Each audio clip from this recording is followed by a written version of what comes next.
Welcome, ladies and gentlemen, to LCK Spring 2023. I'm Atlas, joined by Wolf here as we bring you through today's matches, which on paper look like they could be pretty quick. However, there have been some changes moving into today that we will need to discuss, and thankfully we've been commentating Challenger for the last little while and can give you a bit of added information based on what has gone on, especially for our first series. So we have a Challengers rematch between FaZe and the call-up Pleta here because Duckdom has an injured elbow according to official statement from DRX. He's not going to be playing until he recovers.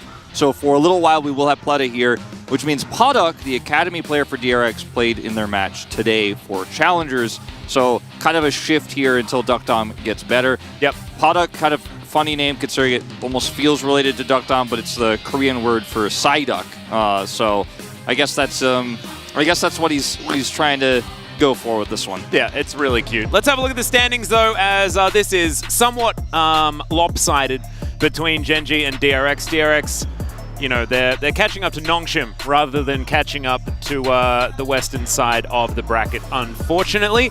Gen G, though, still chasing that first place dream. It is a couple of matches out of their way, though, so they will need to definitely pick up every single win moving towards the end of this round robin. Yeah, if you consider that they have 8 matches left, if they win all of them, they'll go up to 9, and that is going to put them ahead of a lot of teams at this moment in time, but then you have to assume that they only get 2 wins for the rest of the season. So it's very dire for them right now as Gen G trying to get a consistent win streak going, obviously having a bit of a tough time in that matchup against T1 last week. Very close series and definitely winnable. They won until they didn't. Yeah. Unfortunately, it was very, very close. Does show that Gen G can still play with the top dogs. They just need to make sure that they don't face check any brushes.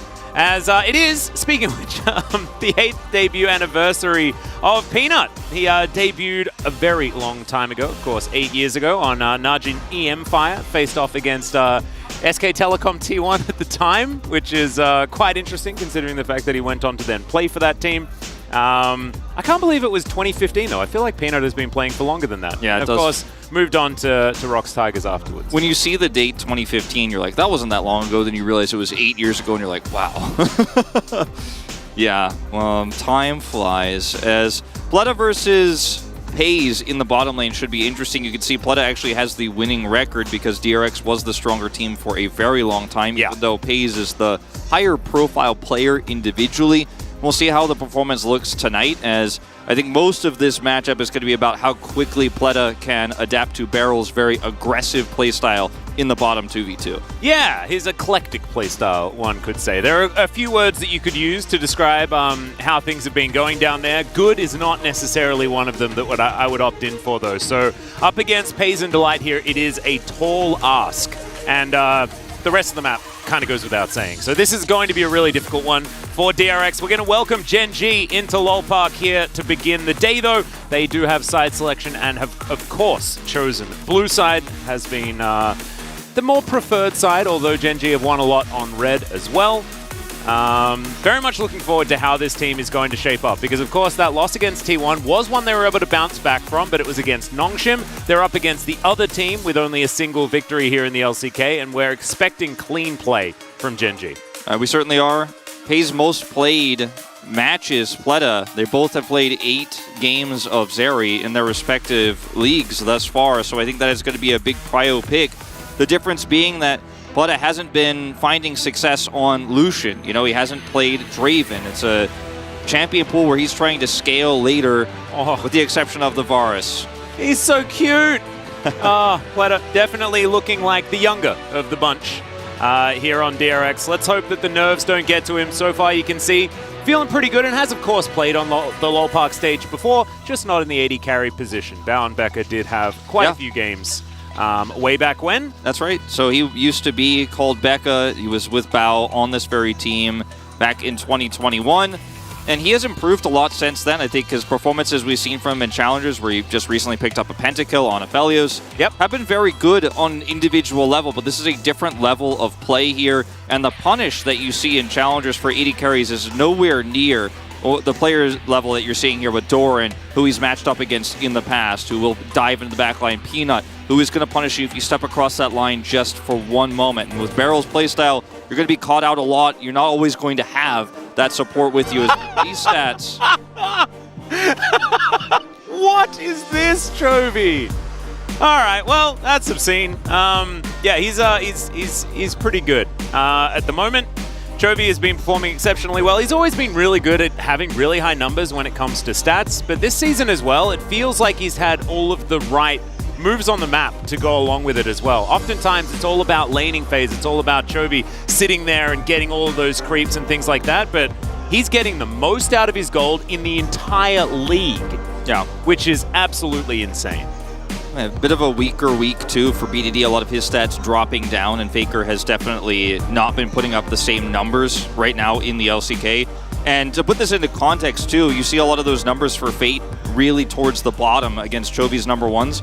Fate is by far the most consistent player on the team for DRX right now. By it's hard to even say like how different the difference between he and Rascal's performance is. Even though Rascal is a very good player, it has not been his season at all. Unfortunately, Fate has tried to carry so many pivotal games here for DRX. Some of them he has succeeded in, but the fact that you're playing against Chovy in what is your strongest matchup normally doesn't bode well for DRX going into this best of 3. Yeah, it makes it a really difficult one. I went on a little bit of a rant about Pleta and Beryl, the fact that they're playing together. It's actually really interesting, given the fact that Beryl used to be an AD carry player. He played alongside Hoyt on Damwon back in the day, before Ghost joined the roster, before Nuclear even joined the roster.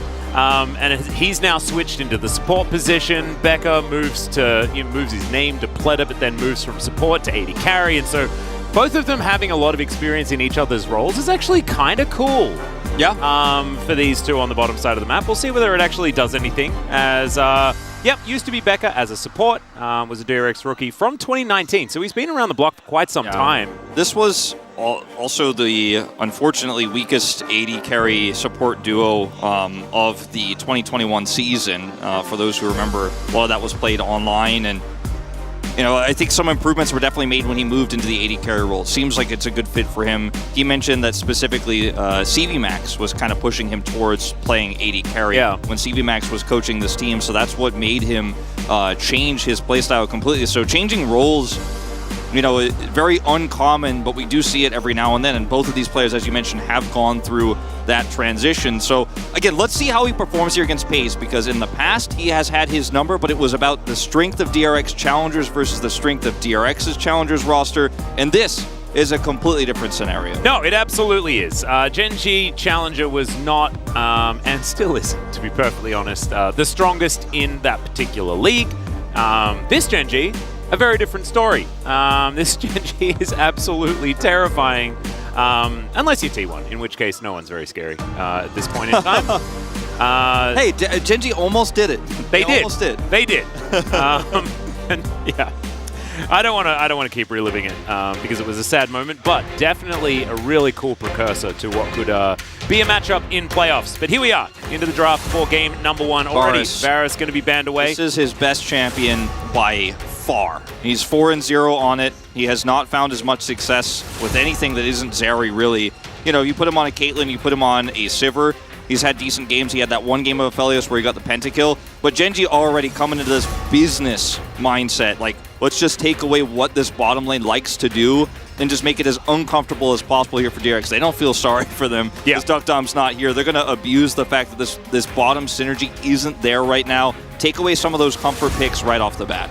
Well, Elise is going to be the final ban here, making sure that Elise Maokai are continuing to be permabanned here in the LCK.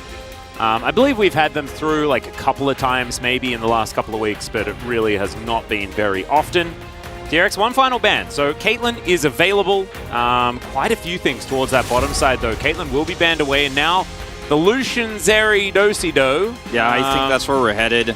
And I think Gen G take the Zeri of the two if they want to, and could certainly be the anti-flex into that Zeri, as Pleta has not been successful on the Lucian pick. And he's laning with Barrel, right, where a lot of that synergy is so important when you are playing the Lucian Nami lane that you just are not going to have right now. They're going to opt into it anyways here because there's no other way to play this anymore with the Varus ban, the Caitlyn's ban, Ashe is gone. You could have played something like a Draven, but you'd only be walking face up into this draft of Gen G that you don't know where this Annie is going towards just yet.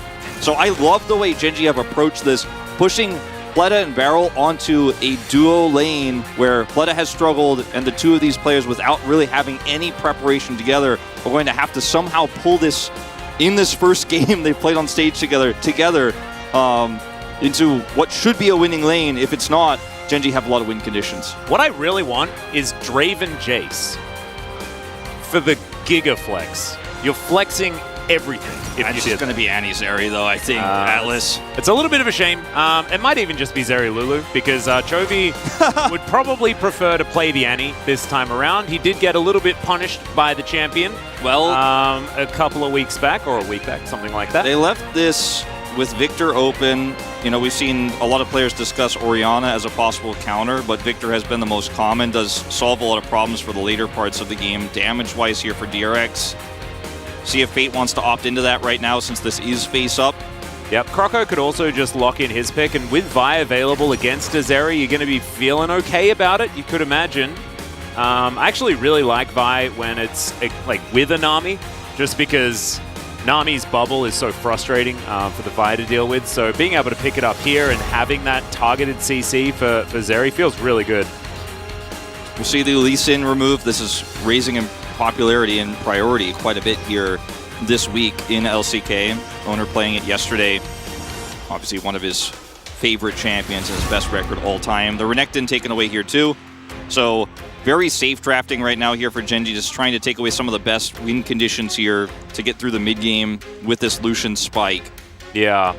I think there are a lot of different options that Gen G could go for. Especially in the jungle, with the amount of setup that Annie has, Peanut can go for some sort of like carry angle here if he would like to. We'll see where they do decide to land though, as the Wukong going to be taken away. An understandable one. Wukong Vi has been probably the most common matchup we've seen this week, to be honest, in the jungle. Yeah, it really has been quite common. Jax ban? No, Kassadin. Take away the Kassadin here. Could have seen an Azir ban also, as DRX may just want to pick this one up. The problem is it's not protected. And like, I don't think this draft here for Gen G is going to be some sort of crazy flex where we see the Annie go to the top lane or anything like that. They'll just grab the Victor. No, Marin's not playing anymore. No, he's coaching in NA now, so we're not going to see that Annie top. They are going to go for the Azir here without knowing what the jungle is going to be just yet. And you've removed the Lee Sin, you've removed the Wukong, so you have some safety in this pick, knowing, okay, Azir should be able to lane pretty well into the Annie. Let's see. It's just going to be the boring Sejuani pick. I agreed with you. I thought maybe Peanut had something else planned here, given that he's, prioritized this Lulu over the jungle pick. And they're just going to go Sejuani Jax, one of Doran's favorites. Yeah, this is also just tier list, right? We're just going straight down the tier list of both roles. Like, what's at the top that's still left? Sejuani, nice. What's at the top that's still left as far as the top lane is concerned? Jax. All right, let's do that. Now you have the opportunity to play Gragas into the Jax, which has been a new common response where you just body slam the Jax away during Counter-Strike and build fairly tanky and have a pretty safe time to get to the mid game where you have a lot of initiation for what is a very bursty composition here for DRX. You could have gone for the Gnar, but the complexity of this draft I think goes up quite significantly if you do play that, and you're constantly under threat of getting caught by this Annie. Flash Tibbers gets on top of the Gnar before the Gnar bar is ready. You have a horrible time, whereas Gragas is a lot more safe in all scenarios and has his own set of peel. So feel a lot better about this pick here for DRX, but Gen G, they played the Annie face-up. We'll see how the laning phase goes here for Chovy, because we normally don't ever have to worry about that, even when he's picked, something like an Annie blind here. You just trust that he's going to get through the laning phase just fine. And Annie is just pretty strong at the moment. We've seen her banned very early on in so many of our drafts. So to be able to pick that one up, especially giving it first pick priority, means that Chovy has definitely been putting some time in on this champion. Of course, he's been able to since the dawn of League of Legends. So you could imagine that Annie is not necessarily a champion that you need massive amounts of practice on. If we were looking at this game without nameplates, I'd really like the setup here significantly better for DRX because they have a Vi setup here with Nami Lucian into the Zeri lane. They did not opt to use the defensive Annie against dive. We see this all the time where you draft Annie early on red side, and then you leave that flexibility, then you can put it with the Zeri to make sure that dive is impossible. They have a really nice setup here with this Vi pick. If the Lucian Nami lane goes well, we could see maybe Kroko carries this game, shuts the Zeri down early, and they have a free mid game here. Well, we'll see whether they can get there as Gen.G, it's a handshake draft. Like, let's be honest, guys, it's an LCK draft. Let's go into the Rift and see how they go.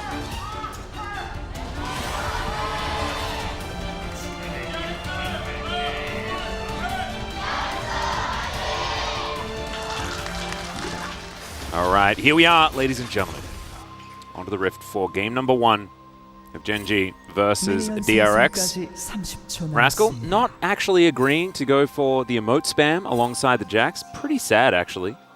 Not a huge fan of that. I see both sides of it.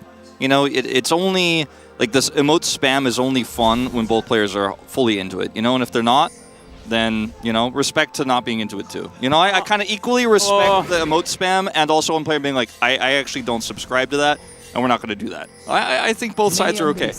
I think when it's the, I don't know, maybe I'm just a little bit too into it. That might be it. It does feel like there's a lack of trust, doesn't it? When you don't actually commit. You're like, exactly. It's like you're Jax, you like poke your head out of the brush, and you're like, emote time, and then Rascal starts walking at you. You're like, no, what is going on here? It's not very fair. Yeah. And he has such a, you know, it's like a really partying skin that he's got going on as well, so I don't know. Red Riding Annie as well for Chovy, one of the earliest skins ever added to League of Legends, so just making sure that he sends out props to some of the earliest designers in Riot Games. Kind of cool. First strike, Gragas, first strike across the board here pretty much for DRX on all the meta champions you could take it on. And so will be first strike for Chovy as well. And this laning phase is already starting off very well for Gen.G. Yeah, level 1. I thought that the Lulu Zeri was supposed to go good level 2, but never mind. Just already able to get the shove. And you do have a little bit more wave clear as the Zeri, just with burst fire kind of existing. It is so sad to see Atlas, the 0-5 scoreline this season for Kroko on Vi, one of his most iconic picks. Yeah. Just has not been able to find the success, you know. After what was such a big turnaround for Live Sandbox last summer when Vi became meta. See what he can do this game. This laning so far isn't giving him much of an opportunity. He won't be able to make any plays until much later on in the game. But still, the fact that this lane now at level 2 is already pushed into the turret is, I don't want to say what we expected, but certainly not shocking considering this synergy isn't built yet. Yeah. No, and it's also a bit of an emergency situation as well, so not going to be able to have that lead-up time to get that practice, you know, sort of behind the scenes.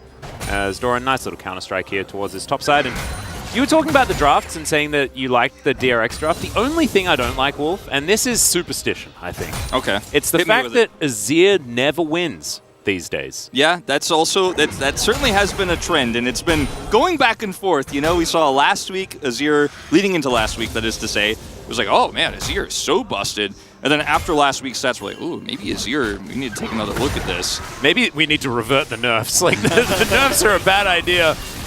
Champion is way too weak right now. As in the mid lane, Chovy and Fate just trading it out.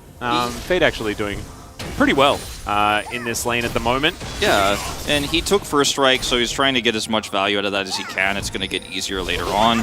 Stun's prepped here, has to respect it. And if the Azir can get a lot of prio here and bottom lane is going well for DRX, which it is not, unfortunately, right now, then Vi has a whole playground of options to go for here in this game, but she does not anywhere near the bottom side of the map have a lot of power in this game, which gives the opportunity for Peanut to just kind of hover mid here, wait for those prepped stuns to come through from Chovy, and stop the laning phase that Fate wanted to happen here with this Azir. Yeah. Remove all the pressure. And all of that mid-priority that they've got kind of goes out the window a little bit if this bottom lane kind of collapses. And right now you can see Pays and Delight having a really good time. Chovy going to teleport back mid, and so not going to have sort of that Annie missing scenario wandering back there. And Fate going to go for his reset now. So far so good on both sides, I guess, given the fact that we haven't really had too much action. But as this game goes on, if Gen G just cruise themselves towards a mid-game, towards a Jax side lane win condition, things like this draft that they have is so flexible, and I think that's one of the reasons why Jax's priority has crept up so much, is he can teamfight really well. We've seen Kane do it initially, like his Jax is absolutely insane. We saw it yesterday as well, do ridiculous things like Morgan, the Lord himself, just absolutely demolishing a game as the Jax almost by himself. It's really strong right now as Peanut's a level up here, and this is not a fight you want to try to force necessarily. Well, 3 versus 1 theoretically though, as now Pays and Delight will show up. Pleta taking a lot of damage as the bubble's going to miss from Beryl. Still, they make it into Fog of War. It will be all right for the moment. Be so careful about tussling in those types of scenarios. Well, that's a stun, and Fate just can't go for any sort of Emperor's Divide or anything like that. Chovy is pretty like happy. 1 minion away from 6. There it is. So he'll be fine. Fate pushing this through though, finally getting some semblance of control here now that Krako's been able to put out some threat in the bottom lane. Was very scary there for a moment for Pleta and Beryl though. I thought perhaps he was going to lose a flash. Soren has just gone for this trade every time someone strikes up. He really has, and he's starting to get pretty big advantages with it. Oh, Fate.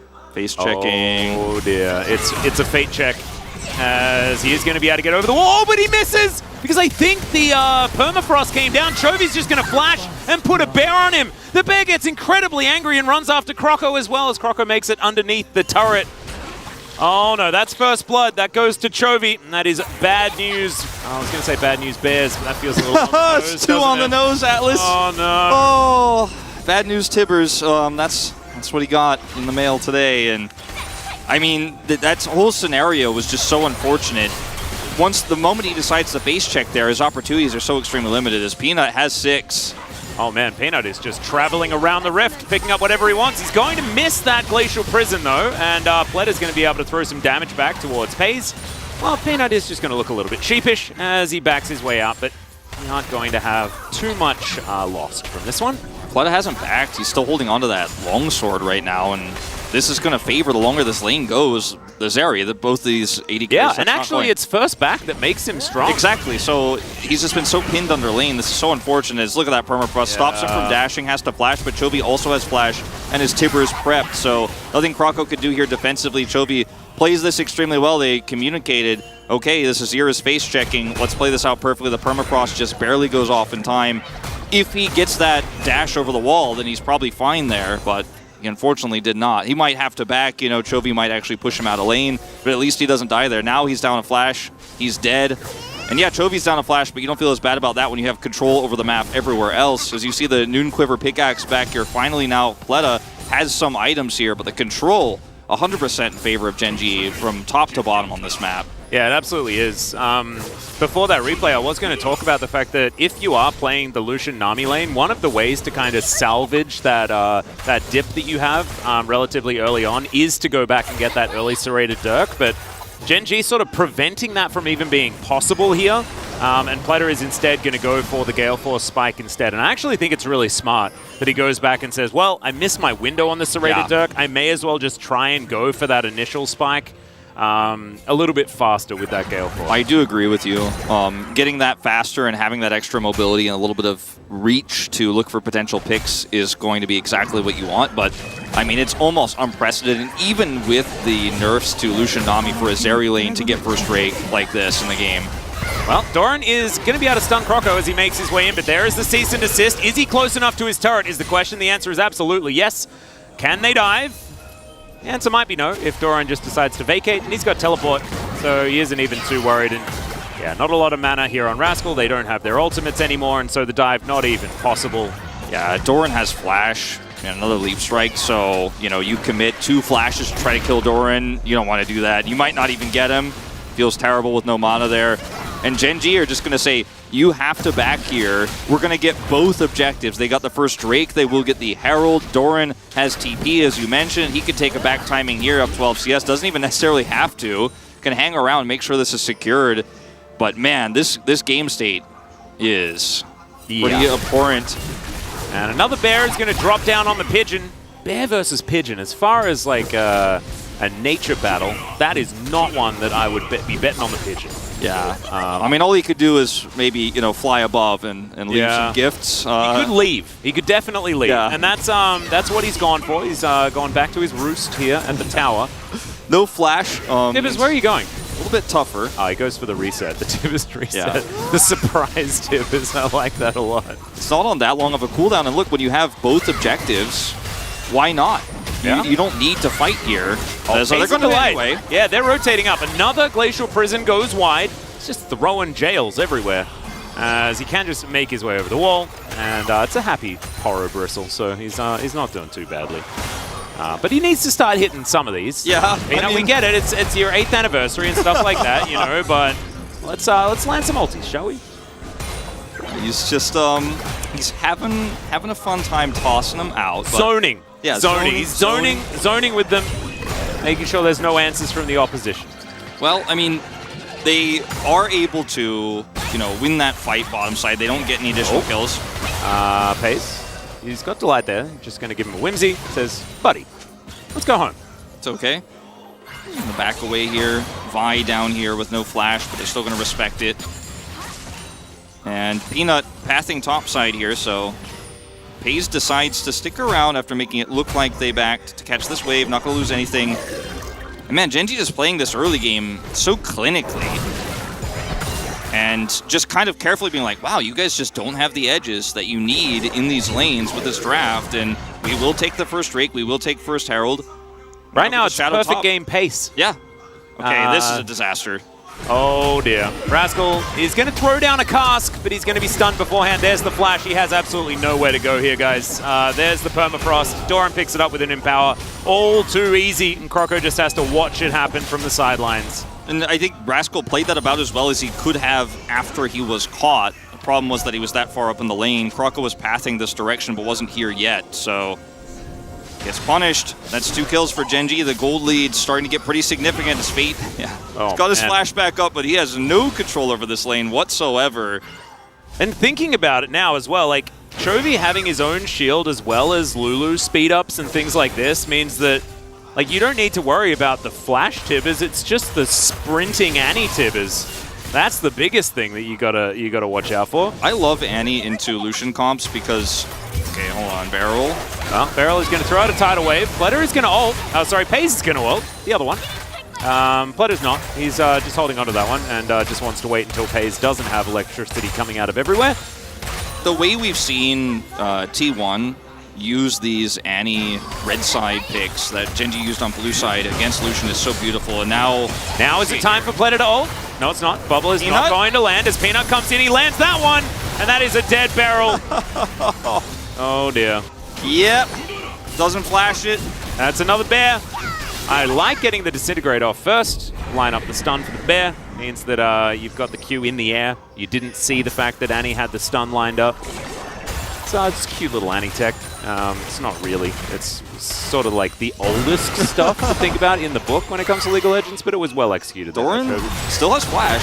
All right, yeah, Doran. Is he going to be the first death here? As he's going to leap strike away. There's the flash. Body slam is going to connect. And now the counter-strike comes in. Manages to stun up Croco, but Rascal, he gets out of it. And that is going to be the first kill going over to DRX. No more perfect game angle. And they should be able to get a plate here 25 seconds before they fall off. Yeah, it looks like they're going to grab 2, potentially with this next wave coming over. It's going to be split plate gold, but still significant here for this Gragas, just desperately trying to build Rod of Ages here. And, you know, I thought we'd probably see a tank build here for the Gragas, just kind of be more CC bot oriented. As this is just a really nicely sold bait here from Paze.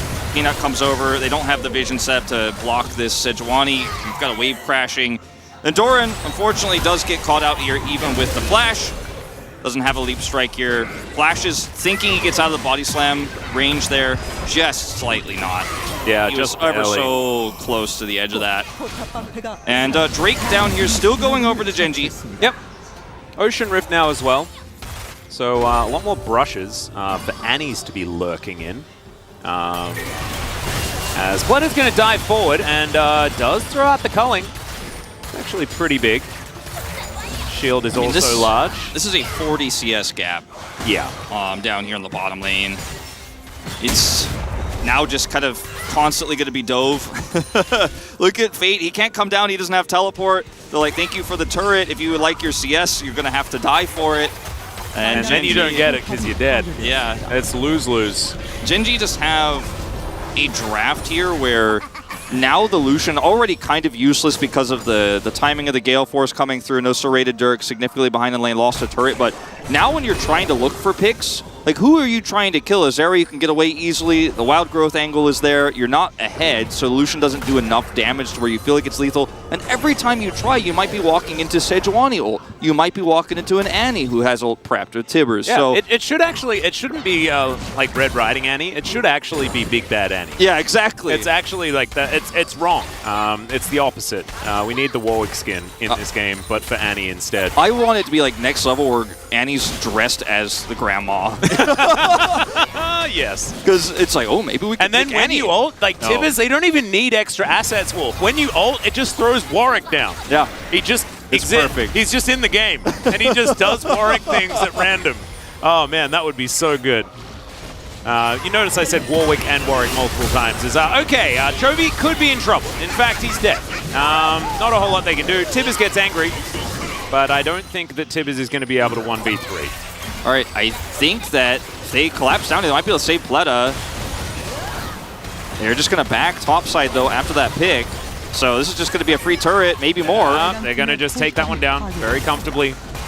And Doran is getting, like, inner turrets on bottom side. So, yeah, you killed the Annie top, but you're losing a turret and a half for it, maybe even potentially more, as now Pleta can't really farm here in mid. They didn't collapse quickly to mid to try to punish this Pays push here because they knew Peanut is in the jungle nearby. He's now going to get second Herald. So, yeah, you got Annie, you got Chovy, but what else did you gain from that? Unfortunately, not a whole lot. He's just going to teleport straight back top. Yeah, and doesn't it remind you of how sort of T1 plays the map as well? Like, Faker will get picked off in a side lane, and oftentimes other teams they'd have their mid laner picked off in the side lane, and then it'd be like, oh, nice move from the red team. But when it's T1, and in this case, when it's GG, Gen.G? Yes. Not GG, although it's getting there. It's getting close. You've lost your inner turret bottom lane, and you've lost out a turret mid lane, and the Drake is now being set up for. Now there's vision control all over the map. Like, you can't just get a kill in a side lane. You need to also have everything else covered as well. Yeah, and now, I mean, they're losing top and bottom at the same time. And they just don't have a lot of control. And these Lucian comps are so defined by Lucian's strength in the mid game where you don't have this sort of agency to roam between mid and top so freely. This is not going to be interrupted, unfortunately, by Rascal. If he tries to go for it, he may die, yeah. Actually, and may even have to It might have been a bait. In fact, Doran probably didn't want to be there in the end. He's like, man, you're supposed to stop that. I want another kill. I mean, now he's just pushing mid, and there is just nothing that DRX can do about this. Yeah, Shirley is just wailing on this turret as there's the Emperor's Divide from Fate, gets into the backline. Oh, that's a great knockoff onto Pace, finds the bubble as well. But where is the follow-up damage? Pleta puts an entire culling into a bear!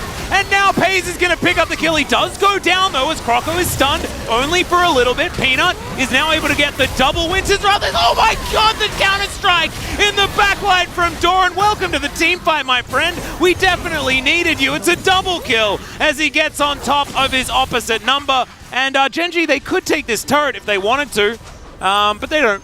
No, they're just going to go back. Not that interested, just going to let it delete some of the CS here on the map, but they're going to head back and get a value timing here. Baron is about to spawn, and I think Gen.G have their eyes on it on spawn. Now, watch this angle here from Plate, and watch Pays in this fight get CC'd, get bubbled. Where's the damage? Tibbers blocks the culling, and then Pays is like, wow, it's me versus the world, and I still survived. He lives for so long, and then Doran shows up. Look at this angle here for the counter-strike. Preps it. Here we go. Flash leap strike right into 3. Triple counter-strike, and our Korean top laners on Jax right now, man. We are making it a scary pick. It is just becoming so oppressive. Do you remember when it was a meme? Like, yeah. There was like, Valdez was talking about this himself. He hated Jax because it was always lose. It would never do anything. We wouldn't see any side laning. And now it's like someone took it personally. Like, what has Valdez been saying about our Jax, man? And all of these jacks are just incredible. We got a battle going on here as Pei's just sort of fighting by himself. There's the Emperor's Divide as immediately the ult comes through from the Viper. They cannot burst down Pei's. He gets into the brush. Fletter is dead as well. Croco limping away as Doran. Oh dear. Yep. Beryl just fish food on the map right now as it's just a Gragas, So, a Vi, and a Dream. Baron on spawn? Question mark? You Yeah, know, I think why not? I think we're here. We're grouped up. You know, we prepped the top wave for this. Got that setup in mid. 3 dead on DRX, and yeah, with an 8,000 gold lead at 20 minutes, we will do that. Yeah. And we will also get Soul Point. As look at Chovy come over here knowing there's no one here. If both Rascal and Croc are here trying to do this Drake, like he actually wins that fight, buys enough time for his team to come down. So he's just like, you also cannot do this. Yeah. Oh, the casual sidestep. Has a giggle, gets a stun. Look at Rascal, and even the Drake is on Chovy. Like, You Chovy, ever- how many like units do you have? He's playing StarCraft while the rest of us are playing League of Legends, man. You ever just finish Rabadon's Death Cap before your Rod of Ages completes? You ever just casually, yeah. Have you ever just casually do that? Have you ever been in the market for a Shadow Flame and just said, "Sir, if you do not mind, upgrade it to a cool hat. I would prefer that one instead. I have too much money." Yeah, he is very ahead. He has picked up a significant amount of first strike gold with how he's been playing this Annie this game, and this is just an elaborate ruse by Peanut. He's like, "Oh no, I'm out here alone. There's definitely nobody nearby." This is how we lost to T1, everyone. Look, it's your way back in the game. Yeah, Peanut's just making sure no one can get out of here. There's not enough damage to kill him. He's just simply he's got a Lulu shield on him. He's like, all right, I got an Annie shield, whatever. Like, I don't care. You guys can't kill me. Where's the Lucian damage? It's just not there. 301. Plus 301. Yeah. Oh man, this is really rough. As Chovy is just going to drop a bear onto Pleta. If you remember the last fight, Pleta actually lost the 1v1 to Tibbers as Chovy was playing the game elsewhere. It was actually really crazy. Now Tibbers is going to go for a turret dive. That's dangerous, but he does have the biggest flash you can possibly have in the game. Do you notice this? Look at this. Look at this Tibbers. Whoa! Look at that flash. That's obscene. Yeah, he makes Hextech portals look lame. Yeah, like, release Kassadin. His Rift Walk was not that long, dude. Yeah. That's bogus. As in he goes. Okay. There's the Glacial Prison. And Pei's will get knocked in. It's a big knock-up as he gets the ult off, but he's still going to die. Croco's slowed down. The bear will go down. I repeat, the raid boss is dead. And they do manage to get rid of the Zeri. So that is going to put a stop to the push. Yeah, no inhibitors go down during this Baron buff, and Gen G going to have to now back away. A little bit disjointed here with the overextension there, and I think Gen G having a little bit of fun with the lead they have as Pei's has survived so many of these moments with the BT and all of that extra healing he has with the Immortal Shieldbow Shield. You know, he's got a Annie, he's got a Lulu here, so it's very difficult to kill him. He also has Wild Growth in this fight, but it's a lot of CC he's changed. I mean, this positioning gonna have to be a little bit critical, but that's okay. Look, you're like 10,000 gold up. You got a Baron buff at 20. We'll let it go. But yeah, definitely punished really well here by DRX. He is picked despite all of those survival tools he has in this team compositions kit. Yeah. Doesn't have, you know, a cleanse or anything like that, but also it wouldn't have mattered because cease and desist isn't going to be mitigated by that one. So Alice being a little bit of a silly boy. Chovy over here clears out the minion wave very comfortably and almost has Void Staff completed. Oh my god, like this is... I used to build Annie exactly like this in Season 1. Yeah, I mean... it would be Rod of Ages, Death Cap, Void Staff. Although it would be Zonya's Ring, Void Staff. Yeah. But it's basically the same thing. It's cool to see what was considered griefing and trolling sometimes, and you know, people are like, oh, Annie mid, like that's cool, but please don't play that in my game. You know, now it's like totally standard. Chovy's doing it, you know, and you're like, wow, I guess I can be that Annie mid one trick. Like, it's okay. The LCK said so. Yeah. And like, if he had have spoken to LS at any point, you're always allowed to be an Annie one trick. That is always a thing. Absolutely. I really enjoyed watching LS play Annie when she got buffed. We were actually all watching LS together.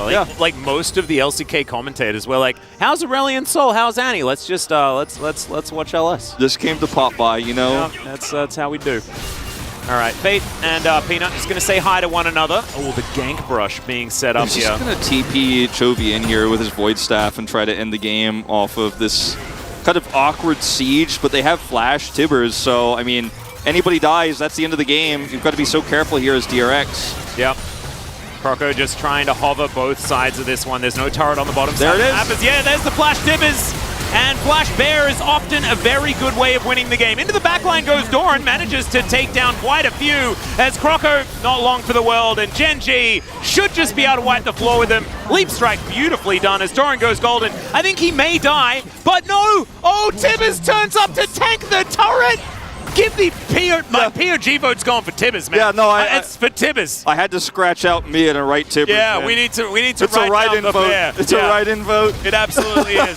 In fact, we need to we can put whichever picture behind the player. We learned that yesterday when it was like an Akali being a Jax cosplay. We just need to have Tibbers as the picture behind Chovy when he gets POG for this one. As I want it to be Tibbers with Chovy behind him. Yeah. yes. Oh man, Permafrost comes in.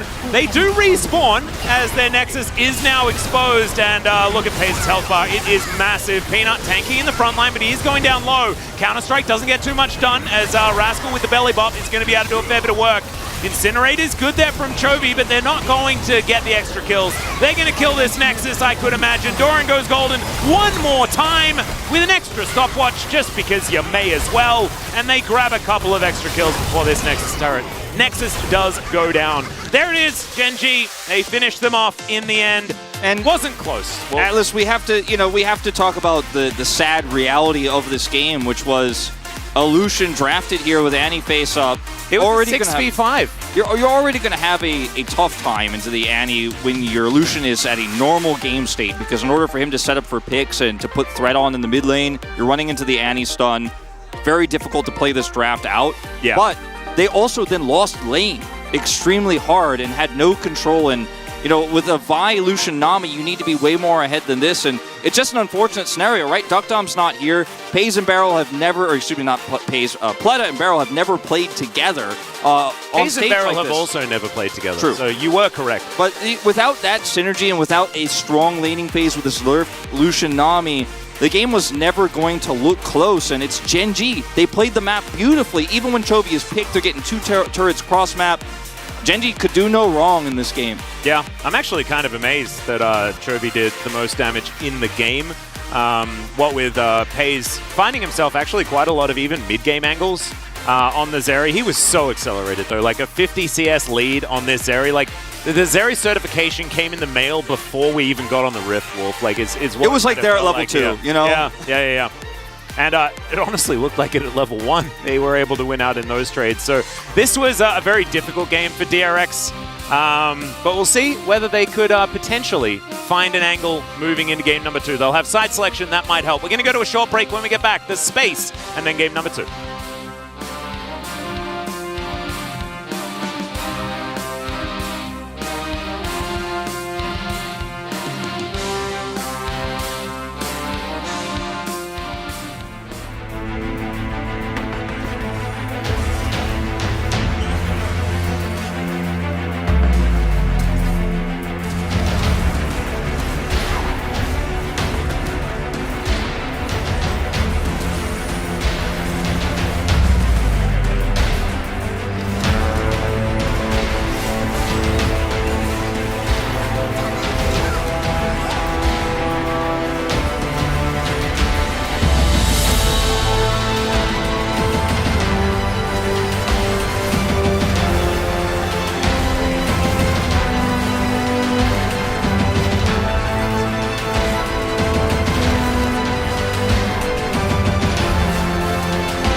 쌈도 다시 봐도 돼. 제 애니공이랑 일단 타워 치면서 얘들아. 나 궁 5초야. 그래 노플.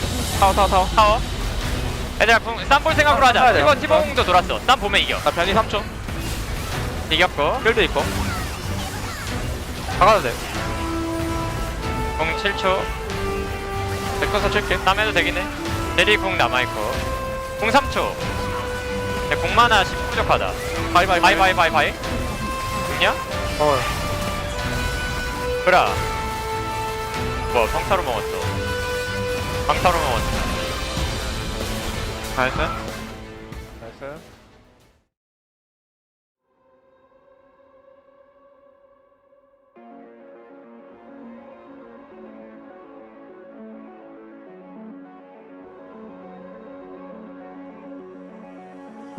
Tell me where do I go? Tell me where do I take us? Your heart is starting to slow. May the water be safe. As I dive in, blood stains washing underneath the waves.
Hello and welcome to the space. I'm Valdez. With me is Chronicler, and we just had a game number 1 where Gen.G were able to kind of just destroy DRX, as is the way. Gen.G very strong nowadays. DRX definitely struggling.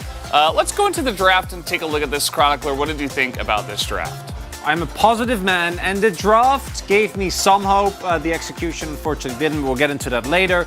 The Annie first pick priority, I think, is great. It is a very valuable flex pick. We've seen it excel in both roles, and we also haven't really caught on to the fact that Orianna has both been buffed on this patch, and it's really good into Annie, so we're just gonna kind of just accept, let that go. That champ doesn't exist anymore. Particularly knowing that Gen.G already show in the first rotation that this is going to be an Annie mid. Could have been a punish potential for DRX, but when you look at what DRX actually end up with, I do quite like it. It has a good engage, a lot of power in the mid game. You have Gragas who actually can match the Jax decently well. AP Gragas in particular adds a lot of burst to the composition and can play, if timed well, which wasn't really the case, can work really well together with the auto displacement in the comp, right? You can lock people down with either wave or with Vi, and then you can shuffle, you can cask, but it does require you to be on the same page and synergistic, and they were not at all. And then the Gen.G comp was great. You have Jax, Sejuani, a really strong combo. I was going to talk about Jax. They were talking about it on the cast, right? Like, Jax really is a huge pick nowadays in the meta, and it feels like teams also are like, well, are we going to pick Gnar into this? No, we don't really want to. Like, some of the picks that you would normally see in the top side, which we do not have a lot of variety up there. So it's like teams are like, oh, if we didn't get Jax, it feels kind of bad. And now teams are blinding it because they understand the power of it, even with some of the strong picks still available. So that's pretty cool to see as well. Let's get into highlight number 1, which is going to talk about this bottom lane. This is pretty standard nowadays, but also DRX not able to handle the pressure that Peanut was putting on the bottom side. Yeah, not the ult that you want to have, because Peanut does hit his ultimate that can get a kill, but that gank still is successful because it leads to them getting a dragon. And then this one on the follow-up, this was on Vision, so Beryl with his flash should have been able to survive there, but it showcases 2 things. One, the bot lane was perma shoved in, so Pays in the Light really getting the better of Pleda and Beryl. Even though they looked better, they still didn't look great, and the Light and Pace, their laning is generally not what we praise these players for, and they were still permanently shoved up, showcasing again that the matchup really has shifted, but also showcasing that I think they have a much stronger 2v2. And then Peanut, even though that first gank looked kind of funny, if you just zone them off the wave and it frees you up to get objectives and to get Rosary further out, it's fine. I think it was like a 1.6k gold lead for Pace as they got out of the laning phase, and it was a lot. The game wasn't even about pace. So showcasing that bot lane remains a problem issue, and then we also the top half ganks not working out due to some misplay on DRX their end. Yeah, definitely a bit of an issue. We can get into highlight 2 as well, which is going to showcase this fight that we did have up towards the top of the map. And you know, this is the one moment where we're like, hey, you know what? Like, they're actually going in, they're pressing their buttons, they're behind, but like there were some good angles. Like Fate goes in here very aggressively, catches a couple, but very discombobulated. Yeah, there is no cohesion. The cast has already really talked about the Annie, but to me, disengage from Fate is great if there is follow-up, but there isn't any. And it's not just about Pleda being zoned away by Annie, it's also about Croco not able to follow up, Rascal not being there, and this is an AP Gragas as well, so his damage actually is very relevant. And it really is another example, and we have more examples, but we didn't really want to focus on DRX because, you know, the team is just struggling so much, but you can see the ideas that they want to go for, but none of it is executed in a way that actually has any chance of working against the better teams, because it's just too disjointed, it's too kind of, we need to make this work, and if they would maybe slow it down a little bit, could have an angle there, but they're 1-9, so you know, desperation truly is a little bit of an issue for them at the moment. Let's take a look at the POG for this one and see who does pick it up, as this, I would imagine, should be towards the mid lane, and there it is, but, you know, Chronicler, I thought that Tibbers deserved it actually in this one. Yeah, bit robbed. Chovy, the robber here, doesn't happen very often, and he got fed early. There's a Tibbers highlight right here. That's Tibbers, that's one. Watch what he does in this game, okay? Gets pushed in, that he's right in the back line, like perfect play from Tibbers. He's together with his friends, the minion wave. He's zoning off the AD carry. Yeah. Look at Plata. He's like, yeah, I don't get to play the game. Tibbers is too strong. Watch here. Amazing. Hits the stun.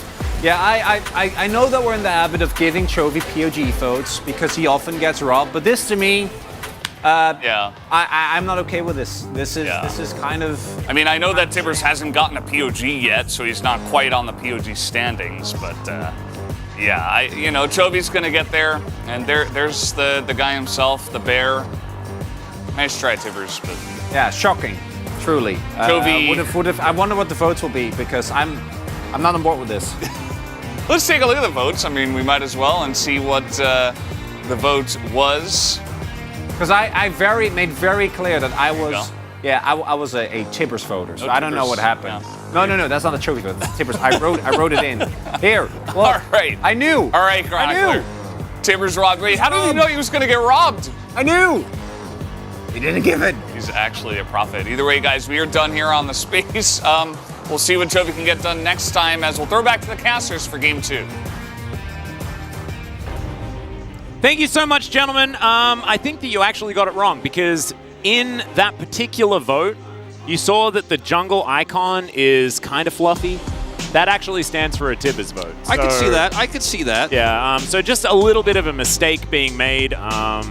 You thought that you were voting for Tibbers, but actually you weren't, so Tibbers wasn't able to pick that one up. It's fine. Chovy will get it, not robbed this time around. As happy Docked Arm Day. It's a little bit of a shame here, as of course has a bit of an elbow injury at the moment, is unable to play, and that's why Pleta is in alongside Beryl, just to catch up anyone who is only just tuning in. DRX choose blue side here. We'll see what they want to do with that priority, because I don't want to see another Lucian draft here this time around, but banning the Annie might be required if you do want to run something like that blue side Lucian and get that pressure with a Vi or another jungler, doesn't matter, and try to put that pressure on dive setups. Can be very strong. Oh, and there it is. So it looks like maybe they are considering going for a Lucian lane. I think they'll take the Varus happily as well if Genji leave it open. But based on what we've seen already in the research that's been put into Pleta's substitution, I think that they're planning on banning that one as well. Ooh, I'm seeing a bit of a Caitlyn first pick angle here, potentially for DRX, as that Karma ban does make it a lot more comfortable. Feels very good. Champion. Yeah, when you have the Annie gone, the Karma gone. See what they want to ban here is if Caitlyn gets banned, they could just take the Lucian themselves. Well, just to derail it for a moment, Wolf, yeah, I really like Fate's glasses. Yeah, they're really good. I think they're really cool. Those are new, I think. So definitely looking stylish. Yeah, he's changed them a few times over the years. These are definitely like top 2 for me. Yeah. As we will see the Caitlyn ban. So is it going to be that Lucian into Zeri here with the Annie ban? Feel pretty good about this for DRX, and that's what they're going to do.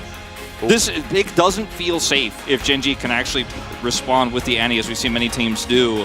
Yeah, but, you know, Varus is available. There are quite a few answers on the Genji side of things. I do like that the Annie isn't there for a potential answer, but I also much prefer Annie mid. I just think that it does much work. You just pick it early and flex it. Yeah, and you can just flex it all around the place. The Lulu Zeri is going to be the answer we see here, with the Vi picked up early to deny that from Krako, because you don't want to have that dive setup, obviously, without the Annie here. Could have seen something like a Nautilus, but it's not really Delight's style with these types of lanes. So we will probably see Sejuani picked up here with this Nami, and the meta continues. Could be Wukong, maybe. Yeah. I feel like pretty tough to pull off dives into this lane versus the Vi, but certainly could be, as this should be locked in. There we go. See what that jungle pick is going to be. There's not a lot of other options here. You could try to run Lee Sin. I was going to say, like, there is a Lee Sin angle here. Also, Lee Sin is somewhat of a flex pick, especially for DRX, man, because Rascal is so good at the champion. They are going to hover the Wukong for now. You know, the expected pick in the jungle, Vi versus Wukong. I mean, Kale as old as a couple of weeks at least. Wukong also weakens a potential Sivir pick that we could maybe have seen here instead of the Zeri. So, you know, feel strong in that way, but it's going to be the Zeri. Surprise, surprise, as we've talked about this a lot recently, but the best answer to Lucian is the Zeri. The best answer to the Zeri is the Lucian when you have Caitlyn banned away, of course. Varus not viable without the Karma. So this is where we live here in the LCK. Yeah, These six unless you want to do like the more risky early game strats, right, where like Draven can definitely do a lot of things. That's advanced. Yeah. It's definitely tech that can backfire, because if you don't get the cash-ins, then things can definitely go awry. Difficulty hard. Indeed, indeed. As we will say once again, another ban on the Caston here on blue side. The Akali ban and the Renekton bans here, very standard stuff. We could just see Chovy lock in the Azir. I think R4. it's R4 Jax if it's not banned here, right? I think it has to be. I don't think it has to be, but it certainly could be. I mean, it's just so strong, man. I feel like maybe my brain's warped from the amount of Jax victories that we've seen. Also, the really cool thing, the fishing bonus of 1 gold for killing a Nami as Jax. I'm actually so mad that I didn't call it out on the stream that it was happening. The Azir coming through here as a ban now does increase the likelihood. Wow. I'm Talia. Ah, that's Talia jungle. Chovy's going to play his fabled Vi mid. Yeah. From yesteryear. That's interesting. They banned the Akali here, and this opens up a lot of possibilities for Fate. They're going to get the Jax with this too. They could play, like, Fate could play LeBlanc here. He likes to play that in this type of matchup.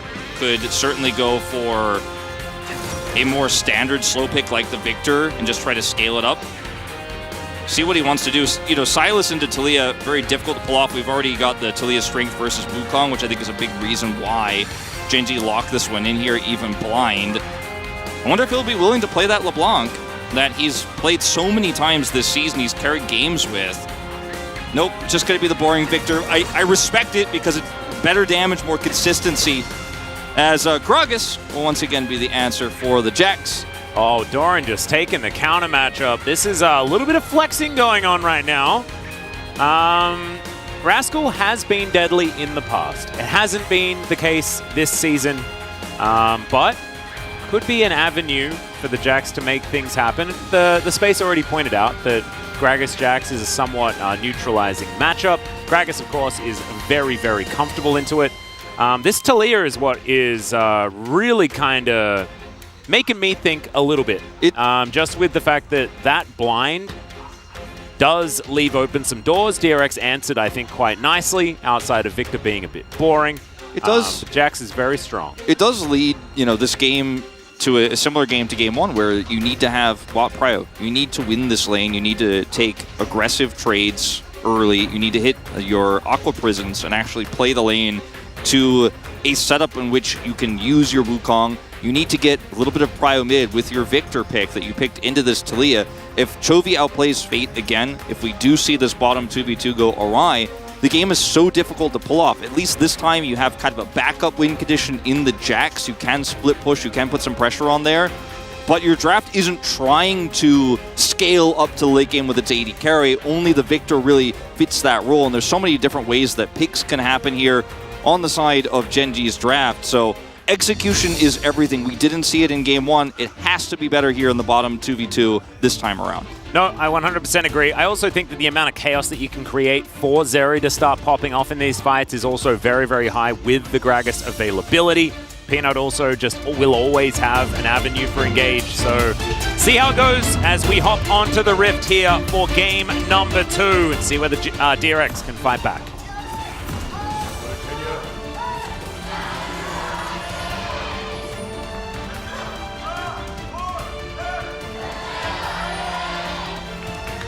All right, here we are, everyone, once again on the Rift for game number 2 of DRX taking on Genji. Genji pretty comfortably winning game number 1, largely due to the fact that they had 6 players, which is a little bit unfair. Having both Tibbers and Annie in the mid lane was tough to deal with. Not going to be dealing with it anymore, as Chovy going to be surfing this time on the Talia. Yeah. And we'll see how this early laning phase goes. Obviously, you know, with the first right pickup here for Chovy, and the fact that he showed down here, a little bit of timid play from Beryl and Pleta at this moment in time, because don't want to end up taking a bad trade at level 1. But as these minions do start coming down the lane, you're going to feel a little bit more comfortable, as Chovy will show in mid. But Pei's just looking for a trade himself aggressively. We do see First Strike and Cleanse, Heal, no Ignite in this lane for Pleta and Barrel. So it is safer, but it means less pressure, and it means that you're going to have less of a successful time at setting up for Krako's early ganks. See, again, First Strike for Doran, this time on the Gragas. So this becoming the most common way to kind of farm up on this AP Gragas. Yep. Barrel taking a bit of damage here as we fight for control of the first wave. Well, 0-5 for Rascal. It's a similar story to what you were talking about with Krako's Vi. Peanut's Vi, different story. Only one loss on his side of things. It's his best champ this season, win rate-wise. Yeah. Looking very good. It was also, he was heavily prioritizing Wukong and Vi at the beginning of the season when everybody else was playing so much Sejuani. Peanut kind of going back to the boar. Playing it last game, of course, and having a few moments on it in their last few series. Good to see him back on a more aggressive option here. They can certainly play a little bit more aggressively, given the game buffer that they have this particular moment. Level 2 here, just going to use some aggressive positioning to grab a second ward so they know they're safe to continue to trade aggressively. Slow hits Pleta. And, you know, this is the timing where you want to look for these trades, right? But not going well so far. Barrel stepping up, the Ignite already ticking down. And it's so crazy. In these lanes, in this lane in particular, like one little overstep can be such a huge punishment. It is crazy how competitive this lane works out like that. Like, you hit a bubble, and suddenly you can have kill pressure, you know? You miss a bubble, and then suddenly Paige is like, all right, well, this is my opportunity, you know? And it's crazy how on a knife's edge this matchup has been played recently since the nerfs to Lucian and Nami, where you get a little bit less default damage.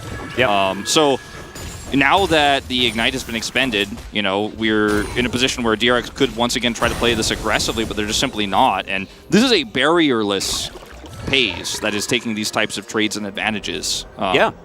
And it's kind of crazy as well because that Ignite is now on cooldown, but it doesn't really change how the 2v2 goes, given the fact that it is just pure defensive summoners. And if you use the Ignite and it actually gets full value onto the Nami, then like you don't get any cleanse value just in the lane itself, unless you're playing for, you know, polymorph and things like that. But the polymorph is often going to be utilized when a gank situation comes in, right, to stop the monkey from being too frustrating and stuff like that. So Genji is certainly playing it out very nicely as they are going to take some control of the wave. Peanut here towards the bottom side is Rascal. A bit of damage on Dodoran here. Yeah, Rascal's played the Gragas side of this matchup, you know, pretty well. But obviously last game not really indicative of that, considering the game state. Really tough for him to play it out. But see what he can get done now that he is the Jax. Yep. Pei's actually losing out on a trade pretty badly here towards this bottom side. DRX getting some control back. Yeah, gonna try to an earlier back here. Yeah, gonna try to get an early back here, and this should be identified early. Maybe we'll actually see Pleta get that early Dirk buy this time around that he did not get last time. That's really hurt the early laning phase. Talked about it a lot. Doesn't quite have the money for it yet as Pei's trying to bait. This is so interesting as, yeah, okay, we'll see whether Pei's is going to reveal himself as now Barrel is going to check the brush. Not really worth, is what I'm putting down. Flash has to be used to get out of the bubble. And Pei's going to stick around, does manage to get all of the experience and things like that. But, yeah, didn't ultimately do enough. Yeah, kind of a bizarre choice there. As Pleta's getting low on mana, but not a fight you're going to win very likely in any scenarios. So strange that he stays like that, trying to just trip up DRX, but they do not actually get tricked. They will buy early here. There's the Dirk. So finally, you know, things going better. I wouldn't say they're going as best as they could. They certainly are not in that position, but can definitely put a lot of pressure on this time around that was absent last game. No, I agree. I actually think being able to get to this back timing is really, really important. So getting Pei's and Delight down low enough, also especially collecting that flash does mean that there are avenues now for DRX here towards this bottom side. Genji still with just a general advantage as far as CS is concerned and things like that. They'll take the first Drake. Next one going to be Chemtech is, all right, the only somewhat negative dragon for a lot of people's, in a lot of people's opinions, not mine, is the Cloud Drake. Otherwise, we'll have Mountain Soul, we'll have the Infernal Soul, and Hextech as well. So yeah, this could be a big game. Certainly. As Dragons? Certainly could be. And again, this is the Victor counter pick into the Taliyah, and you got a back timing here with the Lucian, but that back timing allowed Gen G to feel comfortable enough to take that early Drake. So you're not stacking this the way you like to as DRX. And yeah, these two individual Drakes aren't going to be amazing for Gen G, but leading towards one of those more impactful souls with the composition that also scales very well. Very scary. Oh yeah. Feel a lot better about this if you are DRX with that first Drake lead. Gen G continuing just to lane up against DRX down here. That extendo beam actually getting a lot of work done as Pays running towards him. Yeah, the slow is huge. You know, you very rarely get caught by that in the lane, but it does here, so it's going to give Pays an opportunity to get some more Q damage in. Nice bubble. Fletter is going to dash forward. Good glitter lance there defensively from Delight. That was great from Delight, and he's been really good today. It was so all season, but today especially. Yeah, it was so crazy the way that Pays and Delight played that, knowing that like they were just so confident. They were like, yeah, they're going to go in on this, but we actually just win this. I knew exactly the angle he's going to take. I'm going to glitter lance this, and we win the trade, even with the bubble. Just no panic there at all. Yeah. Really quick thinking. Really well done. But, I mean, micro intricacies of the bottom lane aside, everything is quite even here on the Rift thus far. Yeah. And Wukong just happily scaling towards level 6 feels pretty good if you're a DRX fan. He has it now, and there's a control ward placed. See if he can find something here. Not going to clear out the ward, of course. Doesn't want to give away his position. A possible opportunity to slink into this lane. He has flash available, so this is the best chance you're going to get. Yeah. Not going to overextend just yet. I want to push this wave and maybe come through that bottom brush, through the alcove potentially too. This is really clever. Yeah, level 6 now picked up for both of the bottom laners of DRX. Culling comes out to soften them up, get some control.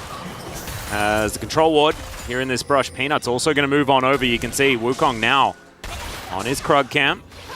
Beryl going to clear out the ward. Just really cautious play from Pays and Delight here. And now they're really set up with this Vi rotating over. Yeah, Delight trying to hit that glitter lance onto Pleta. Lands the bubble, but no vision. Cannot overextend. But Peanut's also like, guys, hold on, I don't know where Wukong is. This is not safe. Yeah. Neither of these two lanes can actually bait to an active kill here or anything like that. Peanut trying to get the wraparound now. Yeah, still looking for an angle potentially, as this could be just a Raptor steal, as Croco is going to head towards his top side. Hasn't actually cleared that one out. The positioning of Peanut here is so great because they have bottom prio, Nami backed, and so he can go either for a setup dive if there's an aggressive play for DRX, he can defend Pays. He also can put the threat onto Fate if he tries to push up in this lane. So really nice control ward placement here for Peanut too. As the Rod of Ages is complete here very early for Doran. That's a happy Gragas up towards that top side. I really like the new Rod of Ages build. Okay, Weaver's Wall gank set up. Oh, good ward from Beryl that will be cleared out pretty much immediately. But I mean, this is a Lucian Nami lane getting denied farm again, and Victor's not getting anything back in the mid lane, so Chovy gets to come down here and get a win for free, essentially. We see this so often, Wolf, right? Like, it's the Victor just not having the ability to work off advantages when you have a roaming mid laner. Yeah. And yes, it works in the lane. You can understand why Victor is picked into Taliyah, right? Because you don't have dashes, you just have a lot of staying power, you can trade very effectively, things like this. But in moments like this, you kind of wish that it was something that was going to be able to get something more back. Yeah, or you have to, you know, if you're playing the Victor, you need to be playing it so aggressively that you are getting trades that don't allow Chovy to make moves like this. True. And you know, we have seen some different variants of Victor. We've seen Ghost Victor into matchups like this where you're really trying to put that pressure on, but then you don't have a teleport, and you can get circumvented, and then you can't defend your bottom lane, so there are big trade-offs. You can't side lane as well later on. So this Victor pick is just going to have to scale up and hopefully be better in the late game, but this area has just kind of had a free ticket to mid game, and this is going to be Gen G now getting the second objective of the game here, uncontested. And this is not what this comp is designed to do as DRX, is to just let these objectives go. I actually really like this from Gen G because even if DRX go and take the Drake, it kind of does them a favor because then they don't have to have a Chemtech Drake in their inventory, you know? Yeah, an individual Chemtech is not the worst, you know, Tenacity is a cool stat. They've got a Lulu to utilize the other things. I don't know. It's not great, guys. You'd probably want any of the others. Well, you just want to be able to stack towards Soul if you can. But you don't have, you're 1,000 gold down. That's not really in your mind right now. Oh, this is a bit scary. Lulu is backing as Rascal, just trying to act a bit juicy. FaZe has been on the edge of so many of these potential ganks, but has been just far enough away. Like his spacing, his understanding has been so good to where he has enough time to react actually. He still has flash if something like this happens, so he's just like, nope, clear the wave right here, and I'm going to get my back off, and they don't commit. Yeah, and Peanut going to start off this next Dragon as well. So it wasn't DRX being able to get over there and affect that one. Chovy going to refill that mana bar by eating some honey fruit. And we will find out exactly what our soul is going to be. Hextech, oh baby. So at least you get plates to your top side. Hextech is going to be a very huge Drake. And Gen G having these two stacked already makes this even more of a big problem.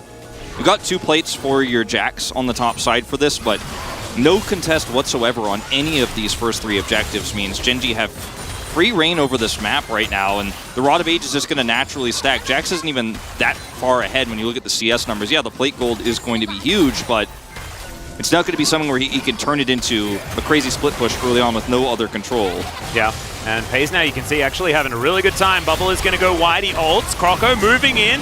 Oh, the Wild Growth interrupts! He can't get the Cyclone off, and there's the flash forward. Beryl has to flash in answer immediately.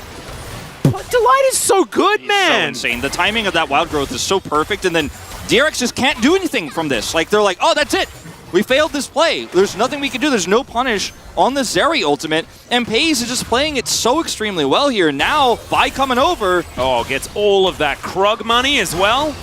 I mean, that's what we're getting excited about. No First Bloods have actually gone down, guys, as it doesn't look like we're going to be diving this either. Oh, actually, there's no maybe. tidal wave here for Beryl.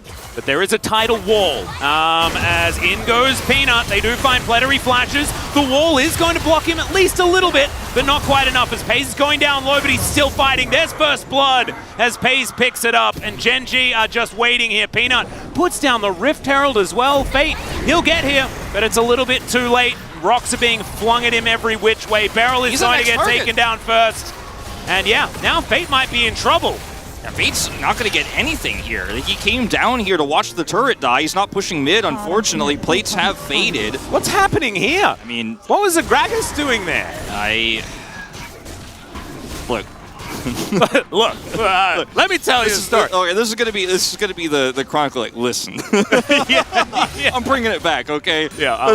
This game state here where Gen G gets everything and there is no contest, and Victor lets Chovy come down to the bottom side. No, he didn't. Okay. Oh, that was a flash. Okay, he gets flung back. That somehow was a flash that worked, guys. I'm not entirely sure. Peanut, he's still gonna die, as now a teleport comes in. Chovy gonna go golden. Oh, the bubble going to be mitigated by that one as well. Rocks go down one more time as FaZe turns up. Just gonna start shooting people. We just have to... Okay, Rascal. All right, he's in it. There's the tidal wave. Gonna get the knock-up. Another bubble is going to be really good there as FaZe is standing his ground. Why isn't he dead yet? Okay, finally he falls down as Chovy gets back over, and Rascal able to get a kill on the board. Good plays from Beryl there, getting the bubble after the tidal wave, making sure that CC is linked enough for that Jax damage to come through. Chovy hides this rotation. Victor has no idea, but he's crashed a whole wave, and by the time he realizes, Fate's like, oh no. Like, Fate realizes at the exact same time. You can see how he kites back after crashing that wave. He's like, oh no, I've just left my bot lane out to dry. I didn't call that Chovy isn't back in lane. I pushed this wave in. There's no communication there. He does not have teleport, so he can't come down here. By the time he shows up, he's just the next target, has to flash. These plates go over literally as it crests like 13:59, by the way. Like, that was like basically time perfect here. Flash, a little bit sus, but they do get the kill onto Pleta regardless. Staying a little bit long here. DRX are able to turn this around. Watch Beryl. Tidal wave after this bubble. This one misses. With the bubble, the second one he uses here after the tidal wave does actually catch FaZe. Rascal sets this up. And Wild Growth this time not going to save him. So yeah, a bit of an overextension here, but the whole map belongs to Gen G right now. It certainly does. This is a bit of a happy gaming moment for Gen G. You can see Pei's couple of kills already picked up. Does have his shield bow done. And wanting to head towards item number 2 as quickly as possible. Probably going to be that Bloodthirster once again. As we do have the spikes here for Pletter and Beryl. Certainly good news as Croco gets the news that there is a Vi lying in wait. As Fate not going to get flung back here this time. Pletter here, I mean, this time he has somewhat of a leash he can work with on this this Lucian pick. You know, he has some pick pressure, some kill potential, but you know, if you're grouping up like this, you need to have the Jackson aside so that you can at least save off this bid pressure from all of Gen G here. Like Chobi's over here, he can pull you, right? You have Peanut who has his ult available. And if Jax is side laning, maybe Gen G can't stay here this long, and then you eventually have that power with the Lucian. But if you're just going to kind of K-ram it here before this Drake, Jax has a flank angle now, but Gen G are like, all right, well, we just kite back to this one for free. Cool story. And also, they have so much that they can use here, right? Like, Weaver's Wall, so important. They've got the explosive cask as well. Like, Gen G's control of the battlefield, if they do get vision, is just so powerful. Chovy can just ult to secure the Drake. He doesn't even need to cut this team in half. Absolutely. As look at that barrel. That was a lot of value. Look at his that angle barrel here. He's going to scan them with the Scryers. And oh, Rascal. Okay, well, he's straight into a body slam, swings his staff around, and then gets the heck out of there, as you can understand. Gravity field is good. Pays gets over it, and could be a 50-50. We'll see whether the fight can actually be won. There's the Weaver's Wall, as Chovy's going to block them off as best he can. Puts down the rocks, is now into the back of the pit. Oh, the value of the cask is just beautiful. Pays gets over the wall as well as Rascal has to flash away immediately. Peanut, he goes over the wall. They've given up on this Drake. They want to win the fight, and there it is. Peanut can now get back into this pit, but he doesn't have to because Croco is just going to come into his waiting arms. Another Vault Breaker is very nice, but he does have Warrior Trickster. And Gen G going to chase them away. They'll collect themselves Soul Point and retain complete control of the game.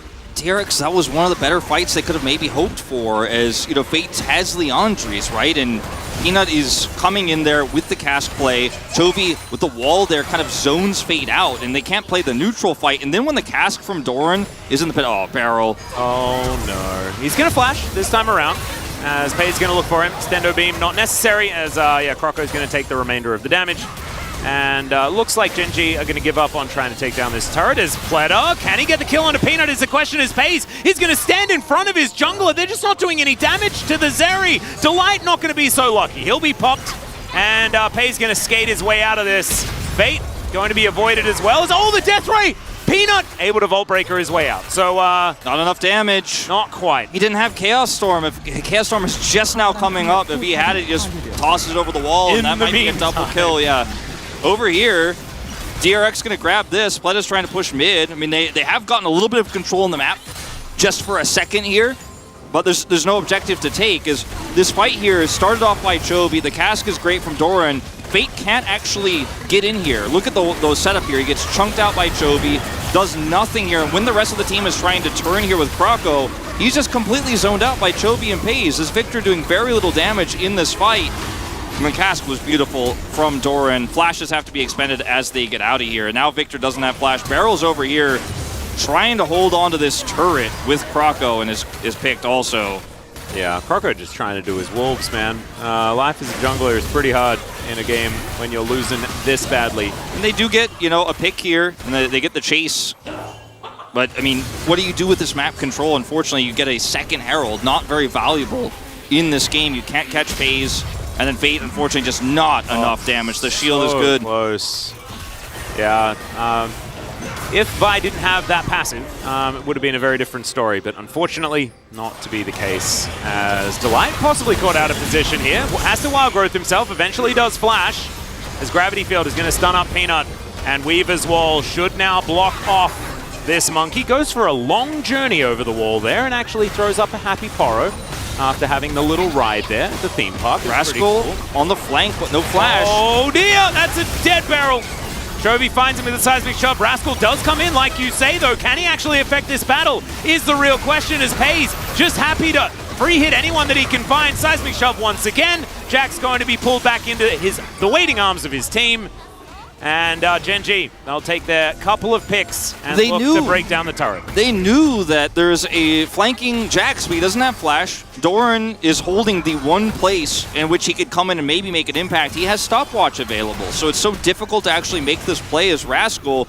The timing is late too, so he can't actually come in and force a stopwatch during Gen.G's time where they're setting up for these picks. So Doran gets to just kind of stopwatch and walk away. He's already done his job in this fight, so not really losing anything during the stasis. He's got his rod complete. He's got a Morellonomicon done. He might even be able to take out this turret. Not going to commit heavily with no vision of where the Wukong is. Yeah, but Doran is a lonely game for Doran, to be honest. He's spent a lot of time in side lanes by himself. Look at him go. He just sets up the boop here. Thank you very much. And then when Rascal engages, he's like, I already did my job. Yeah. Stopwatches and then hits another body slam, pushes Rascal away. Rascal's now caught. He's like, I'm just trying to do anything I can. I just want to do something for my team. I want to flank. I want to punish the siege, and I can't do it. I don't have flash. He stopwatched my Counter-Strike. Sad times. It really is. I imagine Doran in that fight was just thinking about the position of the side lanes. You know, he's like, I can see those minion waves, man. I'm ready to get them. I have to do all of this really cool team fighting. But all I want is this moment right here. This is what he wants. We're not going to watch it. Jonas Strong, not interested. But I am. I am Doran. Don't you worry. He's almost got his Zonias ready, so he's going to have another stasis. The next really big team fight here, potentially.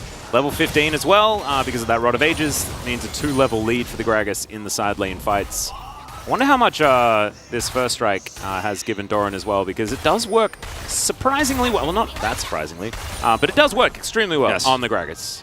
You know, the setup here for this Drake, Gen.G doesn't even have to take this, and they don't have that Zonias yet for Doran. He doesn't have teleport, but they still get a back timing off. DRX just not able to set up early enough because they have to deal with all this pressure on the map. They need this. DRX have to fight for this barrel. Okay, he's just going to get thrown into the waiting arms of Gen.G. Pace has to flash, though, as Croco. He does go into stealth. There's now Peanut. It's his turn to start off the engage. Oh, he does a drive-by and kills Croco on his way through to collecting Pleta. Oh, that's really sad. And Doran is like, yeah, I really want Hextech Soul, but I'm gonna grab this pick here. I'm 0-0-6 on this Gragas. I've set up so many of these mid-game plays. We're gonna take Baron first, and then also get Hextech Soul and try to push to threaten these inhibitors. I mean, the inners are up in mid and top side of the map. There's so much standing gold still on the map for Gen.G to take, 9,000 gold up. A lot of that has been with the kills and the lead you see across the map in terms of CS, like 60 CS up. Right now is Pays in this game. So Gen.G are like, oh, we're ahead. We're about to get even further ahead. There's so much more money to take. There's so much more advantage we can grab. As and DRX just... The Soul is here. They just took Baron. They've got Soul available. Everything is there for them. Chronicler also, speaking of being there for people, Chronicler's there for us. He let us know that Gragas has almost earned 600 gold with First Strike as of 23 minutes into the game. Yeah, so I mean, he's sitting on basically 2 kills. Yeah. Just a bit silly. We're going to have a look at this guy one more time. Watch him do this to Barrel. Like, DRX have to group for this. Rascal is backing right now. He's getting ready. Oh, okay, I'm going to teleport into this team fight. Doran just sees a aggressive Nami, and he's like, nope, that's dead. That's done. Oh, we don't even get to see the fun part, because here's the Weaver's Wall right into the enemy base. As, Seismic Shove didn't even have a chance to go off as the tidal wave sadly flows by Gen.G as they break down the front door of DRX. Doran has always been a player I associate with not enjoying to play tank Gragas. But now that it's damage Gragas, it looks like he's living his best life. Oh, okay? He is. And he's always been good at the Gragas. He just doesn't look like he doesn't like it. Right? Yeah. No, but you're exactly now he's like, oh, I'm good at Gragas and I like it. Yeah. And he's 007, so he also gets to be James Bond, which is pretty cool. In like an Oktoberfest outfit. I guess James Bond would go to like Halloween parties as well, right? Yeah, I mean, that's how he goes undercover when he's in Europe sometimes around that time of year. Yeah, he can spend some time in Germany. That's I guess what he wants to do. Imagine Bronson with a keg, you know? I can see it. I'm into it. As we're going to see how this one started, as the cask about as long range as you can get. They also have, I mean, they have 16 on Gragas. They have Hextech. The slow is irrelevant, but I mean, it hit. It does more damage. Yeah. But Gen.G just are like, you liked my barrel picks earlier, right? But what if I like picked over your base wall? Yeah. Like, let's show you what Cass can do at the next extreme level. Let's see what... Can Doran one-up it even one more time here? Like, what's the next thing? He, like, casts somebody out of the fountain and kills them? That's the only way he can upset what he's already done. Yeah, well, Gen.G are just, they're dotting T's and crossing I's. And doing the same for J's and F's while they're there, you know? Like, this is all just feeling like the busy work towards a dead Nexus at the end of this one. Possible Exodia in 4 minutes time, but this game is not going to last that long, guys. Hayes just happily running around. There's another beautiful cast, double kill immediately as the Talia just pumps him on the rocks. And yeah, Fletter is now on his fountain. I don't know whether he's going to be safe there as Porco just evaporates. It's a double kill as Hayes. Yeah, maybe you don't want to be fighting the fountain. That's probably the one thing that DRX has that can beat you. And Fletter is just going to watch as these structures go down. Weaver's Wall going to be delivered, and Pleta goes to the correct side of it. They put him back in Challengers, Atlas! Oh no! Oh, the Gragas is going to die for the first time this game on the enemy fountain. Pleta collects that kill, and there is a top of the morning to you from Peanut. Swift 2-0 here from Gen.G. Sad state of affairs for DRX, but they have a substitution, emergency substitution because of medical reasons, and they were already struggling so much here in the LCK. Just like, in a weird way, I'm going to make this a positive thing. All right. Watch me do it, because Pleta's playing with Barrel first time, right? You're playing Lucian, you lose, it looks rough, everything looks really in shambles, and you know that it's going to take Duckdom some significant amount of time to get his elbow recovered, right? Yeah. But at least in your first series, like, this is probably a 0-2 for DRX if Duckdom is here, right? Like, realistically, this is one of the best times where you could go 0-2 to try to build that synergy. Now you've got a few days until your next match. There's some extra time building, so, you know, if you played against, like, Kwangdong Freaks in this series, which they will, you know, have coming up fairly soon, and you lose because you have that awkward 2v2 synergy, you're like, oh man, this is a match we should have won, right? This is a match we really need to win. Every match is a must-win for DRX right now, but I don't think there's not many should'ves, but there are could'ves. Yeah, and if you look at it in that context, like, kind of the best matchup next to T1 you could have here where you're trying to figure it out. And it is going to look bad, it is going to look sad, it is going to be unfortunate, but that's the reality of DRX right now. 1-10 here now in the LCK. Yeah, Chovy having a day out here today. The Talia and the Annie, both of them looking pretty good. But honestly, this was a story about Delight for me in game number 2. His Lulu was so good, man. I voted for Doran, though, I will say. Yeah, no, I think that's fine. I was originally thinking, like, it's got to be Delight, but, man, Doran's performance in the mid-game was beautiful. And Delight had a few of those iffy moments where he got a little bit caught out. But his early game play, honestly, impressed me to no end. And we'll get to take a look at it when we go back through these highlights in a moment, because, like, so many of these early game moments went, and especially in the laning phase, went the way of Paze because of Delight's great play. He saved Paze several times. This was just a brilliant play from Chovy. Hides this. And there were some happy gaming moments. There were some overextensions. It's kind of some weird interactions like Chovy's flash in this particular case. But it just didn't ultimately matter. Like, Gen.G were stacking Drakes early. And, I mean, this was Barrel's finest moment in this game where he was able to chain those CC together for Rascal to get the kill. Yep. And this fight, man, Fate just can do nothing on this Victor. Unfortunately, he's just completely zoned. And Doran's massive engage into that backline as well. Gen.G just disregarding the Drake, everyone on the same page. Like, it's battle time, and I think Chovy was 1v3. And the backline sort of missed that the first time around because we were focusing on the Dragon Pit itself. And you can afford some of these happy gaming moments, some of these errors in the mid-game when you have every other objective on the map, when you have a massive gold lead because you're winning team fights consistently, and also when you've got a blast plant you can use to get out. But I think you're absolutely right. Like, it was from this moment on, like, at the beginning of the game, I'm like, oh, Delight POG, no doubt. But then everything was sort of started from Doran. Like, that moment right there, the drive-by kill as well. I can't believe they skipped the part where he got it, the cask, like, after he went into the enemy base there. There's only so many highlights of this guy we could show here right now, as this is another one of them. Yeah, there was a lot of chaos in this game. A lot of coordination on Gen.G's side, actually. I've been pretty impressed by how they played as a team here. Of course, when the atmosphere is feeling pretty good in games that you're winning very comfortably, It is more possible, but Gen.G starting to look like that well-oiled machine we got used to in 2022. Feels sad here for Fleta in this case. I keep calling him Fleta because he named himself after Fleta. That's why he spells his name like that. Yeah, Fleta, the professional Overwatch player. Like his ID is actually Fleta, but in English, because he spelled it with a P, it's Fleta. Yeah. So because P and F are the same in Korean. Yes. By the way, guys. Yeah, this is kind of hard to explain, and it's a weird wolfism, but one-sided affair. But we didn't expect anything different here. DRX going to have some time before the matchup later on this week to hopefully build some synergy between Barrel and Fleta, because it wasn't, you know, abysmal, but it definitely needs work. No, it definitely does. This was not a match that they were expected to win, right? This is a team with one match victory for the entire season, right? So it's rough times for DRX, but a definitely good look for Gen.G. And now it is time for the space to break down the series. Let's throw it over to the boys.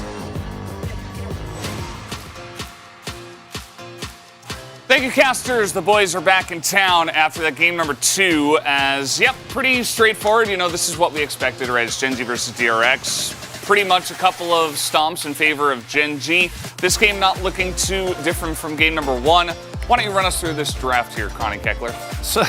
So we get the Lucian priority again. Can understand that this is something where if you're Pleta, you feel like you have a little bit more agency. Even though your early laning phase is going to be rough, the more we see this matchup, there is still a considerable amount of mid-game power. And we saw glimpses of that as there were a couple of moments where DRX was able to actually push back. I agreed with the casters that the Taliyah felt somewhat risky, but as we're going to see in the replays later as well, the combination of AP, Gragas, and Taliyah means that the amount of zone control that you have is insane. And Victor as a pick right now really doesn't reach peak gaming until like 2 items. So what happens is your Victor doesn't do enough poke yet, and then you have a composition that is trying to spike off of 1 item, right? You're trying to dash in with Jax, go in with Wukong, and then blow them up with Lucianami on Guild Force Mandate. But then you're looking at Taliyah and Gragas, and like neither of those things are going to be happening. And the amount of zone control that was done, and really that 4-5 from Gen.G, I thought was a great call, particularly against a team that has real issues with decisive shot calling, because if you don't are like, okay, we're gonna like double or triple ban flash on top of a Taliyah while she's zoning us, you can single-handedly carry fights. So great draft from Gen.G. Still have the hard engage available as well, not just in the Gragas, but with the Vi, and then Zeri Lulu, we know what it does. We've seen it a bunch of times at this point. Yeah, certainly helps when you get ahead, and Gragas is AP, but also really beefy because he's got his rod early, and he's like, okay, I just can't die, and sets everything up. Let's take a look at highlight number 1, which was, again, a bot play. This one comes a little bit later than you normally expect in this meta, actually. And the game was salvageable up until this point. Chovy teleports to lane and then makes his way over. Just very cleanly done. Multi-man player than Fate trying to help. We see that often, even with the best intentions, what matters is how it's executed. And Fate walks up, gets hit, and then is forced to flash, as there is still a teammate stuck underneath the turret. So he really wants to get in there, but not going to be the case. And that's one of the big advantages that Taliyah has, even though her damage really is a lot more lackluster than it used to be. In a situation like this, where you are first to the play, that doesn't matter as much when you have the setup. Yeah, and for highlight number 2, we're actually going to have a Telestrator segment. So we're going to have Chronicler go over the computer and tell us a little bit more about the second fight, which was a pretty fun fight on the Drake, at least if you are a Gen.G fan, because they did everything pretty much perfectly. And mostly he just wants to highlight why he voted for Chovy in this game. So Chronicler, what? Yeah, let's see whether that one's going to pay off. And take us through the segment. Oh, there he is. Look at that. So right now we have the entirety. They get a little bit of damage down on Rasquir, but he's able to get out. And as we can see, the damage as such isn't that threatening right now. But this is a must-get Drake. This is Hextech.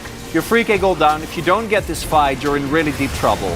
So if we can pause here, we have a split setup. So we have, oh, that's a very big circle. I'm gonna, there we go. We have one part of DRX here and one part of DRX here.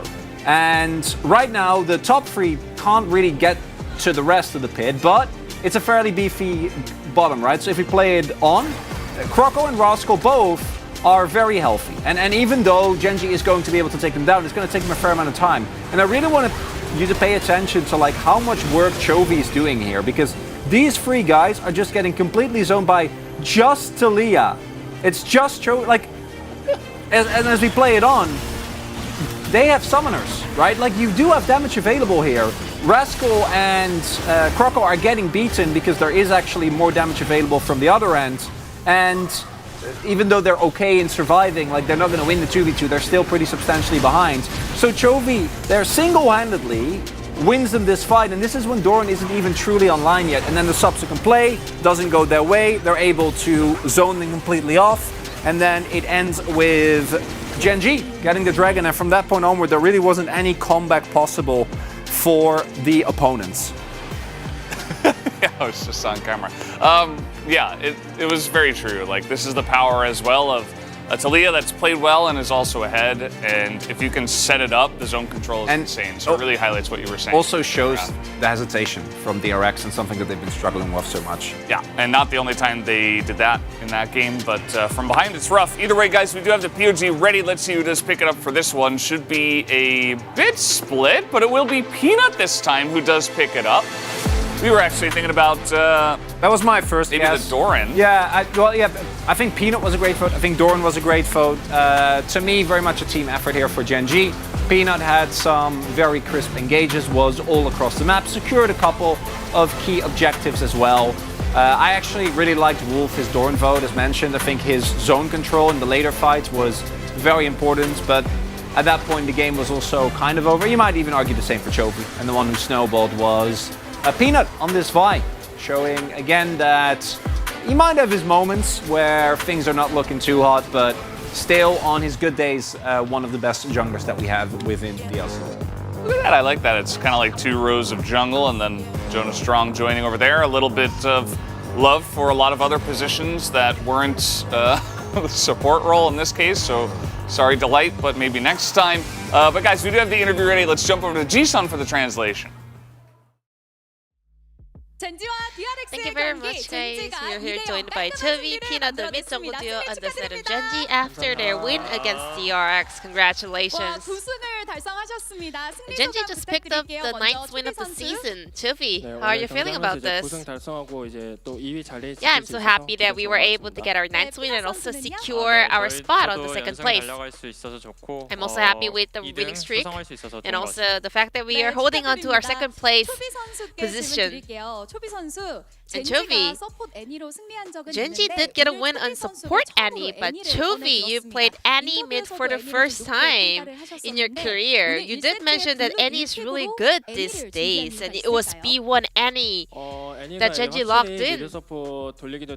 Yeah, this is a really good rotation pick for two roles, and I mean, it still just like being super obvious whether she's going mid or support. Just Annie right now itself is really strong. And today, it was pretty obvious that Gen G is gonna play Annie mid. Why was that? It's because I think Annie going mid will round our comp way better than going support. Annie, you know, made us return to the meta after a very long while, so not many people are really familiar with how this champion actually works at a mage pick on the mid lane. So is there any tip playing Annie on the mid lane? You know, how you should play team fight or how you should go with your combo and stuff like that? Well, Annie has a very simple, you know, skill set, so it's really hard to give you specific directions, but right now all the mid laners in the LCK do a great job on Annie, so you can just watch them play. And today, a lot of people are actually emphasizing on how Tiber performed today. He actually deserved the POG. Is there any tips, you know, controlling that Tiber, the bear on the rift? You have to get along with him, and it gets easier. I guess Tiber has become his best friend. And Peanut, you got POG on Vi in game today, and also you got POG on Vi 4 times this season. And a lot of people actually build the Virtue on Vi, but today you went for the Thunder build. Is there any specific reason behind your itemization? Well, yeah, Virtue.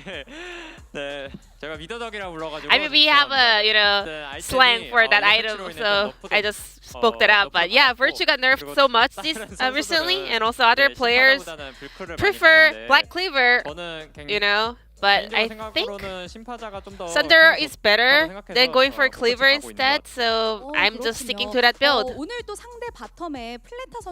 And Plata was playing, subbing in for Dokdam today. And as a jungler, what did you focus on in order to, play against a different roster? Nothing really, I know Dokdam got injured, so I just wished for his fast recovery, and that was it. That was the only thing on my mind regarding their bottom lane change-ups. I think today, you were playing around mid a lot. Was there any specific shot calls going back and forth? Maybe some eye contact? I mean, we don't even need a shot call, Sometimes we do, but in this series, I got lucky and I got the kill. And tomorrow, Peanut, will be your 8th year anniversary of your LCK debut. Yeah, I guess I got way older than that, but nothing much changed a lot. I just had so much great experience throughout those time.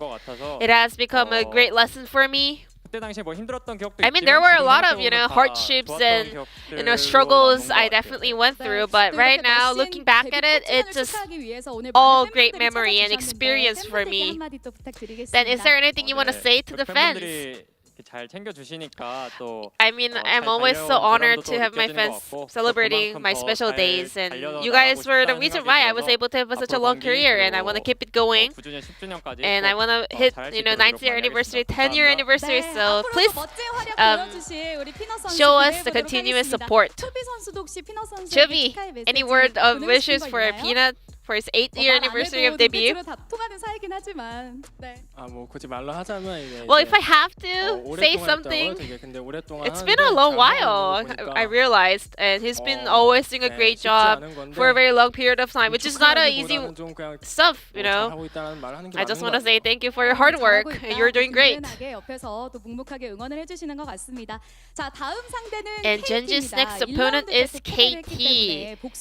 That's the team that took you down in first round robin. What is your mindset heading to that rematch? Yeah, it was a close series, but we did lose to KT. So next time, or this time, I hope we can get a win for sure. Same. I'm hungry for the revenge, and I think we can definitely win that series. And also, Leanne looks so happy these days, so I want to make him unhappy. And this will be the end of the interview from Peanut, Chubby from Genji, and back to the space.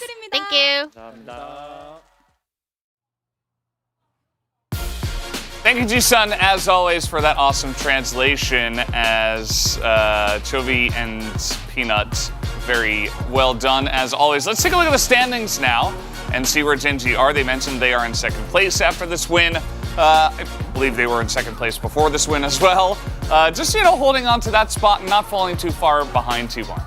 And DRX, well, they can be happy that Nongshim is there, because Nongshim is a little bit further down, but looking at the level of players, this is not where this team wants to be. And today, that might have looked like marginally better, but that is not going to be enough to actually get you wins, and the core issues that are underlying this team are still there. Definitely a bit of an issue for them, but we are not done today, guys. We do have DK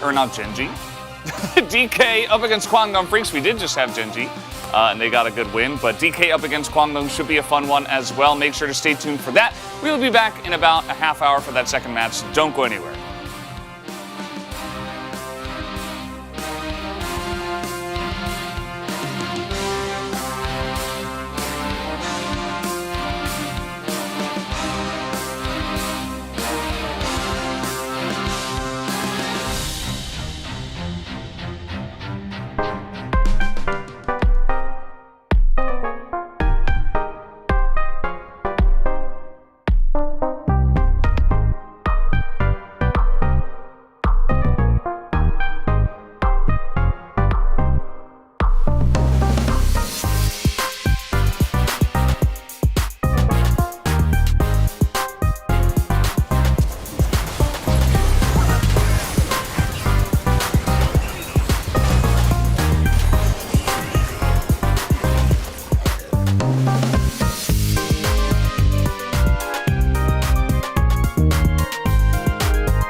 It's time for Carrias Kalista support.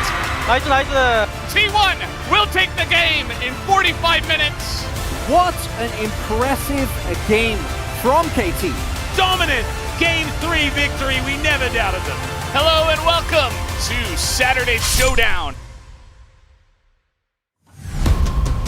And I'll never give it up. I'm unbreakable, and we never gonna stop. I'm unbreakable, till we make it to the top. Never give it up. I'm unbreakable, and we never gonna stop. I'm unbreakable, till we make it to the top.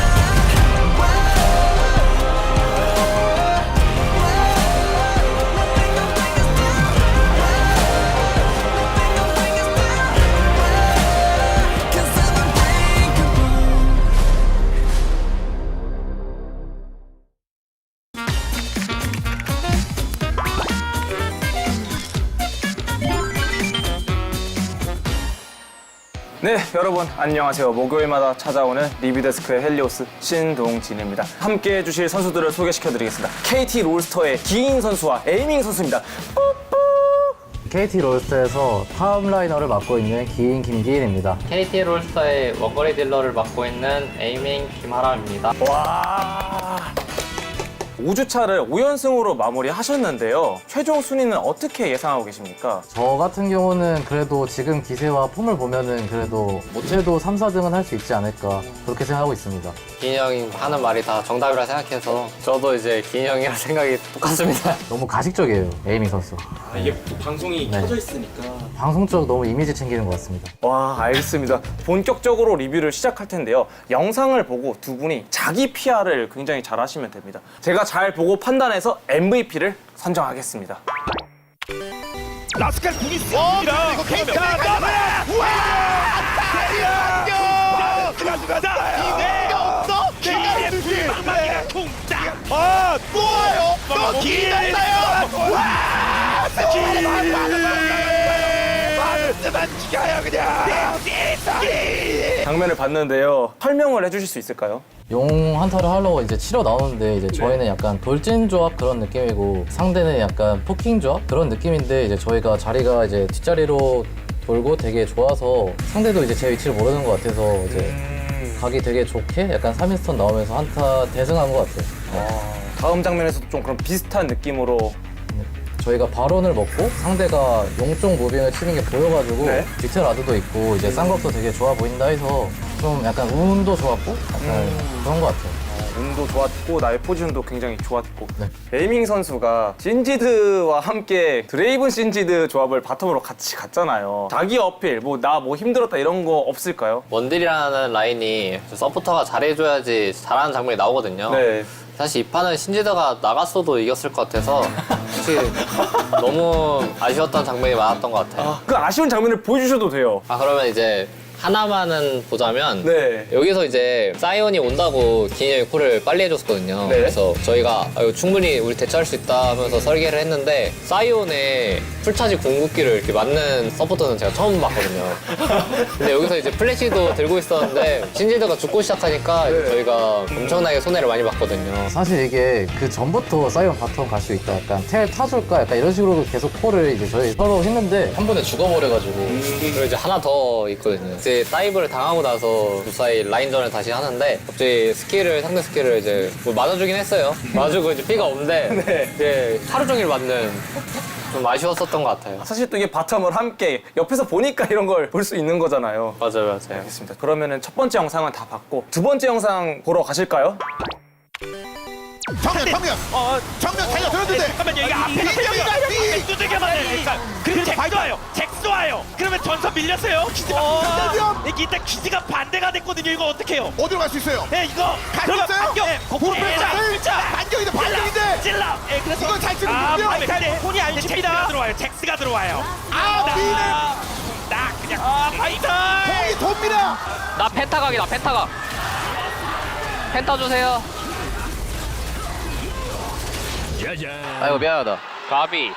굉장히 에이밍 선수가 간절하게 펜타를 외쳤는데 혹시 이 장면에 대해서 좀 설명을 해주실 수 있을까요? 상대가 용 치는 거를 대충 알아서 저희는 이제 천천히 스킬만 던지면은 어차피 이긴다. 지금 잭스가 오고 있기 때문에 우리는 이제 뒤만 잡자 하면서 한타를 했었던 것 같고요. 옛날에 좀 발사를 해가지고 이번에 비전이동을 하다가 또 죽을까봐 천천히 이제 앞에 거부터 치고 들어가면서 한타를 했었던 것 같은데 기인이 갑자기 여기서 막타를 뺏어 먹더라고요. 이제 저 장면에 대해서 저도 한 말 하자면 제가 킬 양보를 하다가 죽은 적이 좀 있어가지고 이제 여기서 이지가 죽을까봐 그냥 좀 최대한 적은 피로 남겨놓으려고 치다가 좀 아쉽게 먹어버린 것 같아요. 보다 보니까 확실히 이즈리얼의 체력이 좀 위태위태했었네요. 이지가 좀 안전하게 잡는 거 보고 미안하다 약간 이런 식으로 좀 형식적으로라도 했던 것 같아요. 너무 아쉽더라고요. 23시즌에 펜타키를 한 번 더 할 수 있었는데 다음에는 만들어줄 거라 생각합니다. 사람이 사실 펜타 한정 많아서 그렇게 신경 안 써도 될 것 같습니다. 알겠습니다. 이게 KT의 우정이군요. 혹시 선수들 마지막으로 좀 어필할 부분 있을까요? 진짜 잘했는데 못 봤다. 저는 제가 MVP 되는 것보다 팀원들이 MVP 됐으면 좋겠어서 리엔즈 선수가 이제 정말 잘하는 게 정글러와 좀 간격 유지도 되게 잘하면서 상대방을 좀 압박하는 플레이를 되게 잘하거든요. 여기서 갈 때부터 저한테 미리 콜하면서 이렇게 압박을 주거든요. 그래서 카르마를 잡으려고 했지만 상대방의 스펠만 다 낭비시켜가지고 피도 없고 스펠도 빠지고 라인전도 되게 밀리는 상황이 나와가지고 바텀 다이브 한번 해볼래? 하면서 이제 게임을 했었거든요. 리엔즈 선수가 정말 잘한 플레이라 생각하고 역시 리엔즈다 라고 말할 수 있을 것 같습니다. 이제 저희가 MVP를 선정할 시간이 다가왔습니다. 누가 됐으면 좋겠어요? 사실 오늘 같은 경우는 저보다는 약간 아래쪽이 잘해준 것 같아서 저는 이제 리엔즈 선수가 됐으면 좋겠습니다. 저의 서포터이기 때문에 저는 서포터를 사랑하거든요. 바텀은 또 한 몸이거든요. 맞아요. 그러면은 저희가 이제 MVP를 선정해 볼까요? MVP는 리엔즈 선수입니다. 리엔즈.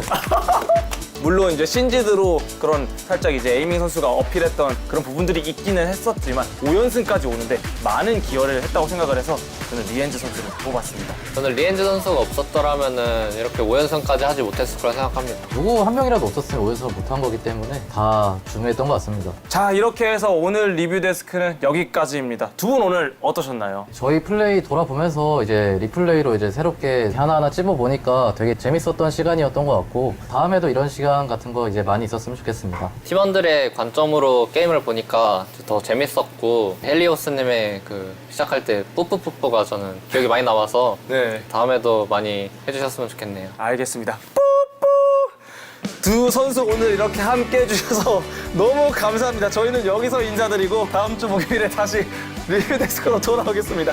안녕. 안녕. 아, 좋아요. 아, 좋아요.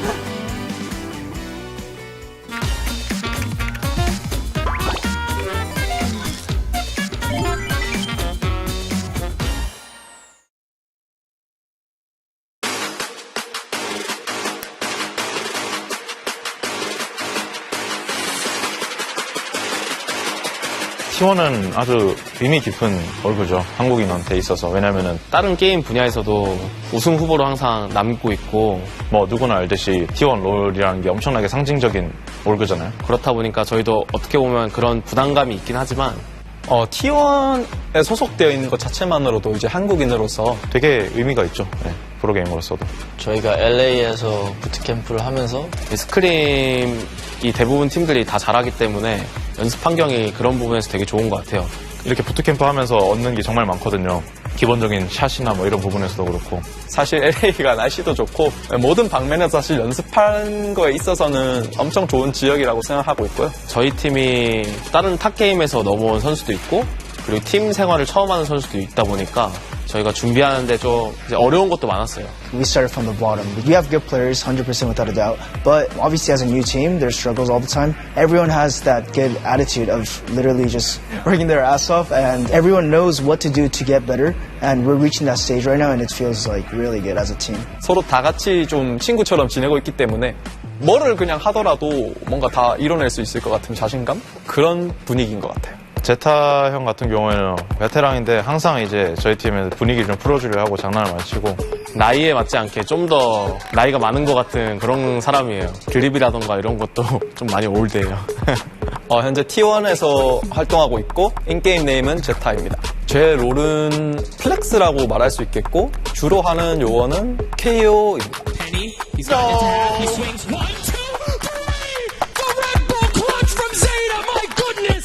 Munchkin, he is a very smart IGL. 다른 지역에서 IGL로서 이제 성장하면서 많은 경험을 쌓고 그런 노하우를 바탕으로 엄청 노련하게 지금 하고 있어가지고 먼치킨이라고 하고요. 팀 내에서 IGL을 담당하고 있고요. 팀 내에서 플렉스 포지션을 담당하고 있다 보니까 뭐 스모크 할 때도 있고 센티넬 할 때도 있어요. 夏のポジションが強いですね。シーランデブ、さあワンオス。 Side player, very vocal, and in terms of mechanics, I think he is insane.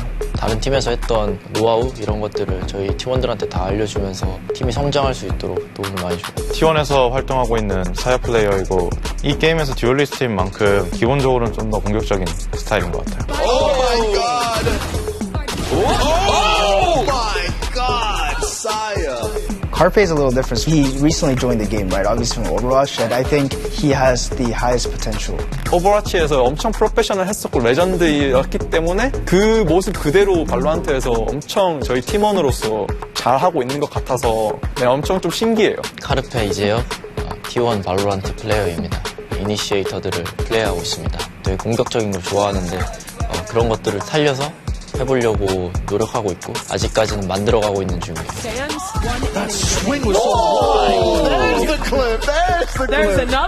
승민이는 이제 프로게이머가 처음이라고 했는데 정신력이라든지 그리고 게임에 임하는 자세라든지 이런 거 보면 어떻게 보면 저희보다 좀 더 프로페셔널한 것 같기도 하고 되게 프레시한 느낌이에요. 저희가 이제 막 시작했을 때를 보는 듯한 느낌으로다가 벤은 저처럼 지금 새로운 롤을 배우고 있어서 되게 힘들어하고 있지만 그래도 성격이 되게 좋아서 팀 바이브에 되게 도움을 많이 줘요.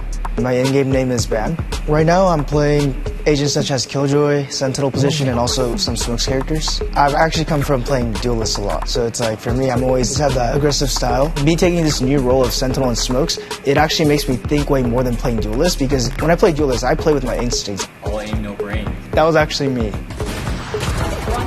Oh, and the point is finally materializing. 이번 브라질 준비하는 거는 무엇보다 가장 중요한 게 진짜 기본기다 보니까 저희는 진짜 기본기에 정말 많이 집중했어요. 그게 된다면은 이기는 데는 문제 없을 거라고 생각해요. 결국 저희 목표는 이제 챔피언스 우승이기 때문에 가서 진짜 경험 쌓는 게 가장 중요할 것 같아요. 이번 브라질에서 제일 상대하고 싶은 팀은 솔직히 한 팀이 아니라 모든 팀들 다 해보고 싶어요. 어떤 팀들이 어떤 플레이 스타일을 하는지 너무 알고 싶고 센티넬이랑 해보고 싶어요. 센티넬에서는 브라질 선수들도 있고 제가 알고 있었던 이제 북미 선수들도 있기 때문에 그 팀이 과연 어떤 플랜을 짜가지고 게임을 할지 궁금해서 I can love dance.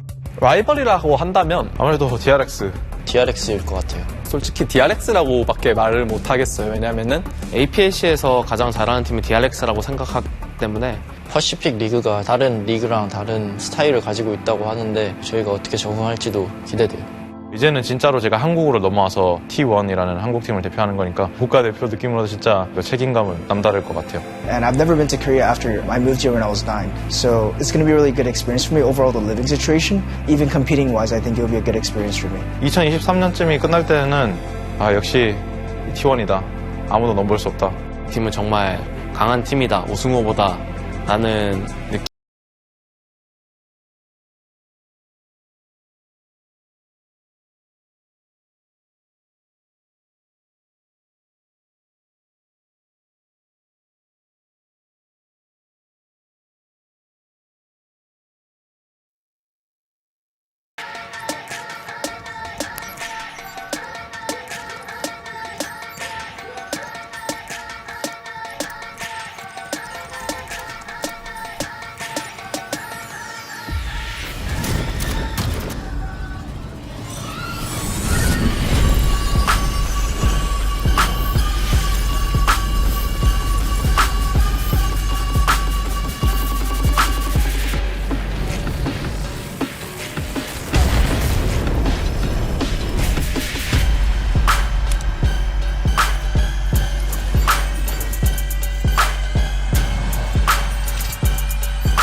Tell me where do I go? Tell me where do I take us? Your heart is starting to slow. May the water be safe. As I dive in, bloodstains washing underneath the waves. A beat reaching out to keep you safe. As we fall, I can't hold on much longer. We're drifting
Welcome back, ladies and gentlemen, to LCK Spring 2023. I hope you had a lovely break. I'm Atlas. I'm back with Wolf here as we bring you our second series of the evening. D+ Kia taking on Kwangdong Freaks. A match that the Kwangdong Freaks haven't been able to win over the last couple of years, and we'll see whether today is going to be a change, despite the fact that D+ Kia looked so much better in their most recent victory over KT. Yeah, and we'll see if that was mostly draft issues from KT or a return to form here for D+ Kia, because obviously there were big problems for KT in that last series, but D+ definitely looking more themselves and punishing very hard what was a weak draft. Really strong early game. Canyon jumping back to form, playing that Nidalee that we love him playing. He's been playing some Lee Sin and solo queue. I saw you checking it out before the games, and very popular right now. We'll see if he plays it. I do expect that, like our previous series, we do have a straightforward best of 3 on our hands. Yeah, let's hope so. Let's hop into the standings here and have a look at where everything sits, because it's very interesting. 3rd through 6th place. Everyone is 7-4. So if you lose here, you drop to like 6th. That's just how it goes. Yeah. For D+ Kia, you just have more losses than Live Sandbox or Hanwha Life Esports. Kwangdong Freaks just desperately trying to get back towards some playoff contention, because, I mean, we are getting very close to lock teams territory. We really are. And we've been talking about it the last few days. This is a must-win game for Kwangdong Freaks. Again, not one that you realistically expect that this team will be able to take, but if they could upset it, it would set them very far apart from DRX and Nongshim at least. Still a lot more work that needs to be done, as the one who halted the KT roller coaster. That was definitely taking the wind out of the sails of KT before that telecom war this Saturday. We'll see if that momentum continues. Yeah, Kwangdong Freaks have been sharpening their teeth, of course, their tagline being "Bite it" at this in this season. Yeah. They have been struggling just a little bit, but we have seen so many flashes of good play, and we know that this is a team focusing on developing and things like that. Score, Ambition, Peanut, Canyon, let's go. Canyon to be the 4th jungler to play 400 games. Man, that's Cuz very hot on his impressive. heels too. Yeah. Will, if that telecom war goes to 3 games, also hit a 400 game milestone. So very crazy how neck and neck these players are right now. Oh, Ambition going to fall out of top 3 real soon. That's it's a bit of a shame. And he'll drop down to 5th very soon here. Yep. Of course, 2017 World's MVP in the final. Okay, Deft is 1 win away from LCK's second 400 total wins as well, as Taeyeon is on a mission to deny Deft getting that. Interesting point is that Deft has died the least in the LCK so far. Yeah, he has looked very good. His positioning has been solid. You know, even on late game AD carries, we haven't seen him play as many of them as we've seen the Lucians, the Caitlyn's, as D+ Kia walking out tonight, a team that has a very predictable drafting style. But I was talking with you guys about this during the break. There's so many niche, specific, strong picks for this team that drafting against them becomes so incredibly difficult. If you're thinking about things like Canyon's Lee Sin and his Nidalee that you don't want to give in so many different draft states, you're also thinking about the Renekton for Kana. He's 8-0 on this pick. There's just so many ways that your drafting can go wrong if you're not focused on the meta, but specifically D+ Kia strengths. But if you don't, they outdraft you, they take these draft wins, and they steamroll you with them. They do. It seems like if they get any of these things, though, they can play through it, and they do so effectively. We mentioned the fact that KT left the Renekton up twice in a row, but they could have also left other things up that would have also meant that you just instantly lost the series. So it is really difficult to play around, and we'll see whether the Kwangdong Freaks are going to be able to do so as we welcome them to Lol Park here. Of course, further down in the standings, a difficult season for them, but definitely one more about learning. These are a lot of very young players, a lot of new talent here, and to be perfectly honest, I've been overall mostly impressed by this squad because of the power of the nameplates, right? Like, you look at a team like DRX and we're not very impressed, right? Yeah. Because these are a lot of players that have so much experience. Kwangdong Freaks, a very different story when this is a lot of budding talent that are now forming that synergy together and trying to make a run for it. And the only way I'm disappointed, Atlas, is even if we see this team sitting at this same scoreline in summer season, is if they disband and buy another team for next year. Oh, that would be really sad. Because this is a team that deserves, you know, a long period of growth. And they've already shown some of that growth, kind of as this arrow pointing upward does indicate here. It says, let's go to playoffs. We are still a ways away from that right now. As Deft right now is up there with Viper in so many of these metrics, as you know, the two of them are kind of vying for best AD carry in the LCK.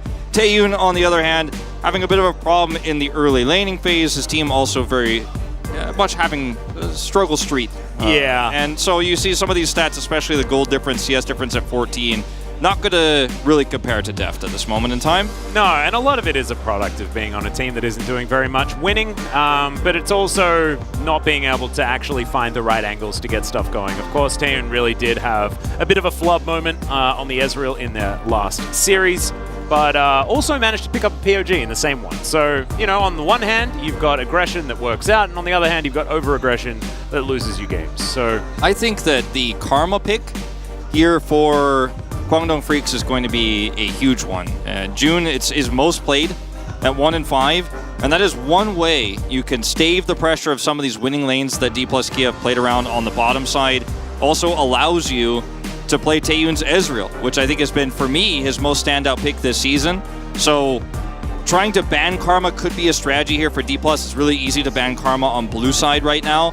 But, you know, if it's left open, I think Guangdong Freaks should absolutely utilize that great strength they have. They have a lot of experience with Karma lanes, and it's how they've taken, even in their losses, at least viable game states away. You know, we're talking about the 8-minute mark.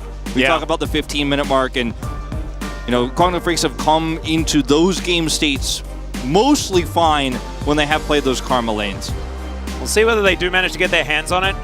There has been, you know, a little bit released about how D plus Kia have been feeling. Of course, after their losses that they picked up, there was a lot of lowness in the team. They weren't exactly having a great time. Showmaker especially has been struggling not only with his own personal health, but also his motivation in the game.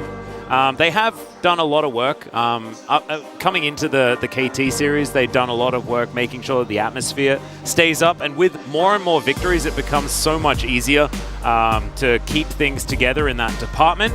And so hoping to see a happy D plus Kia on the player cams here today, regardless of the result. As CV Max over the other side, I imagine is still just focusing on development, focusing on making sure that these players are doing the best they can to improve. You have to, you know? I mean, you have to, because the season is likely not going to end in a playoff run, right? It is looking very doomed if that's your goal. But if your goal is improvement and going into the off season where you might make some tweaks to the roster, you might have some really strong prep going into summer season, that's a realistic goal, right? That's where you should be focused here. And for D plus Kia, this is the team that stands in their way of that 8th win spot. So, you know, not the most exciting matchup on paper, but it does mean a lot for both of these squads. Certainly does, and every win is extraordinarily important, as we do see Annie cropping up, moving towards the top of our ban lists. She has been just pretty solid, mostly in the mid lane, but also flexing towards that bottom side. Guangdong Freaks going to ban away the Caitlyn here from Deft. One very important thing hasn't been banned yet, and that is the Ashe. Nor the Karma, interestingly here, as D plus could ban it, but they will take the Sejuani away instead, weakening that Ashe pick if it is left through and D plus Kia aren't interested in it. The Lucian here needs a look. Deft has still not lost a single game on it. He is 7-0. And all these teams just keep thinking they have the answer. No one has had the answer. Well, I can tell you, Deft isn't playing Lucian this game. That is a guarantee. You sure about that? Are they seriously? Because I could have told you 100% he is. Well, like, there's no way that you don't pick Ashe. No, you don't pick Ashe. Sejuani's banned. Well, I take Lucian here 99 out of 99 times. They changed it, though. You're right. And then you and I are both like, oh yeah. And then Deft does go ahead and lock in the Ashe instead. And so now I guess that it's going to be the Varus Karma just to try and mitigate what could be a bottom lane problem. But there's so many. Oh man, because Ashe gives you so much control of everything else, right? Like, it's not about just winning the 2v2, it's about winning the entire map, because Hawkshot is ridiculous, and also having way more money than your opposition. Now they don't have to lock in the Karma right now as Guangdong, because they wanted to get the jungle priority here, and there's no Karma Ashe angle here. I guess you could play it, but it doesn't feel very strong. The question becomes, what do they play with this Ashe? Because no Sejuani. Okay, got the Lee Sin. It's going to be an Ezreal lane. Okay, this is some flexing. I don't know how many times Deft has played Ezreal this season. I don't think it's that many times. I can tell you, just by looking, it's 0. And he has not played it this season. Yeah, there we go. And Guangdong Freaks having a lane here, though, that pushes really hard into the Ashe Ezreal. A little bit hesitant on this Karma pick, but this is what I was talking about before. This is how Guangdong Freaks like to play. And, you know, you could have opted into playing the Lucian here into a different type of Guangdong lane, but you decide you want to get Ashe even without the Sejuani. And it works extremely well with Lee Sin. Obviously, the setup for kicks and Sonic Waves are really good here, plus True Shot Barrage layered on top of those arrows is extra guaranteed damage. The laning phase, though, not going to be as much of a guarantee. Is Showmaker and LeBlanc, you know, going together like peas in a pod so far this season. It's going to ban that one away here straight off the bat. I wonder what we're expecting as far as where that LeBlanc ban is aiming for, right? Because obviously you're looking for a 4th round pick, but it does mean that Bulldog is going to be more comfortable to grab something like an Azir, I guess. Yeah, I think that's the angle, because we've seen Showmaker like to play this specifically into the Azir matchup, even when it was protected by Sylas and Akali bans. So see if it's going to be an Akali that they take away too to really sell this. Yep, looks like Showmaker's also pretty happy to throw bans topside and get himself a counter pick in mid lane, because of course you throw away, like, if it's a Jax ban here, it's a Gnar ban, something like that, something that you want to blind pick. Is this? It's more difficult. Is this a quirky pick for Bulldog or something like that? This is a very strange set of bans with the LeBlanc and the Azir being taken away. Sylas off Victor, the Victor priority. It could be. And we might just see this pick hidden with the Jax, and there it is. This is what you were calling for in the previous series, you know, where you have this R4 Jax, and so strong right now in this meta. Dudu is a great Jax player. You know, one of the players who's playing it before everybody else. Oh, you can't Counter-Strike fire. Nope. You can Counter-Strike a gun. I think it's Gragas is the safest here. Kana looking to maybe play the Gangplank. This is so much scaling damage. But obviously also, Cannon Barrage plus the arrow too. Think about how much fun the bottom lane will be allowed to have if Gangplank was picked in that scenario. That's very, very scary. Blind Akali going to come in here for Showmaker. Somewhat scary. We'll see where Canna's going to go, though, because, of course, his 100% win rate Renekton, not available. His Gnar, he's played a heck of a lot of games on, but hasn't necessarily... Hey, Lissandra. Oh, wow, okay. All right. Was that an insta-lock? Insta-lock. Whoa, that's even more than an insta-lock. Like, that's the insta-insta. There's a lot of engage here for Guangdong Freaks, and Ring of Frost plus Counter-Strike as a combo, when you consider also the Wukong, who can cyclone through that fight, makes it very difficult to actually manage your Narbar as Kana in this draft, and Varus plus Karma into this Ezreal lane where it's going to be a little bit more difficult for Ashe to just stick to these targets and build up that early Umbroglaive. Makes it harder to control vision like you'd like to with the Ashe Akali, where you can then make the map dark, and then Showmaker is such a huge threat everywhere. So the early game here I think could be quite tricky actually for D plus Kia, but overall I think their draft is insanely good. They have a lot of great team fighting, and Showmaker on Akali here, and this Lissandra yet unproven here for Bulldog. So he has a lot he's going to have to show us here. There's a lot of agency in this draft for Guangdong, and it does play out very easily from ahead, but it's going to be execution-based, as we've talked about a lot here with these types of drafts. Yep, I definitely trust Canyon's execution. He's the man with my favorite play of all time as far as displays of mechanical skill, and it was on the Lee Sin. So I know exactly the one. Yeah, I'm feeling like he should be able to get this one going. Has also been recently playing a lot of it, at least in solo queue, not necessarily here in the LCK. He does have one game under his belt. That was a fun one. And he definitely got a victory in that regard. I'm surprised. Akali Lee Sin was what T1 also just won on. Yeah, I'm surprised Def doesn't take the Lucian that's gifted to him. They drafted something a lot more interesting here, Atlas, for this first game. Sometimes you have an Ashe available, and it is just too good. As let's get onto the Rift here for game number 1. See where the Guangdong Freaks are going to be able to pull a rabbit out of a hat.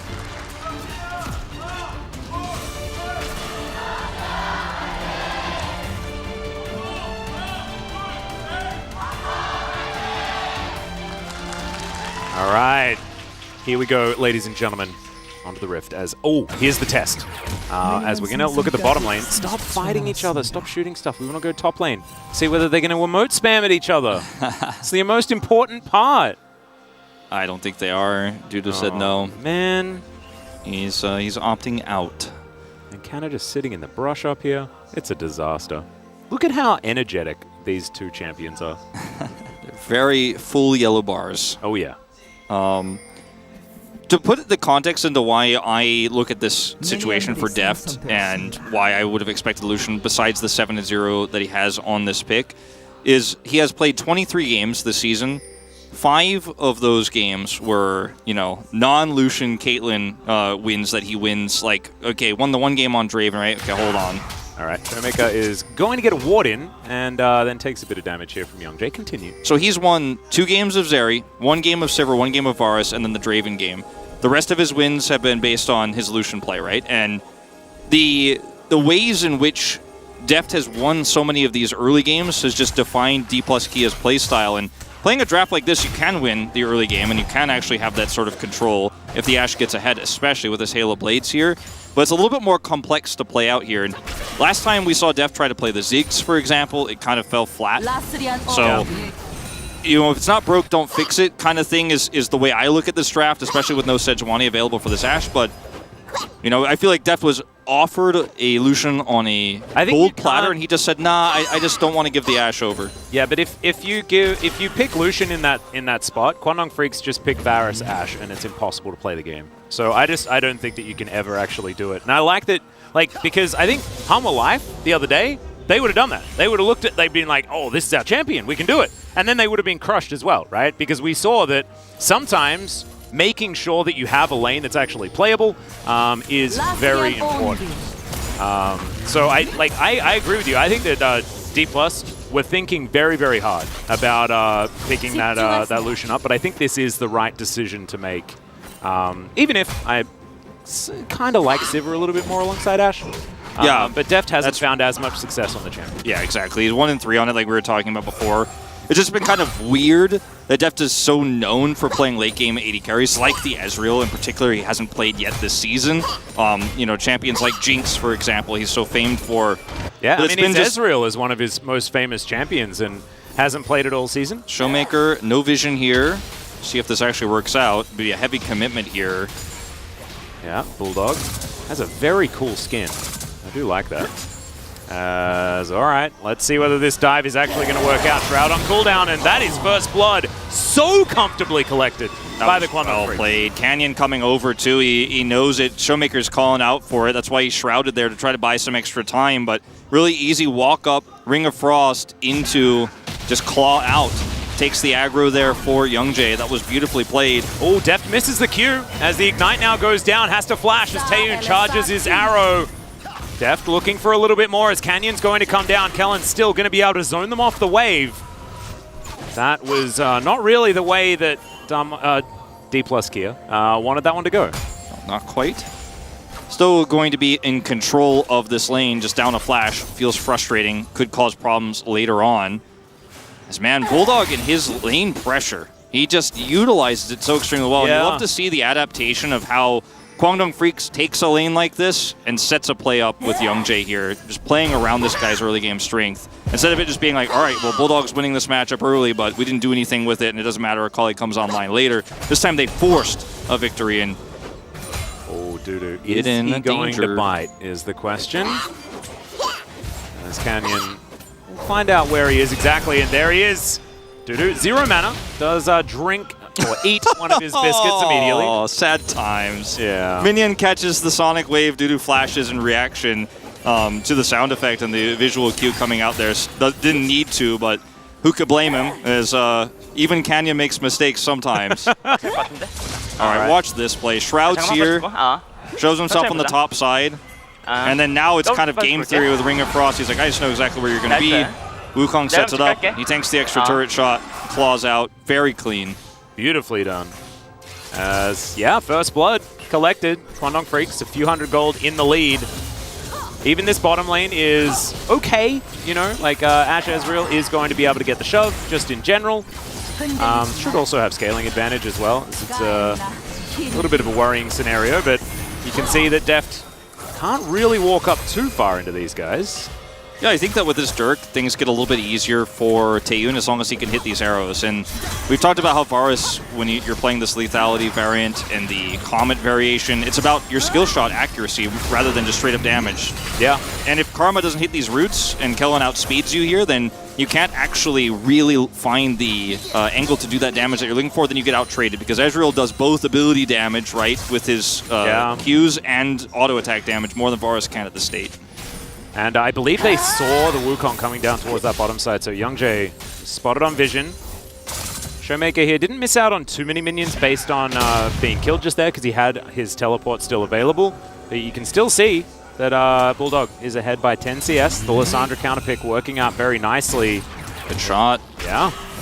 Taeyun, by the way, is so, known for his Varus. That was one of the big picks he had on DRX in the past. You pull it out in niche situations to play it well as Youngjae will be seen. Yeah, found by Canyon here. Lands a Sonic Wave. Tempest Cripple going to slow him down. Youngjae still on the front foot, though, as we can see. Levels even. Deft unable to actually go up and try and help out there. He stands very far back. This is dangerous. Lissandra on vision as well, but what can D+ Kia actually do about it is the question. Is Kellen going down very low? Oh, the arrow's going to interrupt Canyon there as well. This should be Drake for sure going over to Kwangdong Freaks now. Youngjae just going to trickster over the wall and take this one down. This is going to be a back interrupted. And this is, the complexities of what I was talking about in this laning phase. You don't always trust that these rookie players are going to be able to actually hit these Qs when they need to, but when Taeyun does, this becomes a winning lane with the Dirk advantage against Ezreal. This is kind of an old counter to Ezreal lanes. Now, it's very different, obviously, with the Ashe here. Can we see a steal? Oh, well, no, we can't, but it was very close as Canyon's going to flash and freak out a little. Nice try, though. Yeah, decent attempt. It's actually kudos to Youngjae there. It is difficult to outsmite a resonating strike and a smite. That was actually very, very well played from Canyon, but the risk will cost him his flash, which does hurt. Yep. Quantum Freak's taking a significant gold lead here with that kill in mid. Plate gold bottom side here, early Drake. It's a solo Infernal, which means it's not an Infernal Soul, but still a valuable Drake in this early game for the poke pressure here on this Lethality Varus. Okay, Ocean going to be the next one, so quite a few of the good ones still up and available. About a 50-50 on whether we'll see a dragon that people actually want to collect a soul. I like how we don't call them bad, we just say the ones that people want to see. Yeah. The ones that you want to contest. Trying not to be too controversial about our dragons, as best I can. As Kellen standing to the north here. Just because Jeff's got stinky breath doesn't mean he's not a good dragon. Exactly. And also, just because his abilities and stuff and his soul doesn't actually do too much and give you, it doesn't mean he's a bad dragon as well, right? He's a nice guy. You go hang out with him after work, he'll tell loads of teams kill him. Man. Loads of teams kill him. He gets killed all the time. Exactly. He might not be popular, but teams are going to go and smite him, you know? Yeah, right? All right, Canyon no flash here for this play. Has hidden it very well here from Dudu, and I'll see if he commits. Still holding on to the back as Youngjae is just going to take this Rift Herald. There's a nah. Okay, that should just be the kickback and a okay leap strike out. Canna, not going to go for it. Holds on to the flash, and they get Dudu's flash once again as Canyon looks for the safeguard, but not going to really risky plays here from Canyon, no flash. I mean, the idea with the initial play was great there with Kana, but sticking around here for that extra Sonic Wave with Wukong, he's nearby, he has ultimate because he just took Rift Herald. Very greedy there. He's not punished or anything like that, but scary, scary time there. Yeah. And that is going to be going, the Rift Herald is going now the way of Kwangdong Freaks while Canyon attempted this play. So Kwangdong Freaks losing a flash on their Jax, but you'll take it for the critical objective here, pre-14, for some plate money. We'll need to see a really explosive mid-game out of D+ Kia here. Because so far, things have been all Kwangdong Freaks' way. And their draft in mid is actually very, very strong. Around this Lissandra for the lockdown. The follow-up there is also very good as Arrow is going to sail by majestically but not actually cause too much of a worry. When I was looking at the draft, the idea of Varus Ashe being taken in response to the Lucian first pick never really occurred to me because it's just not a common lane. It's not often available, right? And yeah. I think it is kind of why D+ decided to go with this pick, but I wasn't really sold on Ashe Ezreal at all. The Ashe Sivir you mentioned definitely is something that could have created a stronger and safer lane. But this is a really big problem for D+ Kia now. I mean, they had control early, but now this Dirk is up. I mean, they're just getting plate gold after plate gold. They're going to crash this Herald down here. Canyon here on the defense, but still no flash. And I don't think they could stop this from happening. And barrage. Yeah, this is not going to be a Rift Herald stopped in any manner at all. And without the Sejuani pick, this Ashe pick feels at this state in the game pretty weak, you know, unless you have a follow-up with your Lee Sin. The Ashe arrows, even if they do hit, just doesn't have that much. There's not much you can collapse with at this point in time, as we're going to see a teleport come through, but not going to deny the plate. And Kwangdong Freaks just getting money everywhere on the map right now. This game state, we have to kind of sit back and be like, wow, you know, Kwangdong Freaks played the early laning well, got those early objectives, are snowballing it very well across all 3 lanes, got that kill onto Showmaker early, and something has to change here for D+. Yeah, they will naturally scale up with this Ezreal, and Showmaker's not, you know, in such a bad spot. You're only 1 death, and he's actually ahead in CS. It's not like he can't play, but Kwangdong Freaks trying to snowball this game, and if they get the second Drake here, and then contest a Soul Point coming up, we don't know what that's going to be just yet. This game state might just not be recoverable for D+ Kia unless they can make something happen in that mid game. It gets scarier and scarier with this lethality Varus. Definitely does. It's they're not out of the woods just yet, you could say, as Def definitely wanting to get a few more items than just this Essence Reaver that he just managed to complete. I mean, they're grabbing plate gold for this Varus in mid. You know, this is just very rare to see. Usually it goes top side, and he's just been able to leech one away. Nicely done. Drake up again in 6 seconds time, and you can see there are a lot of red wards down there. Kwangdong Freaks certainly in a position to pick that one up on spawn. Youngjae going to start it here, as Bulldog, he knows something's up. As he is going to walk in, gets his control ward, and there is the arrow. The flash immediately comes out. He knew that that was going to happen. Yeah. As Jun watches it sail by to pollute the airs of Runeterra. Really unfortunate that Bulldog loses his flash, but it's a good reaction from him. Just wanted to know for sure, are they in that brush or not? Well, I think a lot of mid laners would say, all right, well, Lissandra, maybe I prep the claw before I check. You know, if you prep the claw and instantly drop it there, then like you can ward and then get away. But he flashes, still reacts quickly, and you know, won't be punished there as they get the Drake on the other side of the map. Taeyun trying to grab even one more plate here, and I think he will. Wow, this is insane, the Varus lead right now. It is huge. And Deft able to Arcane Shift the Chains of Corruption, but it doesn't stop this from being extremely difficult. And I'm just waiting for D+ Key to actually do something about this. Because so far, Kwangdong Freaks have just ran the Rift. They've done exactly what they wanted this entire time. And D+, they lost control very early and haven't been able to wrestle it back in any way. Yeah. We need to see some of that decisive play that they've been able to live off so far here in the LCK. The cool thing, too, for Kwangdong is, you know, that the one play that D+ tried to make is unsuccessful. It gets a flash, but not too impactful, especially with the Drake going over on the other side. You're not worrying about any team fights without that. You know, maybe the Herald goes over, but you're not worried. But they also have this Jax that, while not ahead, is going to functionally be better in a side lane here for Kana, because he's neither ahead nor has he fallen massively behind. So functionally, he's just going to be stronger. Okay, this time no flash, but the claw is good. Yeah, claw is going to come through, but the stun is going to last for way too long. Oh, Showmaker caught under the turret, but it doesn't matter. He's able to pick up the kill with the perfect execution. Needed it. As, oh man, Ashe is so... It's like just a lot of CC, man. It's crazy. And I mean, I thought, okay, his claw's out though, so he's fine. Didn't activate it in time because he's stunned forever. Yeah.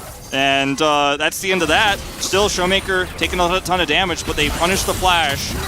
Shot Barrage does a fair bit of work here, but still his turret is taken down extraordinarily low. Somehow managing to keep it on a sliver of health, but these arrows raining down, like Deft is not very tanky at this point in the game.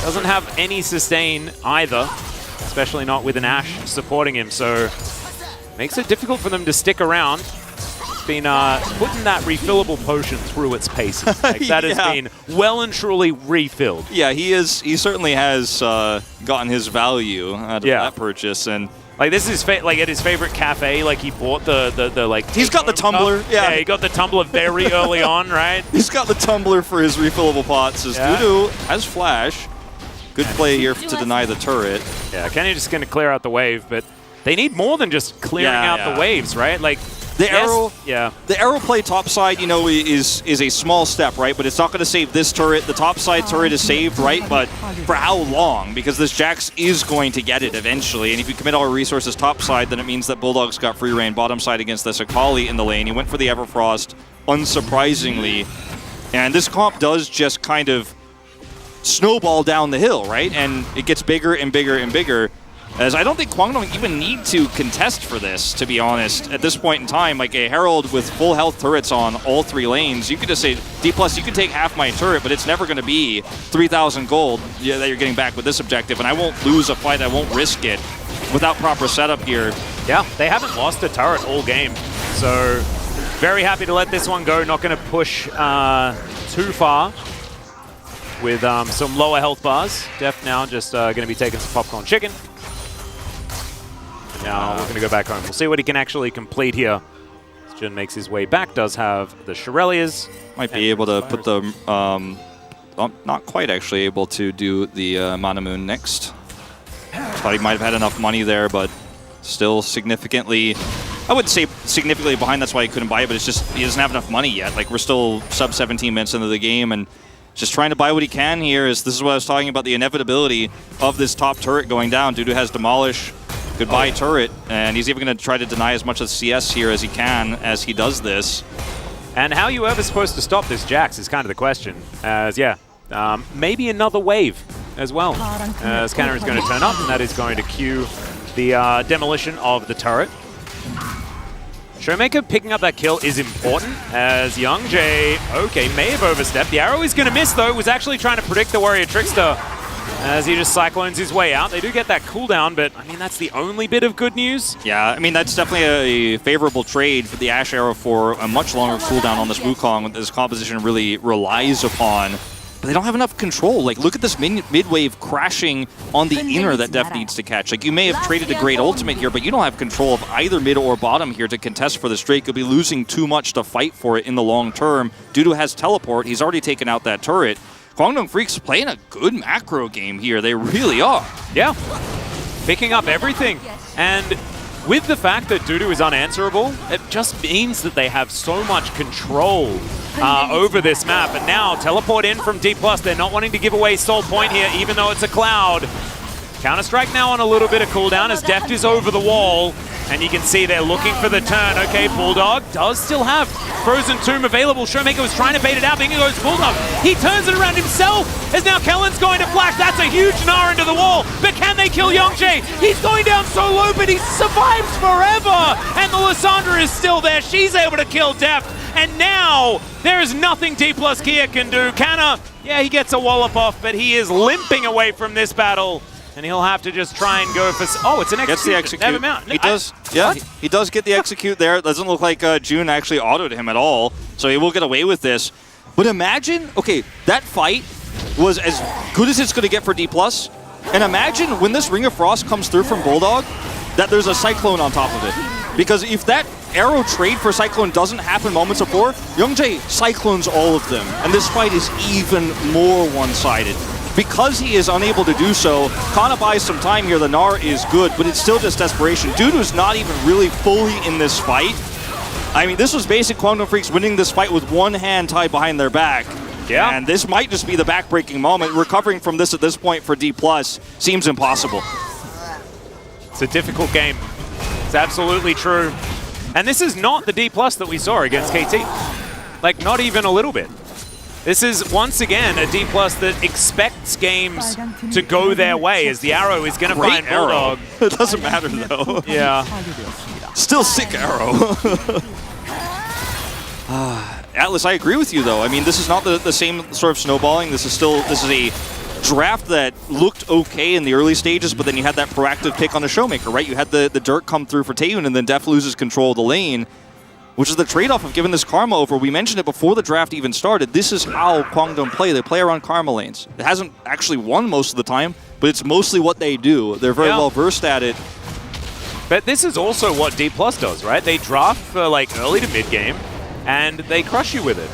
And often they do that around Renekton's and things like that. Like, this is Canna's most played champion on the top side, but is definitely not the biggest win rate that he's picked up, as Arrow is going to find Taeyun here. No flash. And yeah, that's a really dead Varus. Not sure whether that's going to mean all that much, but Baron is up. It's going to stifle some of the farming here for Taeyun, and it will prevent any of that arrow poke if D+K are willing to actually make a Baron play. They want to try to force Bulldog out before they do so.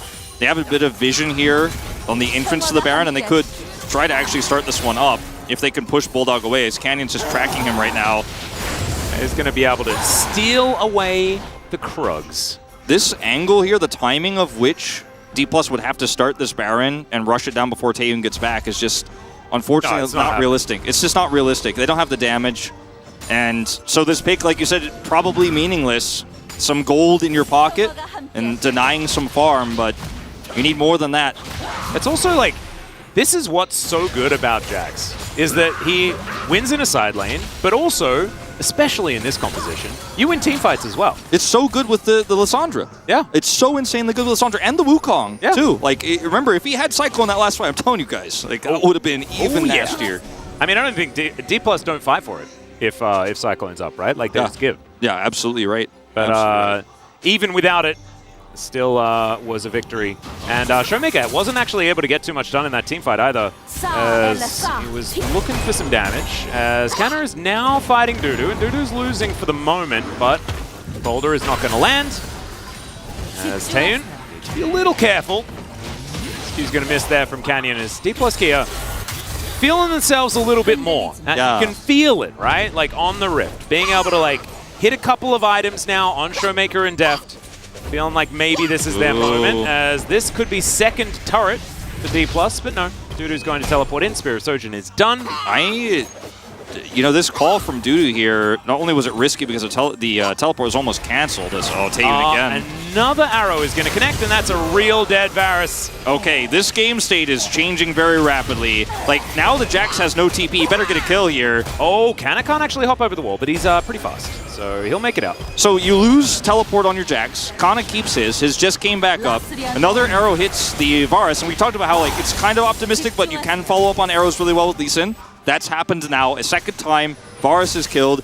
D+ getting a little bit more time to farm with this Ezreal. The Muramana is complete and stacked. And, you know, this looks a lot harder every single time one of these mistakes happens here.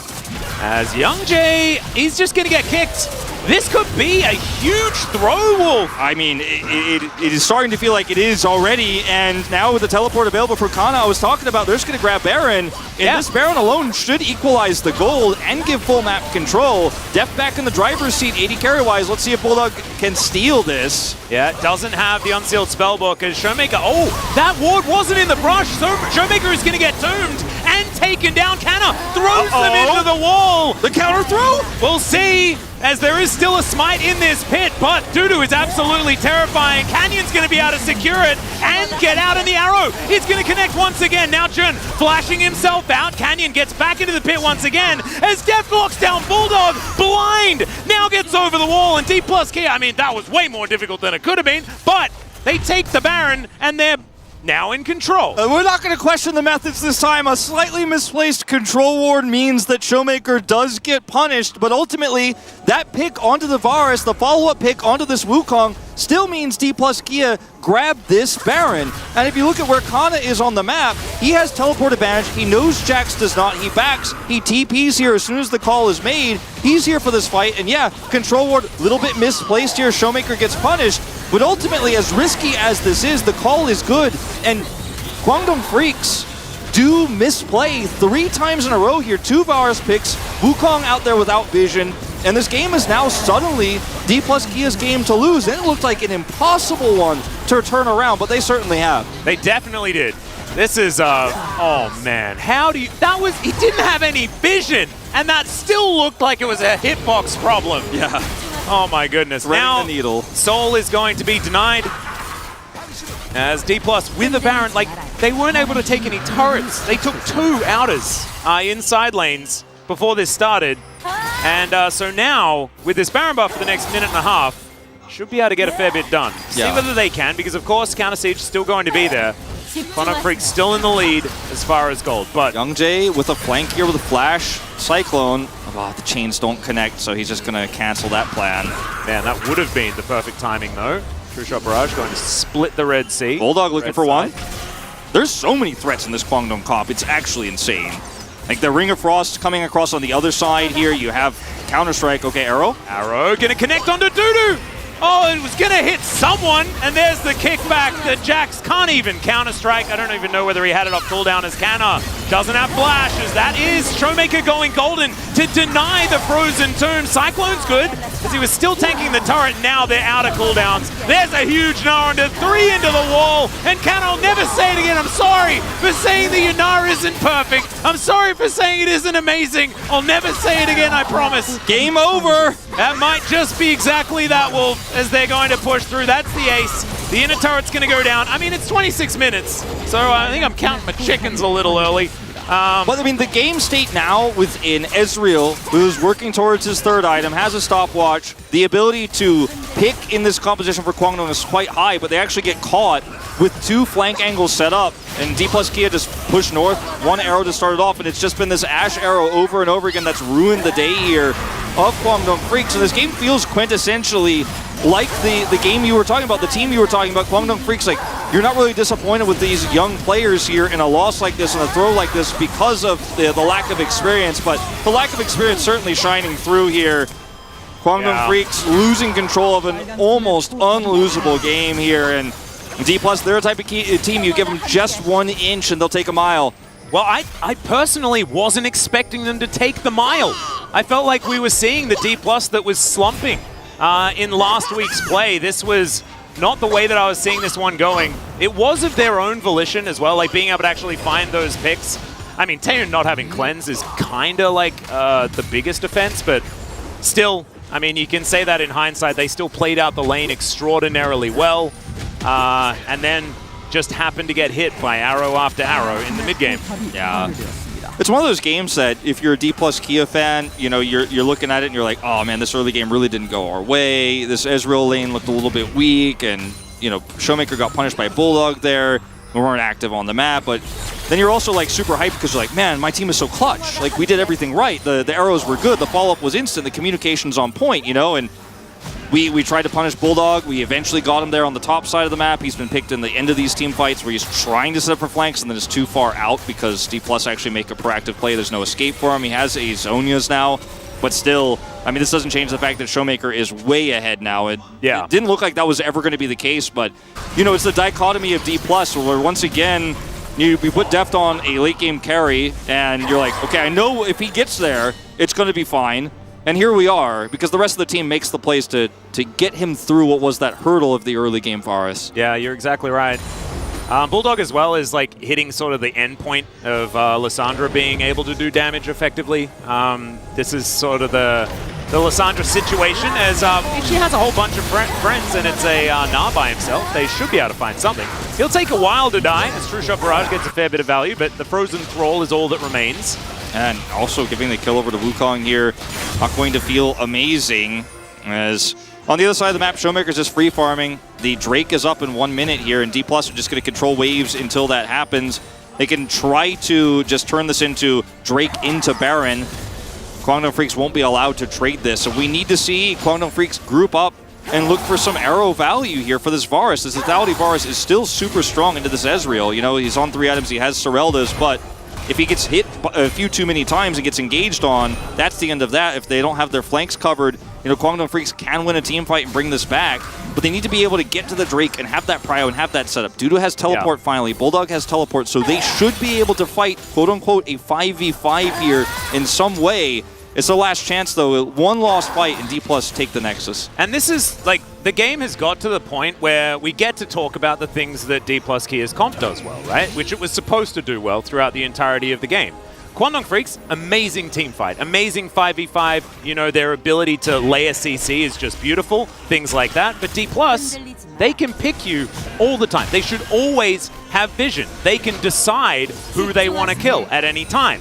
And Kwangdong cannot play timid here. They have to play aggressively. They have to play around these arrows and flank angles. Bulldog's going to look for one here. As long as Doodoo and Bulldog have a cross angle. Oh, Taeyeon Oh, wow, he is way too low. He cannot actually fight anything. Yep, the fight's over now, and while they're being indecisive and kiting to that choke point, one single ult from Deft is like, all right, you guys are out. Yep. Canyon's there for the follow-up, and that's the end of the fight. You have to be more decisive here in D+. They were not afraid. And now Showmaker is just walking after Youngjae here. Okay, Horizon focus done for Bulldog. Works very well. Yeah, good for Lissandra. On the Lissandra, but would have liked to see something like a Void Staff, but I guess there's not a heck of a lot of magic resist built up just yet, especially given the fact that he is soul magic damage on his team, so kind of okay with it. Taeyun down to 50%. Pretty sure he just went home. May need to return. This is... Man, Bulldog is like, he's playing his heart out this game. As the Claw, oh, Showmaker, he picks it really beautifully. The arrow has to be flashed as the Q misses from Canyon, but Bulldog might just die. The Frozen Tomb comes in, Showmaker goes into his Zhonya's, and now Deft wants to take some control. Counter-Strike will go off before Deft comes out of his stopwatch, but he still is going to die. Canyon goes into his stopwatch as well as Canna gets over the wall. Meganar is incoming. He puts everyone on top of each other, and the bottom lane is just obliterated, or walloped, I should say. Youngjae goes golden as well. I mean, everyone has a stopwatch at this point in the game. Showmaker's going to flash on the head, though. It's not going to stop him from dying. Picks up the double, and we'll see what D+ Kia want to do now. Going to be able to get this Baron here with a bit of a reset coming through, and if D+, that fight could have looked very different. I mean, Bulldog gets collapsed on, uses his ult onto the Akali instead of self-ulting. The rest of Kwangdong Freaks also so far away. He doesn't Zhonya's either. Like, this is kind of a panic moment here, it looks like, for Bulldog, thinking he actually can survive a little bit longer. Showmaker follows the Claw, tracks him. He read him like a book. Yeah, no self-ult here, no Zhonya's. He just gets deleted. Ult Showmaker because Youngjae's there and he wants the turn. But I think this fight could look really different if Dudu actually capitalizes on a Zhonya's play here with Counter-Strike. The fight still is as good as it's going to get here, minus losing your Lissandra first in the fight. But things could have looked really different if Bulldog had played that a little bit cleaner at the beginning. But there's nerves here, there's a lack of experience, and D+, they give you no time to think. They give you no time to react. They're so fast on these collapses. And they will win this narrow team fight even without Deft at the end of it, because Showmaker can carry and pop this one off. And that should be Baron. Also, like, Canna MVP of that fight. Oh, yeah. Finding that Nara into the wall, the huge wallop to follow up. As another arrow's going to sail by, the classic. I mean, this is why we think that Ashe is way too broken, because you can just throw out ultimates willy-nilly as much as you want. You just wait. If they pick up a Cloud Soul as well, he also gets to throw out an arrow and then run after his opposition really fast. Isn't that neat? And look at the defensive ward setup here for D+. They won't be flanked by any Lissandras. They won't be flanked by any Jaxes. They know both TPs are down. They're just tracking, making sure. Look at these wards on Blue Buff, that control ward on Wolves. The only way that Kwangdong do anything is with a flank here, and they're just not going to allow it. Yeah, Youngjae trying to clear out vision where he can, wanting to find that flank angle. The ship just really seems to have sailed completely at this point in the game. It was such a good early game, and I feel like this is the classic young player thing. You've said this already, but like the fact that they had it in their grasp probably made it more likely that it was going to slip out of their fingers, right? Yeah, because like you get nervous at that point. You're like, what? I'm winning. Like, how many world champions are on the enemy team? You know? It's like when you've got a bunch of sand on top of your palm and you try to clench tightly. Yeah. It's actually all going to fall through your fingers. Yeah, it does feel like that in a lot of ways. And Kwangdong Freaks here now just circling the drain a little bit with no ability to flank here. There's one ward but no TPs. Dudu's coming up in a moment. Bulldog actually just got his too, as I say it, so maybe that's your angle here, but it's so telegraphed at this point. And it's also so hard to shock call in these moments, as Arrow is going to find Bulldog. He is going to get McHale's. And so now Taeyun is very, very exposed. They're pinging that ward there in the mid lane, but it's just too late, you know? Oh, here it is, though. We're still going to get it. The flank. So late. Bulldog is flanking, Wolf. He's flanking. He's continuing to flank. I love the flank meme. Yeah, Showmaker is looking for him. This is a reference to Valdez and Wolf on the Challenger broadcast. Earlier, Poolbay was flanking for a really long time. Some say he's still flanking. Yeah, he may actually still be He's still level 14 on Akali. Yeah. This Challenger's meme, like nobody gets it, but we think it's really funny. Yeah. I thought it was funny. I was man. Like I was having a great time. I'm an example of a viewer that enjoyed my experience in that game, okay? But the teleport actually stopped the push from D+ here. Barons fades in 10, so they have bought themselves some time in this game. I don't know if it'll change anything, but as long as that Nexus is alive, there's a chance, right? There's a chance. Oh, okay, Canner is going to bite the bait. Showmaker looking for the flank, and who's baiting who is kind of the question, as he finds the backflip onto Taeun. Yep, you can't cleanse death So anyway, clean. so I guess it doesn't even really matter, as Canyon's going to get the kickback. That's the Gnar follow-up. And now, Dudu, where are you going to go? And where is Jun going to go, especially, as Showmaker should be able to find a 5-point strike. It's a dead Wukong, and Bulldog is going to try and hold the wave, but there are minions still here. And if they can tank these turrets, they can just win the game. Unless Dudu can do something absolutely heroic. There's a teleport to keep these minions alive, which is very cute. And there goes the Jax. Canyon going to safeguard to follow Jun, and this game is over. But man, Kwangdong Freaks, they made them work for it. This is not what D+K were expecting this game. I guarantee you that. As Bulldog on this Lissandra, he played the laning phase very well. He had some moments, but then he also had some mishaps. Still, when it's a team this young, can't help but feel proud of them. Yeah, certainly. You know, D+Kia definitely with a rockier start to the game, but like I mentioned, if you're a D+ fan, seeing comebacks like that, you know, that's what you want to see. That means the team's in the right mindset. That means the team knows how to look for win conditions, even when the loss, which is what Damwon was always famous for. Down 5,000 gold, team fighting beautifully. Down 5,000 gold, finding a flank, Showmaker getting those angles. And, you know, if you're a CV Max looking at Bulldog, you know, you have to kind of look at him and put your hand on his shoulder and say, you did good, kid. Because he did. And he set up that gank. They played the early game with Young Jay extremely well. He was sitting in sides. They had the Varus get ahead, Taeun hitting his skill shots onto Deft. And the focal point here is, I think, a little bit of frustration. Yeah, Deft hits 400 wins, but the coaching staff is much more interested on how that early game went wrong right now. I don't think we're going to be having that discussion backstage about congratulations on your 400 wins. Looking forward to Canyon's 400th game coming up next. I think it's more going to be about, like, guys, that wasn't good enough, and we need to see some cleaner early game play. I agree. I think the Kwangdong staff here, you know, are also pensively looking at where that game went wrong, but I don't think you're too unhappy with how well you played the early game. You just got to, like, the easiest thing to learn when you're a new team, when you're a team full of rookies, is to play the plan, right? Play everything according to plan. When things stop going according to plan, that's the harder thing to teach. That's the harder thing to grow with, and there's a lot of learning to be done here for Kwangdong Freaks in this loss. And it's so hard to shot call. Even if you're a super experienced team, shot calling after a throw is so difficult. Everyone's mad, everybody shuts down. And everyone's mad at themselves and everyone else all at the same time. Emotionally, it's very, very difficult to do. But we are going to go to a short break. That is quite easy to do. Then we're going to head to the space, and then it's game number 2. We'll see you there.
덱스공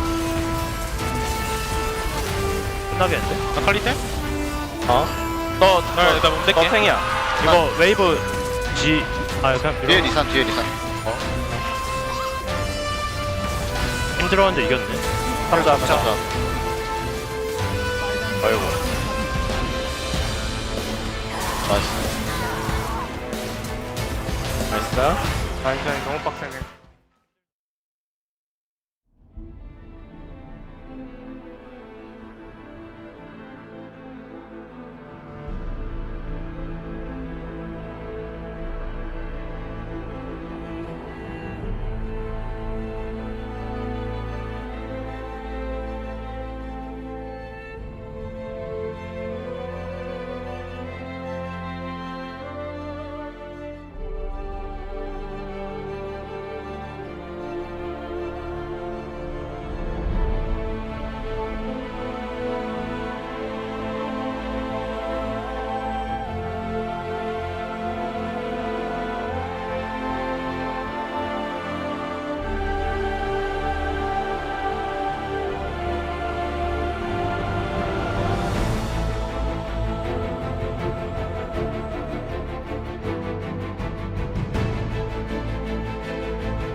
Hello and welcome back to the space. I'm Valdez, with me is Chronicler, and that was a game number one that was very interesting. Quite back and then forth in terms of DK. They were running the Akali Ezreal, which we knew was going to struggle a little bit early on, but eventually did get there, and then we finally got to see exactly why you should always take the Ashe. So I love the draft from Kwangdong, even though they gave up Ashe, which ended up costing them the game.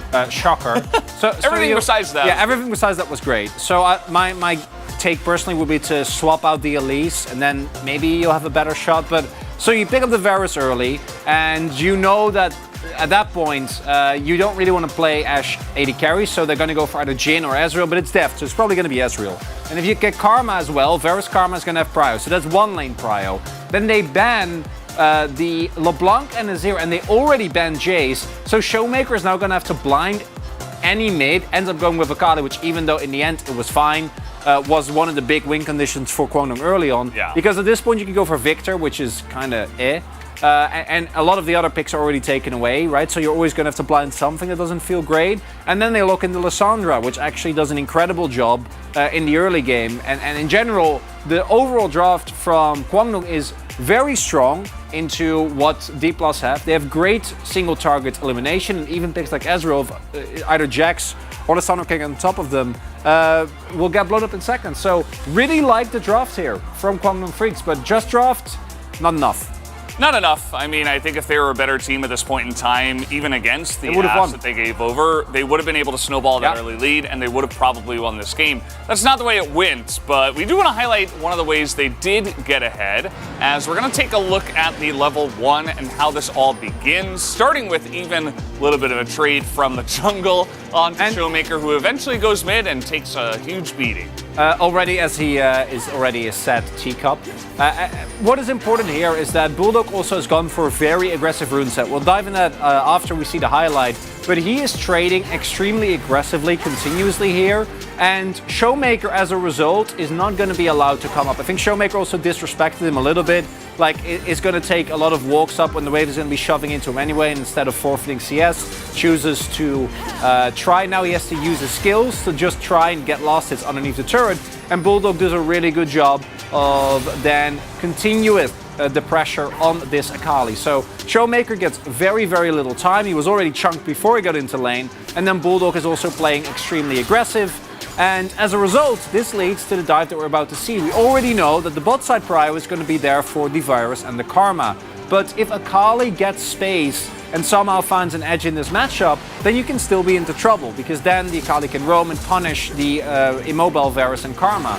But because of this early play, Showmaker is on the back foot for such a large part of this game, and even though we already know in the future Kwangdong isn't going to be able to keep it together for long enough, they get like a 3k gold lead, they get the soul point, so it all starts with this play, and he went for Electrocute and Scorch. Often we see Lissandra's going for more utility-oriented build with specifically the, what's it called, the Unsealed Spellbook, but like Showmaker took like 150 damage off of Scorch and Electrocute procs early in the game, which really enabled that dive. And I think that it's cool to highlight kind of that the early prowess that they still had. Yeah, it's part of the reason, you know, why this Lissandra was picked in the first place. Even if you're not getting kills, you're going to be pushing the Akali out. You're going to be doing a ton in the lane. Let's take a look at highlight 2 real quick here as well, because we do want to show just how, one of the ways at least, that DK were able to come back in this game. And this happens after there is already a pick on Taeyun with Ashe, which is broken. And we didn't do an Ashe highlight error reel because we've seen too many of those. Really nice pick from Canyon. That turns into the Baron, and then from this point on, they lose the lead and the game is over. And it's really sad, considering how well they played the early game, but it also showcases that Kwangdong is a team that just doesn't quite have the experience. This gets a little dicey with Canyon getting out of the pit, but there is no smite available, and the damage just isn't there. A little bit too uncohesive from Kwangdong, and from here on out, D+ just take control back over the game and end up winning. Yeah, definitely not the cleanest Baron take, as you mentioned, and also just to get into that position where it's like, okay, we're clawing back over the course of like 10, 15 minutes. Not exactly a huge comfort zone for the side of DK, but let's see who did pick up the POG here for game number 1, because I know there are a couple of people you could vote for, maybe even 3, but Kellen on the Ashe is going to get it. I didn't want to vote for Ashe. Kellen has had a pretty stellar season, so I'm okay with voting for him as an individual, but I was an Ashe voter. because it was the picks that the Ashe enabled that turned this game around. That's the reality of it. Like this pick right here, this is the first pick on Taeyeon. There will be another pick on Taeyeon that leads into Youngjae feeling very scrambled and kind of gets caught in the confusion following up. This also forces a teleport. He hit so many important arrows. He really did, yeah. This wasn't just like, oh, you know, I'm an OP champ. I mean, he was. But he also basically was hitting all of the important ones, so you really got to give him. I was feeling the Kana or Canyon vote, but yeah, it's the arrows. They're just too good. A couple of Showmaker votes, which I think would have been my 4th pick out of the team, but, you know, it's a choice you could make. Either way, guys, we are done here on the space for game number 1. Let's go back to the casters for game 2. Well, I would have voted for Kana probably, but only because I don't think that you could ever vote for Ashe because it should never get through. I just think that it should always be banned. I always thought that the follow-ups to the Ashe arrows arguably are more impressive because it means you have to be ready to catch the arrow. You have to be like in position, and we saw Canyon and Showmaker to a lesser extent be so ready to follow up on those arrows. But Kana winning those last few team fights where things did get a little bit rocky there at the end. But let's see what happens with the side swap here and Kwangdong Freaks being in first pick position, as this will be Canyon's 400th game, the 4th player in the jungle to have reached this milestone. Wow. And it's so interesting, right? Because we have Deft making it to his 400th win. Yeah. And Canyon now playing his 400th game. It just shows that Deft has definitely been around for quite some time. It's crazy when you look at how long Deft's been around. 400 wins, 400 games for Canyon, and you're looking at Bulldog rookie season, right? Yeah. Like that's what we're dealing with. He had a great early game, but still some of those mid to late game problems shining through as Kwangdong Freaks see if they are going to deny the solution from Deft this time around, or if we're going to have a similar bot 2v2.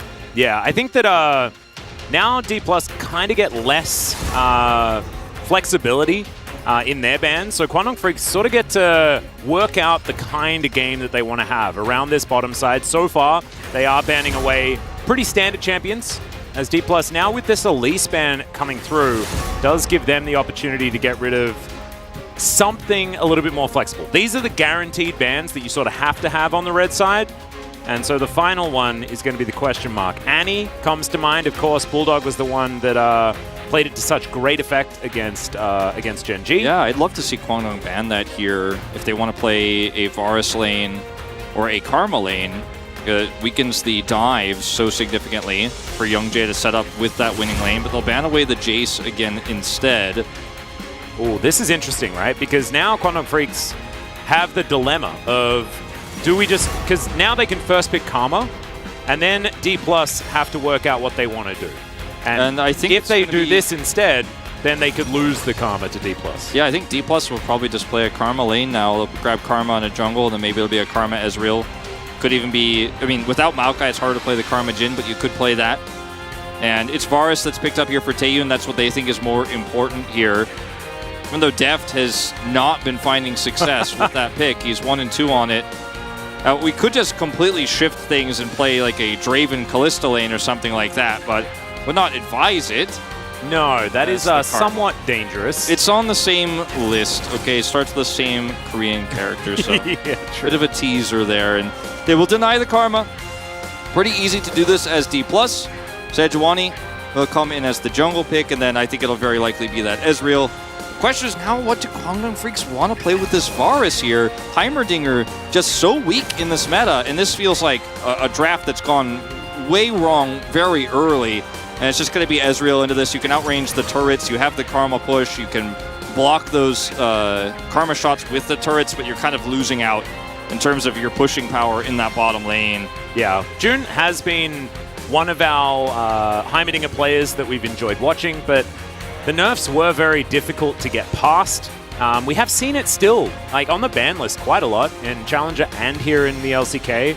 But I think we're not really big fans of Heimerdinger these days. I'm not really big fans of Varus when you don't have an Ashe with it, you don't have a Caitlyn with it, and you don't have a Karma with it, you know? So it's really easy to ban Heimer 2 in the second ban phase when you have just a Varus on its own. It's like, well, what else does he play, you know? And yeah, it's in this case for Guangdong Freaks, I don't think you're really happy about the Heimerdinger. Be like, ooh, they took the Karma. I didn't see that one coming. But you should have, probably. And we'll see how this lane goes. Now they're going to take away Kana's Renekton.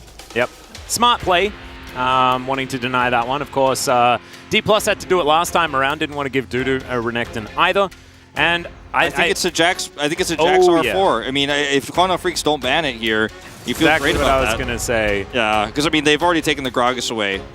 And you can take a Azir here if they ban the Jax, and you're like, all right, well, now what are you going to do, Guangdong Freaks? You're not going to have a lot of prio with this Varus pick that's already going to be playing second fiddle to the Ezreal Karma lane. And if it is the Jax ban here, do D+, then just go for a Fiora or something like that. I think they definitely can, and they could save it for R5. Ooh, Yone. All right.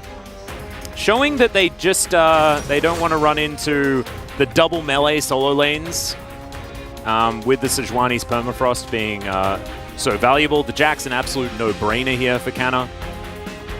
Super easy. Might just be a Gnar response here, which doesn't feel great. And Gragas being the best answer right now we've seen in the last 2 weeks, but it's banned, so felt pretty face up. And the Yone ban did make me wonder if we might see a Taliyah here for Bulldog. Doesn't feel great into this composition right now, and they'll take the Fiora, they'll opt into this. I kind of like it, you know, it's the fight fire with fire approach. It's either Fiora versus Jax or Camille versus Jax that kind of makes us feel that one is, of course, the... Showmaker, do it. Do it. This was his one trick back in the day, guys. Don't do it. I mean, he's not going to play it. But it was... He played it once in Kesper Cup like 4 years ago or something like that, and I remember we were so excited about it. Yeah. But yeah, just he plays it still in like Earth, but that's it. So now you have as D+, like if we kind of point and draw lines across lanes, you have a skill-based matchup topside where it's going to be Jax versus Fiora. Can go either way. You're fighting fire with fire. A lot more agency on the Fiora part of this to play, or on the Jax part rather, with your Counter-Strike activation. Fiora has to just try her best, and you have some vital signs that could go wrong for you. Then in the mid lane, you have a pretty even lane where the Taliyah is going to be putting kill pressure on with the Wukong into the Kassadin. And the bottom side, you should be able to relatively fairly well deal with the Varus pressure and actually get a large advantage down there. So the only lane where you're kind of vulnerable by default is your Kassadin lane, but you're not that vulnerable. It's like Taliyah into Kassadin, so you feel pretty good about your scaling opportunities there. You've got the Ezreal that could scale. And where do Guangdong Freaks find value with Heimerdinger Varus? It has to be in early objectives, or the Wukong needs to play around topside, get this Fiora fed so that she can actually be a win condition later on. Yeah. You have some choices you can make to win this game as Guangdong Freaks, but if the game just goes evenly, if you aren't as proactive as you need to be, D+ Gia just kind of coast into a better win state. And it's even worse than the situation in Game 1, right? Where it felt like Guangdong Freaks had all of these obvious avenues towards mid-game power. Now, the bottom side of the map, like you say, is less of that guaranteed push. I think Varus Karma is probably the strongest lane that we have at the moment, just in raw laning phase, especially with the lethality build that you can go. This doesn't have that, right? Because now it's Heimerdinger, who, yes, can still be very valuable if he lands these grenades correctly, but outside of that, it's not as much just general shove that you do get access to. The extra shielding for Deft will allow his laning phase to be much better. It's a dicey one. Guangdong Freaks will see whether they can get things together. We hop onto the Rift.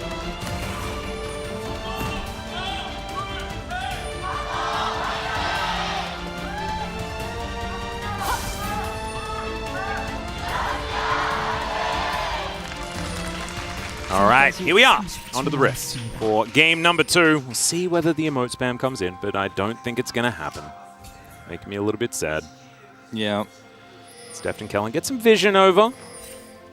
That one is usually reserved for a little bit more of the, you know, the different players, right? And yeah, it's the Dundun thing, isn't it? It's a bit of a like, okay, yeah, Dundun, he's a smiling player, he's going to do it all the time, but if you're Dudu, you're like, oh, my coach is going to actually backhand me if I do this in this like 0-1 game state after we like if we actually do this and like I mess something up and we lose the game or I lose lane early because of this after we threw a game 1, like you're just like I'm not playing that game. I'm just not doing that, you know? Like I said, I respect, we've talked about this in the first series, I respect the players who opt out as much as I respect the players who opt in. Deft and Kellen setting up. They know that Jun is probably here because if you're Heimerdinger, you just want to be able to get these down. Okay, good start. Yep, definitely an important start here for Taeyun, hitting the first piercing arrow. And one of the things we didn't talk about in this lane is with the Kassadin, you know, you actually get to just walk down and set up turrets first in this lane, whereas a lot of matchups like the Sylas we see in the past, you actually can't win that level 1. And with D+ having no help here, no power to set up this 2v2, the Heimerdinger will actually get a little bit of value at level 1 and can actually push this lane through. You know, sometimes we see big contests because of this, but not with the draft that they put together here this time. Showmaker's first Kassadin game. Now, the player that plays it the most, it's the first time he's played it this season, is Jun. Oh dear, down to 100 health. The autos are going to come through, and that is first blood for D+ Kia. They are angry after what happened in game number 1. Yeah. Now back with a vengeance.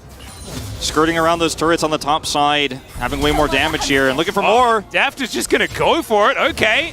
Another auto, not going to land as Youngjae is going to come in here. They do have a ward in this brush, and he doesn't have Arcane Shift. There's the flash. Oh, does manage to get the Inspire. Deft. Oh, Arcane Shift, where is it? Not going to be back up in time, as Showmaker is going to get another kill onto Bulldog here in the mid lane as Kassadin. Yeah, trying to put some extra pressure there with the Taliyah, and then getting punished. You see it's a 5-game win streak here for Kassadin.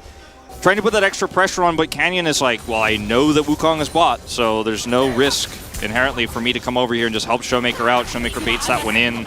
So Kassadin gets an early kill.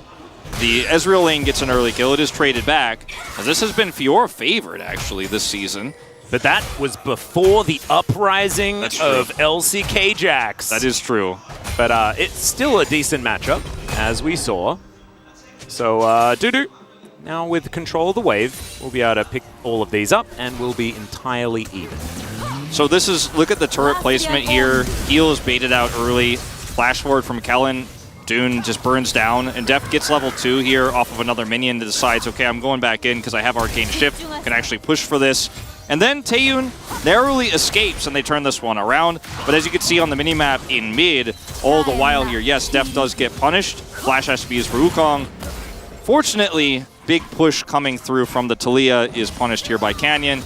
Grabs this, and he's like, all right, well, I see the Wukong as bottom side, so let's punish this Taliyah that's trying to get a lane advantage. This is just quintessential Bulldog, right? Trying to get any lane advantage he can. Yeah, trying to go over and ward, I think. But Canyon in perfect position. 오! 개달아. Happy Showmaker. Yep, and I mean, it was kind of a peculiar way to go down there and ward from Bulldog, but he just greeds for it. Maybe expecting that Canyon would be trying to help bottom lane, given the fact that Youngjae was there. We did have a incorrect number that wasn't updated for Peanut earlier, that's why we're showing this again. Yep, total jungler games played. Peanut is ahead by over 110. Oh, sorry, over 108. 107, because 108 would be exactly. Man, math on stream, never do it. Yeah, Deft and Kellen back in some control. And as you can see, the CS margin is not as bad as what it could have been, right? Because Taeyun didn't actually die and was able to stick around. Seismic Shove, not going to land onto Showmaker. It's sort of the only time where you can comfortably Seismic Shove against the Cassie. Yeah, 3-6, and he's going to have his ultimate very soon. Then you're not going to be able to do that. Yeah. More. As you see the kind of hover here for Youngjae in this bottom lane, trying to get some advantages, hope to let Taeyun and Jun get back into this lane a little bit here. It's all about hitting those arrows just like the last game, but so much more important this time around for those to actually land. As okay, Canyon hits 5, he wants to contest. Yep, Youngjae gonna fight him as Showmaker's getting taken down very low as well in the mid lane. He has level 6. Level 6 finally hit for Bulldog, as now he could join and try and add to this fight as Canyon. He may have to flash to try and get out of this one. He does. Seismic Shove in a great spot there for Bulldog. Yeah, and actually some CS is denied from Deft as he has to come over there. Kellen was kind of awkwardly holding the wave under turret, so wasn't actually there to help out. Doesn't have the arcane shift that Ezreal has, so can't chase as quickly to come over there and get involved. So really good call from Youngjae actually to just turn that one around, knowing they have some bottom side prio there, and Showmaker is pushed in. Guangdong Freaks, both in Game 1 and in Game 2, playing around their lane states extremely well, despite some hiccups, right? Like in this game, you see Taeyun almost goes down. You do get that pick onto June as D plus Kia, but then he turns it back around. And it's a slight gold advantage here for Guangdong Freaks as the dust settles. Yeah. Still, I mean, you need to be further ahead than that. In fact, you need to have a lead. For this to be really something that you're comfortable with. The fact that Kassadin has a kill means that it's even more dire straits for Guangdong. Yeah, picking up the Catalyst, which makes it a lot easier to lane against this Taliyah. You see Showmaker will actually have even some agency in this lane now with Ultimate and Catalyst. Starts his tier on time. And sometimes you actually have to delay your Catalyst significantly because you have to get tier and stack that on time to hit your spike correctly, but because he has that early kill, he's just like, all right, cool, got both. Yeah, this is actually kind of perfect back timing for the Kassadin. You almost never get fortunate enough to do this unless you have like the faker triple kill angle. Yeah. So he's feeling It's great. not impossible, right? Because we did see it. As Dudu holds onto the wave, Lunge is going to help him lock down all of these minions. Does have a slight CS advantage. But we'll see how valuable or how meaningful the top lane is going to be this game, because it certainly could be, extremely. But if this Kassadin becomes a big problem, it won't be as much.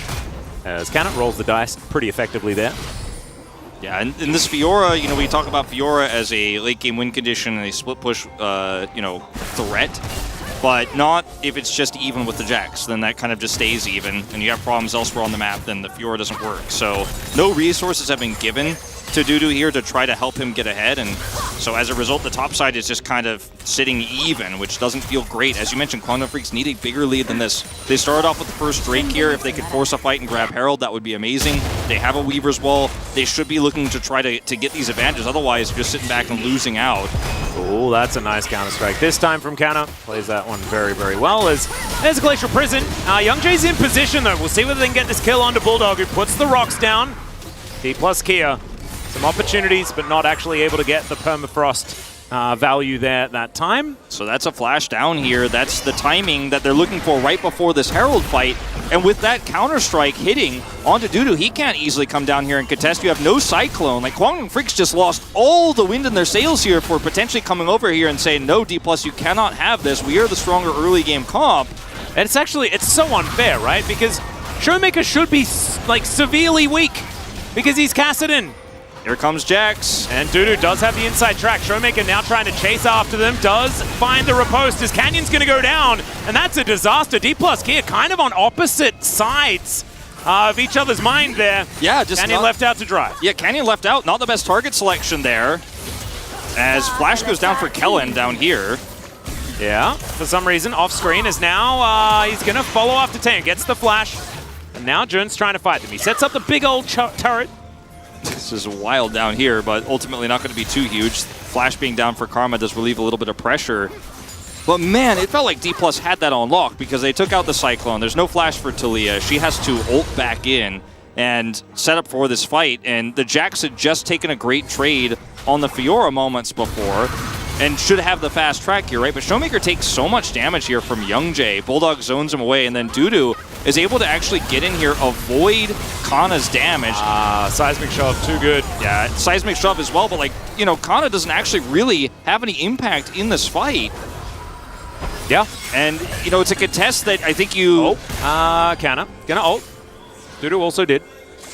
But that should wear off as Kana is going to turn it around.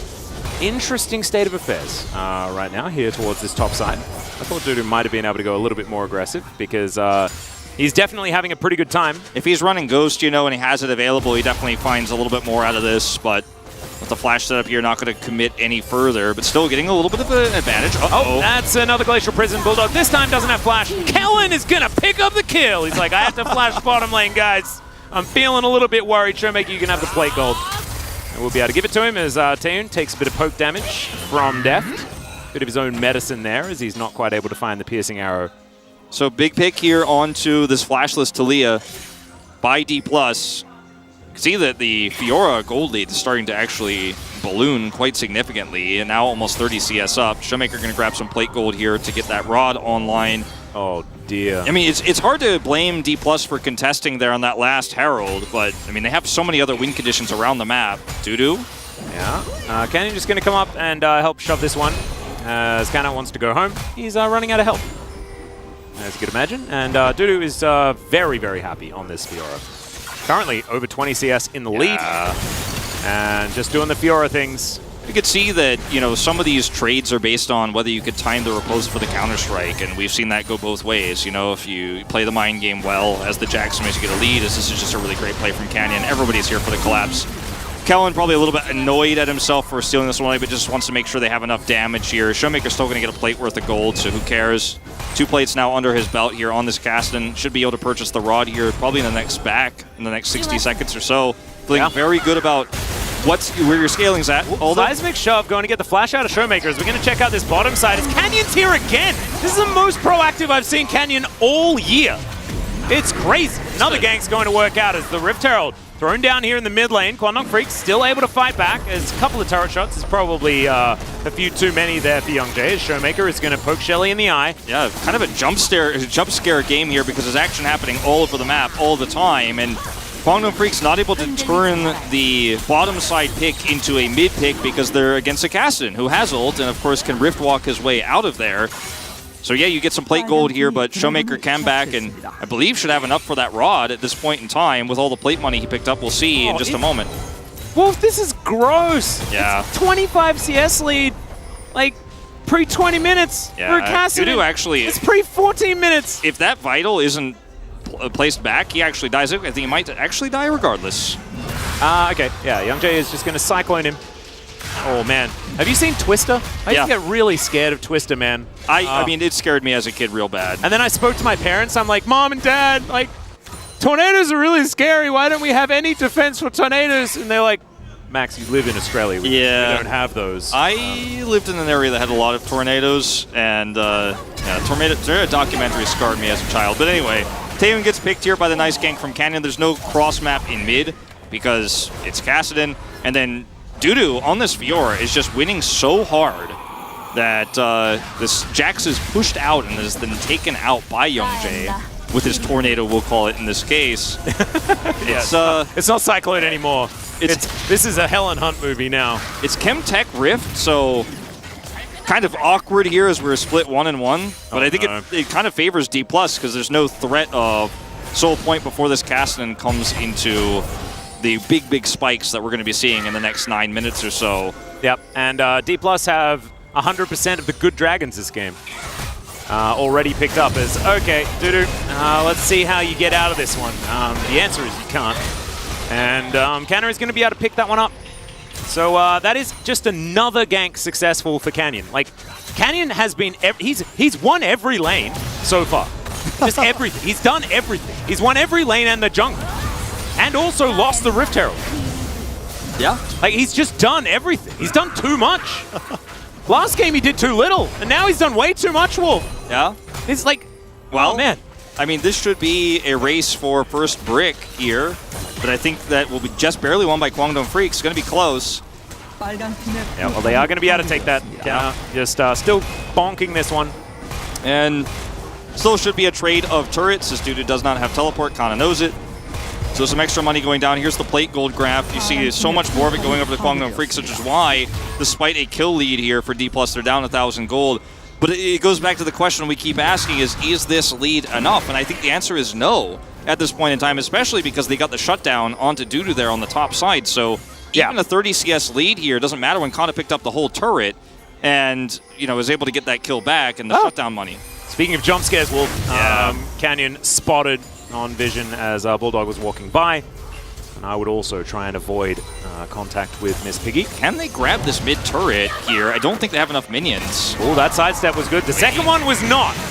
But Rod of Ages is done, and Showmaker is way more tanky than he has any right to be. He was tanking the turret! Oh, Kellen's going to be able to lock down the kill. They'll still be able to get the turret here. Kellen! As Kellen's sort of like stuck between a rock, a hard place, and another rock, and another hard place, and he's dead. Okay, well that is going to be a turret for a turret here. Kellen goes down, a bit of a misflash there unfortunately, and now the map has opened up again. Dudu's like, all right, well, we're back to where we started here, and I'm still a level up. Yeah. And, I mean, this game is still anyone's to take. Is this lead now enough? You know, it's expanded by double. Feel good about that. And I will say, like, if we were playing the Challengers game, I'd still give the win here to D+, like, if I had to vote, right? Because I think their comp has a little bit more realistic chances of winning late game team fights, because I think we are heading to the late game. It is that Chemtech soul, so you're not feeling great about, like, okay, we're going to be forcing fights early, but some of these mistakes here in the mid game cost him big. Oh, Bulldog was actually out of vision when he stopwatched there, so Canyon's going to throw his ultimate into Narnia, but that's fine because that means he's stopped, and then Showmaker comes over and gets the kill. So it probably would have been better to save the stopwatch, to be honest. Cassidy now 2-0-1, and that's the entire reason why. I think if you had a 5,000 gold lead, I might be like, ooh, even chances. Oh man, this feels awful. Just caught on vision here while he's backing, and that's the end of that. Even losing the stopwatch for this, like, yeah, flashing after that. Oof, that's, you know, rookie's gonna rookie, you know, and like backing here instead of backing behind the turret cost him his life. A stopwatch, a flash, MVP like, ward, man. Yeah. That one ward is so valuable here, but he's just back behind that turret. You know, this doesn't happen, but he just wants to get back that 1 second faster. And, you know, small mistakes like this really give D+ Kia more wiggle room in the mid game. Yep, and it's so hard when you're a young team like this, and you know that the pressure is on you to make the moves. The pressure is on you to make this game your own, and that means that you are more likely to make these mistakes, right? Because you can get impatient. Because, like, honestly, if he does get back a few seconds earlier, maybe he gets into a fight a little bit earlier, right? You got to cut those corners if you can. Yeah. Well, Canyon moving on in, doesn't have his Glacial Prison available just yet. Won't need it if Young Jay is going to full-on face check him, as the rest of his team is going to be here. Warrior Trickster means that the Sejuani is not a threat. As Showmaker, he definitely is. He's going to be clearing out control vision here. He is so ahead in terms of CS and how much experience he's been able to farm on the map outside of the free level he's going to get here on this Rod of Ages coming up soon. Yeah. Not to mention his tier is nearly fully stacked, right? He's at 285 of the 360, so everything is kind of, in terms of the big win conditions, the Ezreal and the Kassadin, everything is kind of full steam ahead. Okay. He does have the Blast Cone, or the Cheater Scryer's Vision Bloom, plant. the Giga Scryer's Bloom, as we like to call it. Scryer's Blossom. Yeah. The one that makes you see good, real good. As Canyon finds another ulti. It's a bit of a drive-by, as Jun finds a nice grenade, but it is not enough to save him. Canyon is now going to get challenged pretty grandly, and he will die. They get a free heal off it as well. Quandong Freak's going to answer nicely. That is a 1-for-1 in the end. Yeah, support for a jungle, and you've got this Drake available, so pushing down to take this feels like a great opportunity now for the side of Quandong Freak. So they're going to have to control these choke points to prevent a contest. But if they're quick enough, they should be able to push this wave out and actually take control. It's actually just going to be they split one per lane and then just give this over to Young Jay all on his lonesome. I thought Showmaker might come over here and try to mess with this, but he doesn't have enough information to feel comfortable doing that right now, and it is just a single Chemtech Drake, so not the end of the world. Is, again, trades like this from behind as a scaling composition in terms of gold, like D+ are very happy with this. It doesn't matter that the Drake goes over, you're still picking up money. Showmaker is still 3 kills now, one step closer to hitting level 16, so plays like this where you overextend, quote unquote, still feel great. The fact that you can even make proactive plays like this, you know, with your composition this early means you're like, okay, I think we've kind of gotten to a stable game state here where we can actually be the ones to step on the gas a little bit. As now the Archangels is done, the Seraphs is going to be complete so soon here. Oh my god, this is a very accelerated Cassidy. 7 stacks already done, level 13 here for Showmaker. He wishes he bought a Dark Seal, you know, so bad. Yeah. He could go back in time, man. Yeah, you definitely, I don't think he needs one at this point in time. It's reminding me of Zekka's game from earlier this week, where he just cruised towards infinite kills and then hard carried the game because he was casted. Sometimes it just happens. Canyon, he can rotate over. We're going to fight here towards the bottom side, though. His Grand Challenge going to be issued. Cannon puts his back against the wall, but it's still going to be the challenge coming through. Counter-Strike comes down. There's the flash. Dudu going to still fight this one out, though. It's Cannon. Oh, okay. We're Alcove Gaming. And there are too many wards. There's too much control as he comes around. That was a jump scare. Canna's going to pick up the kill in the 1v1 and immediately teleports to the top lane. True Shot Barrage came down just to assist. I like that. Bit of moral support from some weaponry from your bottom laner. Dudu's Fiora, man, he gets in all these clutch situations. Unfortunately, though, there's nothing he can do there. You know, that's the weakness we were talking about in the draft. The Counter-Strike, you know, you can't always activate that perfectly, the riposte against it, because you don't know when they're going to actually pull off the Counter-Strike. And then he has Flash, but so does Kana, and he knows that, so doesn't want to expend the Flash there. Ends up losing out on the 1v1. And this Fiora that had such a nice lead here doesn't have the impact you were hoping for, given how well the start of the game went. Yeah. Plus, Kia now have all these objectives they could do here very soon. Like Baron is not off the cards here once this Rod of Ages is complete, just 1 minute away from Showmaker getting that extra level.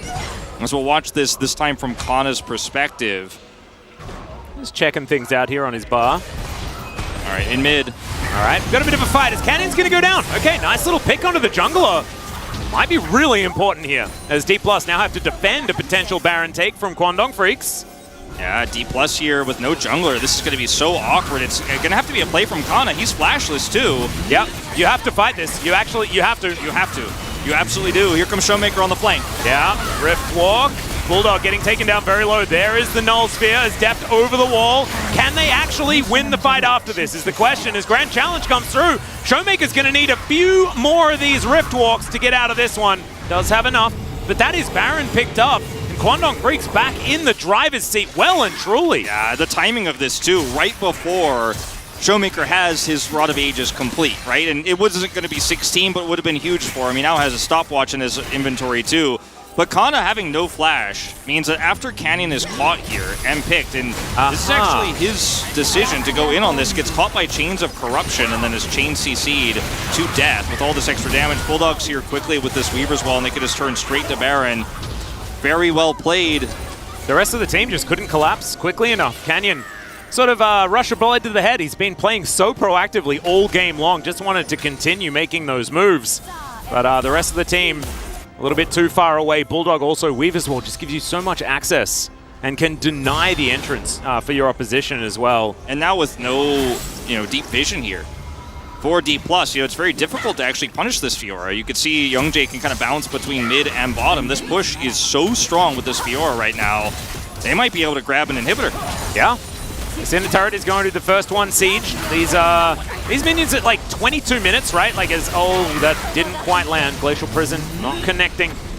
A little early on that one from Canyon. Showmaker has TP and he's trying to hit 16 over here. He's so close. Yeah, Showmaker actually thought that D+ got the Baron. He's like, I'll split push while you guys do the other lanes. I think it's realistic to do this as Showmaker because you're gonna have zero value defending. Yeah, no, absolutely. You have TP and you can maybe set up a flank.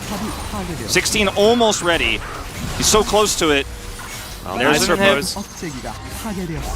There's 16. Yep, so he's got it. And also, he's pushed this wave all the way in. D+ don't want to lose 2 inhibitors off that, though. As this turret, not long for the world. Now, the flank play to come in. It's Showmaker making his way through. They know about this. They have an inkling. Because he's been off the map for quite some time. Canyon going to go down extraordinarily low. Into the backline goes Showmaker. Grand Challenge is issued, though, as Dudu trying to get the work done. Cannon goes down. You just back out now. You don't have to force anything more. This is a huge win for Kwangdong Freaks. They stopped the teleport there. They can go grab Soul Point. Wow. It's going to be a delay here, but they still have the empowered backs, and they know Showmaker is pushing. And Showmaker could have made the decision to actually trade this for an inhibitor, but he goes for the teleport. And because they know he's definitely flanked this, the call is, look at how much damage Canyon has taken. Let's go in. Let's actually engage away from where Showmaker is likely flanking because he hasn't shown yet. This is such smart play from Kwangdong Freaks. Push away from that flank threat. And if Showmaker stays there, you can just back out as well. But now Showmaker's TP's down. Well, D+, they do have a control ward in here, as we're just fighting one more time. The Baron was still up, actually, for another couple of seconds, as Showmaker, Youngjae has to go into his stopwatch. True Shot Barrage is going to sail through. He does manage to get Soul Point, but he'll give his life for it. And, man, this is a really messy game. Kwangdong Freaks still have a gold advantage, but you can see at the top of your screen, D+ being able to pick up 3 extra kills so far, and the 7 turrets are what really give the control to Kwangdong Freaks in this game. 2 teleports down for D+ is massive against a Fiora that does have one. Yeah. And what she can do now, because there's an open bot inhibitor, she can push top and prep for that, you know, that threat, and then the reaction comes down, she can teleport bottom side and get that bottom inhibitor. As Baron is spawning, you have 2 super minions crashing through mid and bottom. This is a heroic play here from Youngjae. Great smite from him. And yeah, just unfortunately not quite the damage they were looking for there with the Rift Walk, and Canyon trying to combo that, just miscalculating. He steals the Drake away. That's way less impactful here than what's going on though with these teleports, because you commit a teleport as Kana here, don't have that to match the Fiora anymore. Weaver's Wall plus teleport for Bulldog means Kwangdong Freaks have so much agency around the map. If they can play this well, they don't have to win a team fight against this Fed cast, and not a fair fight anyways, if they can constantly pull D+ around the map. Yeah, they need to play it very, very well, though. And it needs to be about giving Dudu that space to get into these side lanes. Oh, I don't know. I don't know whether they have the experience to be able to actually muster that, right? Like, we saw it in the last game. But if they can... No, it's like, yeah, we're like Mouse from the Matrix. It's like no one's made that jump before. But yeah, what if he does? Exactly. What does it mean? I mean, that's where I'm at right now. Youngjae, by the way, on a control ward. No one sees him. And they have Bulldog ready to go ahead and follow up. With this Weaver's Wall, this could be a huge fight here with the Cyclone start. Yeah, well, Canyon is going to find the monkey. He avoids the Winter's Wrath. Nicely done. True Shot Barrage, just clear out the wave. Deft, possibly in a rough position, as he's still looking for that third item. When he does get there, it's going to be a very scary Ezreal. So far, Mythicless, things like that, so he's fine. As Showmaker gets over the wall, Youngjae, he's the target. D+ Kia, they want their turn with a Baron. Got to be so careful, D+ about how long they stick around in these fights with the Cyclone and the Weaver's Wall, and no teleport on Kana, right? Dudu can just leave at any point and turn this into a 5v4, and he has enough items here to where he actually can team fight well. I don't think he should in almost any case, but they can actually win that war of attrition if he comes over here. And this is like the part of the training montage where, you know, the beginning of the training montage, like the I'll make a man out of you Mulan moment? Where like, actually they're hitting all the arrows on the apples and like actually it's working out. Because, again, do we expect Kwangdong to be able to pull this off? Probably not, right? D+ probably going to win a clutch team fight here and they'll close this out. But what if they did? 4,000 gold up, the inhibitor's respawning here in 50, so that's going to make this a lot tougher. They're going to have to find another angle right now with this Fiora than just pushing a Jackson but not actually threatening that inhibitor. Baron is up now. They have to somehow pull Kana out of this lane. His TP is coming up soon. Deft, that's very aggressive positioning as he spots the rest of the team. Cyclone does come out as now Dudu, he's in trouble. Showmaker rift walking after him. Can he find another lunge? Kellen's going to move on in. He does lunge over, but now they're taking the Fiora for a walk, and Deft comes over and picks up the kill. Nicely played by D+ Kia. They don't pull the trigger on the Baron during that either. Oh, Taeyun losing so much more of his health. This should be D+, just grouping up for Baron now. Yeah. And if you're faster on this Baron, if maybe after that Deft potential pick and his flash is down, you go for the Baron instantly. Maybe you trade a Fiora for Baron, but they're not fast enough on it. And now D+ totally back in the driver's seat. There is a ward in this, though. So Youngjae has the ability to come on over. All right, Kellen just lying in wait. Control ward coming down. June, oh my goodness, he is so incredibly low. In goes Canada to find Taeyun. Kellen's going to flash on top of him, and they lock down the Varus. Deft is going to be taken as well. So it's 1-for-1, but this Kassadin, the Kassadin is the problem. As Bulldog, he's going to get wiped out first. That's the first target of Showmaker here, the Herald of Doom for Kwangdong Freaks. Maybe they don't need a Baron. They're just going to take this outer turret in mid lane first, and they'll move back to then the purple one. Yeah, that was a really long con play from Bulldog to try to wrap all the way this around. This ward, man. Guys, can we just sweep it? There it goes. Okay. TP coming through. Yeah, just kind of coming back to help this one as Dudu. Nothing he's going to be able to do. Yeah, I mean, you lose TP to make sure you get this Baron, but I think with the Baron buff, you're not as worried about the Fiora. Your inhibitor has respawned. You know, I'm not going to nitpick this one from Kana just because better safe than sorry at this point in time. As this is the catch onto Dudu as Deft is forced to flash, you know, on the top side of the map here. And if they turn on Baron while Dudu is running around here, you see they're thinking about it. They drop a ward there, but they don't actually do it.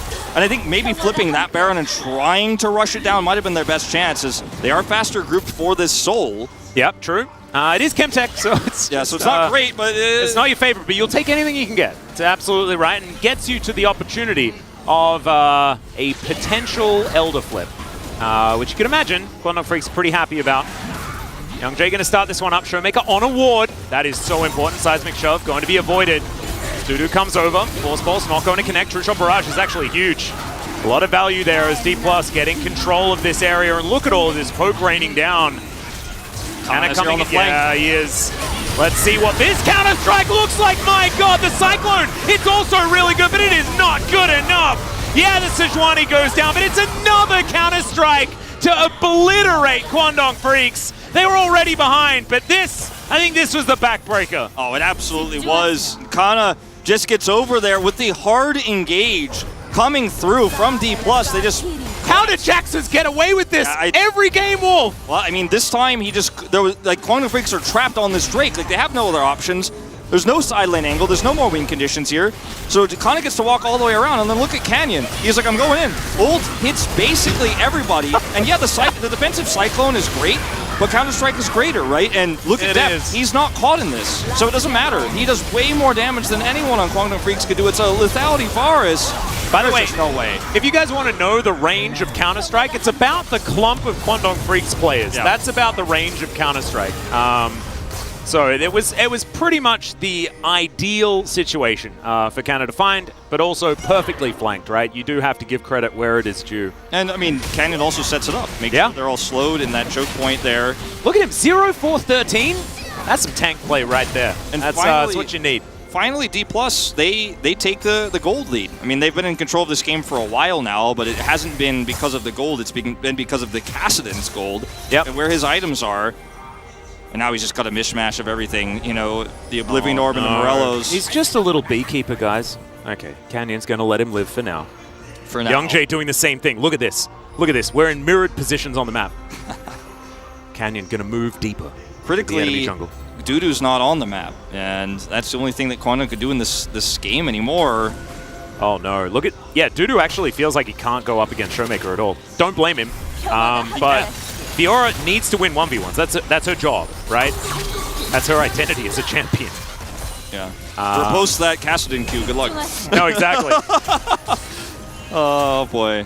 Level 18 Kassadin with, I think, 4 items now. I think it might have been Void Star 4th that he collected. He's getting the Morella Namicon, and he might be buying it right now as we speak. He has TP, so he can purchase and then come straight back in. Young J on a flank while Showmaker is gone. Possibly. Ooh, yeah, where's the follow-up damage is the question. Where's the monkey is the real question. There he is. He's in Canyon's position. He knows that Canyon's going to go back. He wants to claim his territory. Look at how much respect D+ show. This is actually insane. They're like, I don't know where Wukong is. So you know what? That's it. The push is canceled. Let's back out because I am not going to lose this game from hell or high water. Now, look at the push to your top side, though. Because of this Wukong flank, actually, Dudu's been given the ability to get into a side. Now, he's pushing into inner and an inhibitor turret, so he shouldn't be able to get any real damage done, but they're trying to find ways. They're trying to claw back with their pinky finger, you know, holding onto the cliff.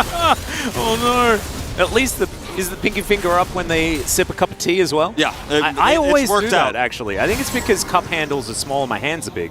But I often have that pinky up. No, I think it's just because you're very fancy. Yeah, it might be you're that. high class. No. I think there's a different word for it. But thank you for saying fancy and high class. They're I not think the you're- words I associate with it. I think you're... I think you are definitely... You've got your pinky raise certification. Oh, thanks, man. I'd say, like, I like it when you raise your pinky. That's me. You know, you can ask others. Maybe you don't like it. You look at yourself in the mirror when you raise your pinky and you're like, I don't like who I am, but I do. I don't like who I am anymore. This Canyon, he's going to find Young J. Is going to get out of there. And once again, this Fiora's in a side, but the waves have been crashing for so long, like she doesn't actually have any agency. She can't flank to teamfight like a Jax can. You know, that's where the Jax scaling actually beats Fiora, because Jax can split push, but he can also teamfight really well. If you could hit that Counter-Strike angle and you're set up for it, which you've been seeing so much. Like in the past, you'd be like, okay, Jax can't teamfight either. That's Valdez. Like, no, teamfighting Jax, I hate it, but in Korea right now, we're seeing the team-fighting Jax, we're seeing the split-pushing Jax, the Fiora not so lucky. But I mean, they've bought themselves some time in this game. The inhibitors are still up. I feel like, you know how like you select a car in a racing game and they have like different stats, but every car has like an even like amount, right? Yes. And they're distributed differently. Like I think that Fiora has more into split push, but far less into team fight. Yeah. And Jax has Lots into split push, not quite as much as Fiora, but also just like a lot of Team 5 value, especially with the amount of counter-strikes that we've seen just destroying people. Terrible handling though on Jax, to be honest. Like, you can't. Yeah, no. And the acceleration, not great. Off-road is really bad, and he's also very light, surprisingly, for his size. Yeah, I always liked a bit of acceleration. You know, that was why I was a Dolphin Dasher gamer. He's definitely not a top speed Mario Kart racer, is he? No. Speaking of top speed, this Fiora, I mean, every time we have these tussles, like, she gets further up that lane. Like, she might actually start threatening this inhibitor, as Youngjae just keeps threatening flanks and keeps getting away with it. And D+ are doing this Baron. Yeah, and that's all because Deft is arcane shifting after the jungler and pushing him further south. Like, this Baron, like, they had no way of actually getting any vision. The map became way too dark, and I think Kwangdong Freaks have collapsed under the pressure in this game, much like game number 1, but Still proud of this team, man. I can't help it. I'm still really proud of how they've been playing. As Canyon takes a lot of damage. Dudu gonna scry this team too. There's just not a great engage angle here. They need more time for Taeyun to actually hit Chemtech Soul. Can this change the game? Oh, look at the flank for Kana. Well, they are going to be able to get the Drake, but can they actually win the fight is the question. Oh, they pick up the Jax! That's not going to be the counter-strike value that we were looking for. Oh, certainly not. And now they should be able to just kind of kite their way out of here and push towards this inhibitor. Man, think about it. If that was an Infernal Soul, Kwangdong Freaks would be in such an incredible position. They're still in a good position. Yeah, they really are, because like, they're going to push up here and try to siege this up, and this is just buying more and more time. If they get to have the Elder Flip fight in the first place, that's more than they should have ever gotten this game. True. As this is with Baron, by the way, guys. Oh, the flank from Canyon is just massive. Showmaker, yeah, he's going to be able to get in there. The Talia is already dead, and now Deft, alongside Showmaker on this Kassadin, are just going to mop the floor with them. Showmaker still has the Zhonya's Hourglasses. Dudu, can he do it again? I think the answer might be no, but he's still alive. He's flashing. The GA is going to be popped onto Deft, and he will be put down in the end. I thought maybe we'd have another one of those Dudu moments, but we don't. That's going to be the ace. And the dream was so close to being a live wolf. Yeah, and all of these longer fights, you're never going to win as Kwangdong Freaks because you're up against this nearly full build Kassadin. He went 8-0-10. He went Deathcap, he skipped the Morel Namga just sitting on an Oblivion Orb, and he can end these games. Deft and Kassadin are on basically two late team fighting champions. Like, I like how you say Deft and Kassadin, because Showmaker is kind of Kassadin here in the LCK. Sorry, I meant to say Kassadin and Ezreal. No, I like it. Okay, well, this is the end of the game. It is certainly the end of the game. That is going to be another ace picked up here. There's been a lot of Chemtech put down onto this Rift, but it was not enough for Kwangdong Freaks. Nexus goes down. There's the 2-0 for D+ Kia. Yeah. I had to put the Kassadin vote down. I had to do it. I thought the whole game. Oh no, it's the Canyon vote. Quickly, pick it up, Canyon vote. No, I couldn't do it. I wanted to, and I did last game, right? But this time, the game is defined by the fact that Deft and Showmaker can, even with no Jax in the fight, and even with Canyon essentially sacrificing himself to engage there, as soon as the Varus can't be hitting poke, like, he does no damage. He's lethality Varus, and Ezreal and Kassadin will win longer fights, and D+ Kia knew that. They're like, all we need to do is show up with 4 of our players, and 2 of them be the Kassadin and the Ezreal. We won the fight. And they did. That game should not have been as close as it was. Fighting tooth and nail, biting tooth and nail, bite it, Kwangdong Freaks as best as they could, but...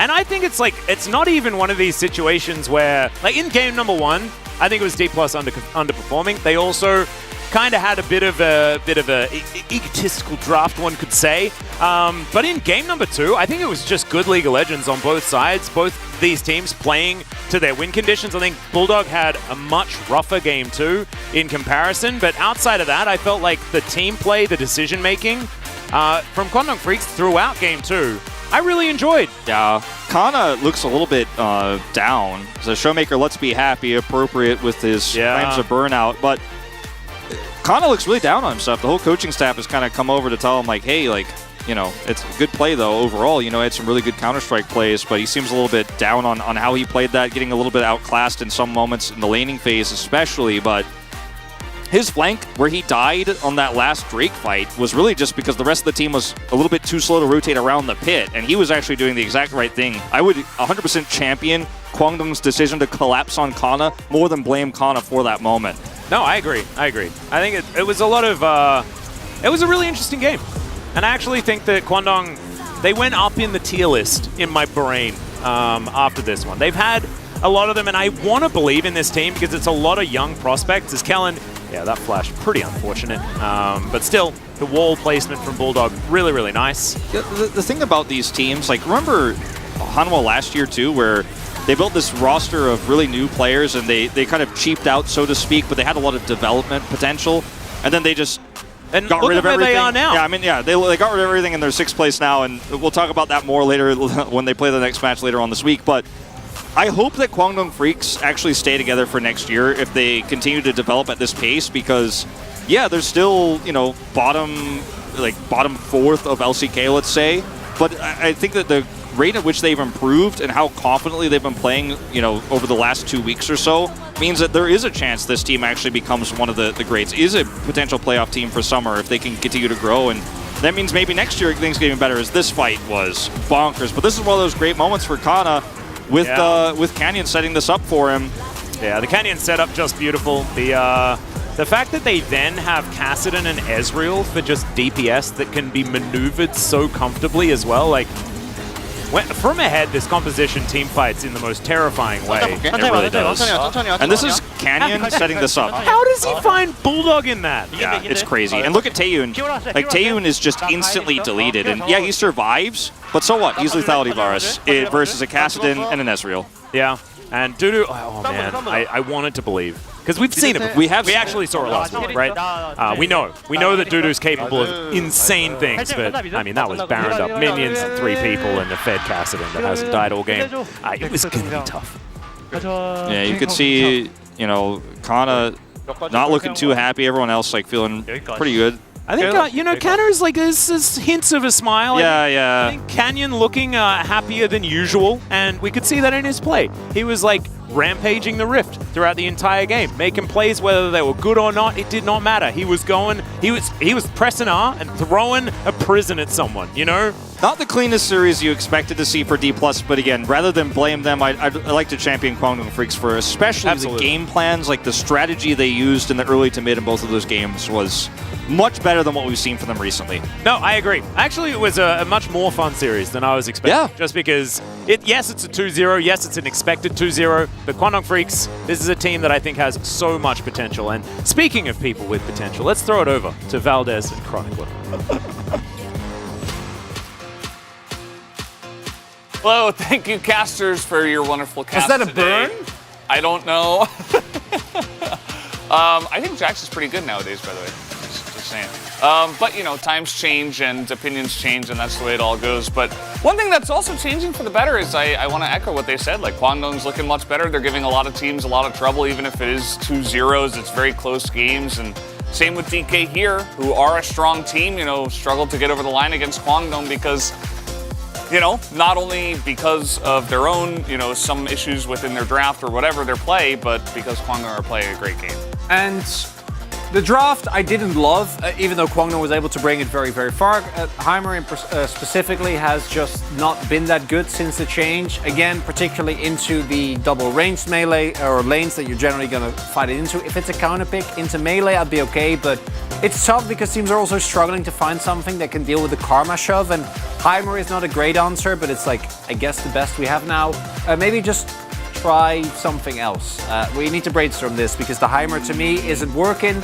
And then the Kassadin here was beautiful. This is where I believe Kassadin should be, even after the nerfs. An R5 pick when you have a duo that can't really punish him. Wukong pre-6, not that scary. Talia pre-first item, not that scary. So Showmaker gets the skill for free. Canyon paid a lot of attention there as well. But I want to echo what you said earlier. Regardless of draft, what I thought is so cool about Kwangdong is that their early game is actually quite decent, and it's going to take a long time, but having a good early game is such a great way to like develop from there as a team. Yeah. Because that's where a lot of stuff flows from, and still in mid and late game they are running into issues that we'd expect from unexperienced teams, but yeah, much more exciting series than was expected. They're getting better and better. Let's go ahead and take a look at highlight 1 here because, you know, there were so many crazy fights in this one, but we really wanted to highlight a couple of them here. As we really were going back and forth on these highlights because there were so many. Because the game just kept going and there were win moments the whole time. But in the end, this is one that was pivotal, where we for the first time kind of saw, even as Deft goes down, the power of this Kassadin. Everyone had been waiting, everyone had been counting down, including us. So when this Kassadin was going to get the job done, and Deft is an incredible threat in terms of damage, but the beauty of this composition, as we were counting down, as with everyone, you know. I tried that at clocks, but I don't have the technology.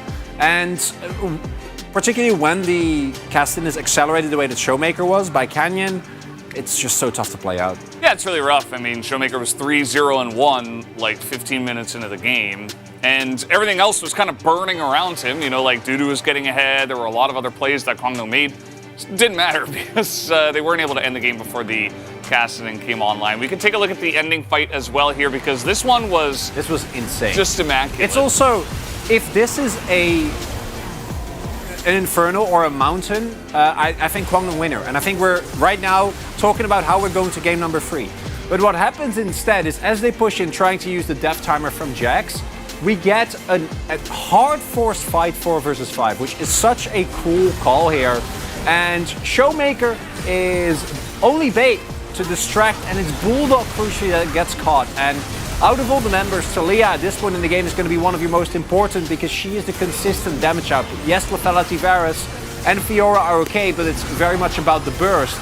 But it's the zoning from the Talia that does it.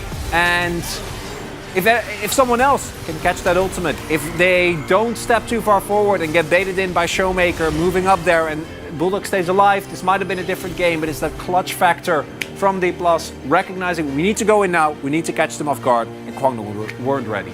Yeah, did a great job. It's one of the, I think, part of the reason why we're seeing this Talia a lot in spots where, you know, it can have a lot of value and stuff, but sometimes you just get like flashed on in a late game scenario and you just die, and it's like, well, you compare it to stuff like Akali, Kassadin, Azir even, you know, I guess Victor would be the only comparable one where it's like, I'm just here and I'm just kind of dead. You know, it's like in terms of just strictly control mages in this meta, it feels like they're struggling. Even ones like Talia that have rocks. Yeah, it's really one of the very few downs at the blue side. You got to blind pick a mage. And last game was Akali, and that also didn't look great. Yeah, well guys, we do have the POG ready. Let's go ahead and take a look at who picked it up here for game number 2.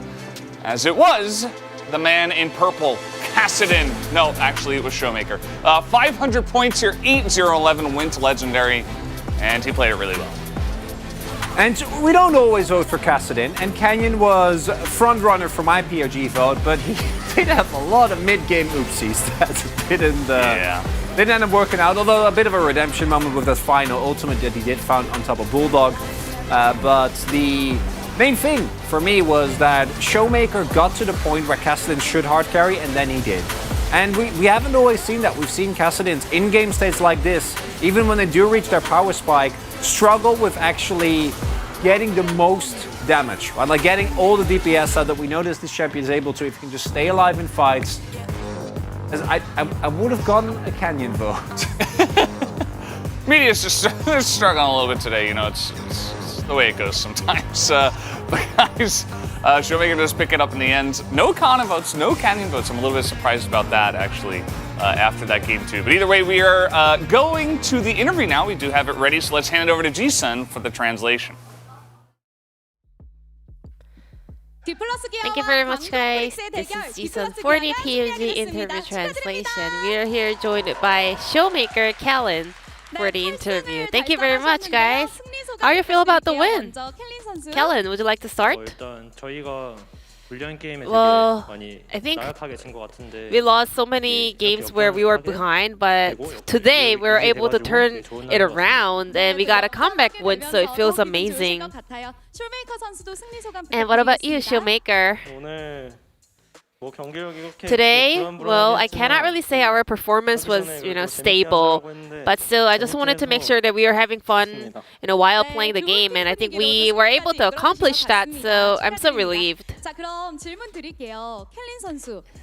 And Kellen, well, yeah, just like you said, game number 1 was not easy, but it was your arrow that turned the game around.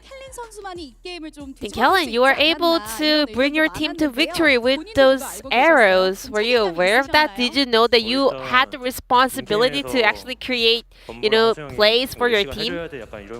Yeah, I mean, Canyon and Showmaker actually made calls like, Kellen, you gotta set up for plays, and I was feeling a little bit pressured, but I'm so glad that I was able to, pull it off. Showmaker, tell us about that calls. So we were very behind in game. So we just wanted to ask Kellen to keep throwing arrows to the players on the side lanes in order to find any opening to make a comeback. So I guess I was pressuring him a little bit.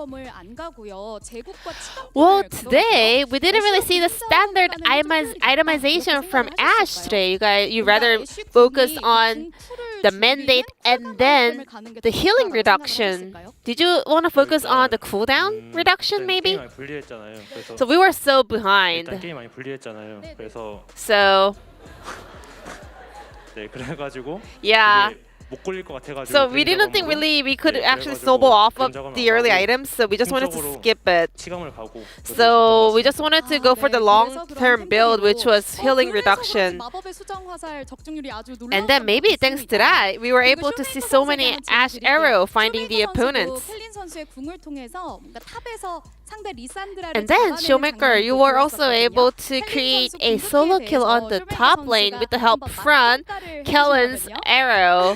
A close solo kill. So how would you like to rate Kellen's performance on Ash today? Well, game number 1, it was definitely yummy. His arrows were on point. Sometimes it's not that delicious, but game number 1 for sure, his arrow was yummy. It was a perfect delivery. It was sweet. 네, 좋습니다. 자, 그렇다면 2세트로 한번 넘어가 보겠습니다. Let's move on to game number 2 though. Game 2, it was just Canyon all over the map. He was ganking every lane and then he was helping out the laners. Showmaker, what's your thought on that? Whenever Canyon plays Sejuani, his early game is so good. He's always helping the laners. And then in game 2, he saw Wukong actually, he noticed that his warding was wrong. So he was like, I'm gonna just avoid the vision and make a gank. And we were just so shocked how Canyon can always make a perfect path to gank the lanes. Is that also from the calls from the laner, or does Canyon decide everything by himself? Sometimes we make calls, sometimes just Canyon sees, spots the angle. Yeah, exactly the same. Sometimes we ask for ganks, but sometimes Canyon just knows. Well, but game 2 was not also that easy. And then game 2, it all came to your shoulder, Showmaker. So did you guys all rely on Kasadin's late game and be confident that you're going to win the late game anyways? Well, the moment I got killed in level 3, and then our bottom lane actually had Cryo, but I don't know what exactly happened, but Deft said something. He was about to say something and he was implying that he made a big mistake, but still, I wasn't Kasadin. I got early kills, so I was like, it doesn't really matter because you guys can do whatever you want because I can do the late game Kasadin. And then Fiora, she was always targeting you to kind of zone you away from team fights. How did you deal with that? I was running away from Fiora, and whenever I see any angle, me and Kana together want to get a kill onto that Fiora. And we had some new records set by D plus Kia players. Deft got his 400th LCK win, and also Canyon played his 400th LCK game. So many great records to celebrate. Congratulations on both of you guys. And Kellen, any words any celebration for those two to celebrate this night? If Showmaker joins, I'm down. Some Ash Arrow celebration maybe?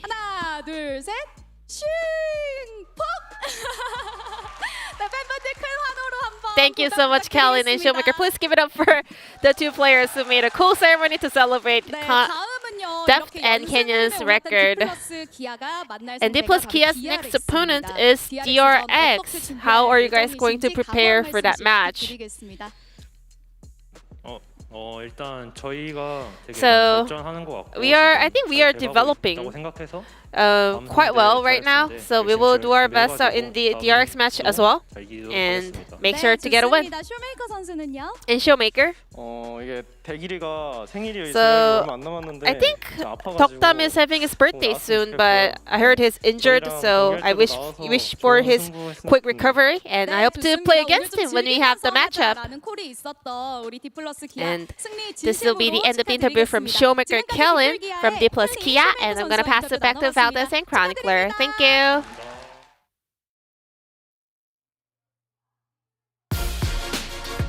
Thank you, Ji-sun, as always, for that awesome translation. Let's take a look at the standings here because it is so close at the top. DK, with this win, they are, of course, one game ahead of KT and Tama Life Esports and Live Sandbox, but for now, they will be in third place. Most importantly, the game score. Getting the 2-0 is actually big, as we have seen a lot of the teams right near them struggle to actually consistently get 2-0s. So right now, D Plus 4 games ahead. Now, if KT get a 2-0, then that becomes closer. But let's remember who KT is going up against. So I don't think a 2-0 is very likely. Winning, sure, but if KT get 2-0 after getting 2-0, that'd be something else. Saturday showdown for tomorrow. You guys do not want to miss it. It's 2 hours earlier than normal, as is the case on weekends always. You guys should know this by now, but just reminding you, T1 versus KT. And KT have been really on the up and up. They did suffer that loss to DK, but still fighting hard. And T1, as always, here in first place will be a tough opponent for them. And then we do have Nongshim up against Live Sandbox. Should be the Live Sandbox win, but hey, you never know. Never do. Sandbox did take a pretty tough defeat, and maybe that'll throw them off kilter for a bit of challenger brawling. I do think that'll be a very action-packed game. It'll be a nice palate cleanser. Should be a lot of fun. Oh yeah. It should be a lot of fun tomorrow just in general. So we're done today. Thank you guys for watching. Chronicler has something more to show bye, you. friends. Yeah. Oh, it says goodbye. There we go. Okay, bye, friends. Thank you so much for watching the LCK again, and we'll see you tomorrow. 2 hours earlier, as always, for the Saturday Showdown, the Telecom War as well. You won't want to miss it. See you then.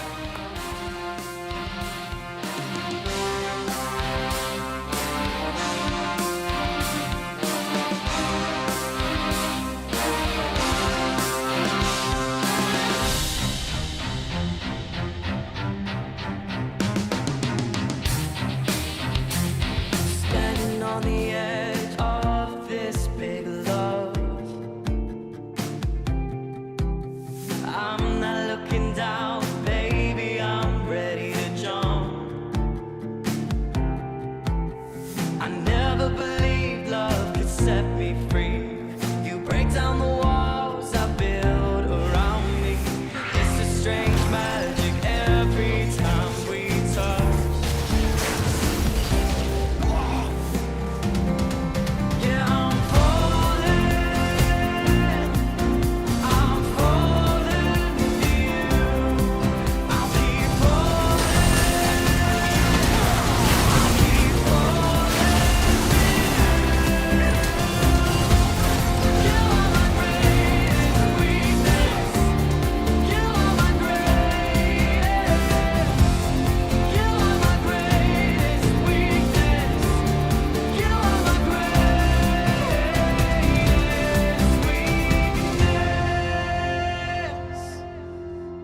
standing on the edge of this big love, I'm not looking down, baby. Okay, it's time for Carrias Callista support. 나이스 나이스. T1 will take the game in 45 minutes. What an impressive game from KT. Dominant Game 3 victory. We never doubted them. Hello and welcome to Saturday Showdown.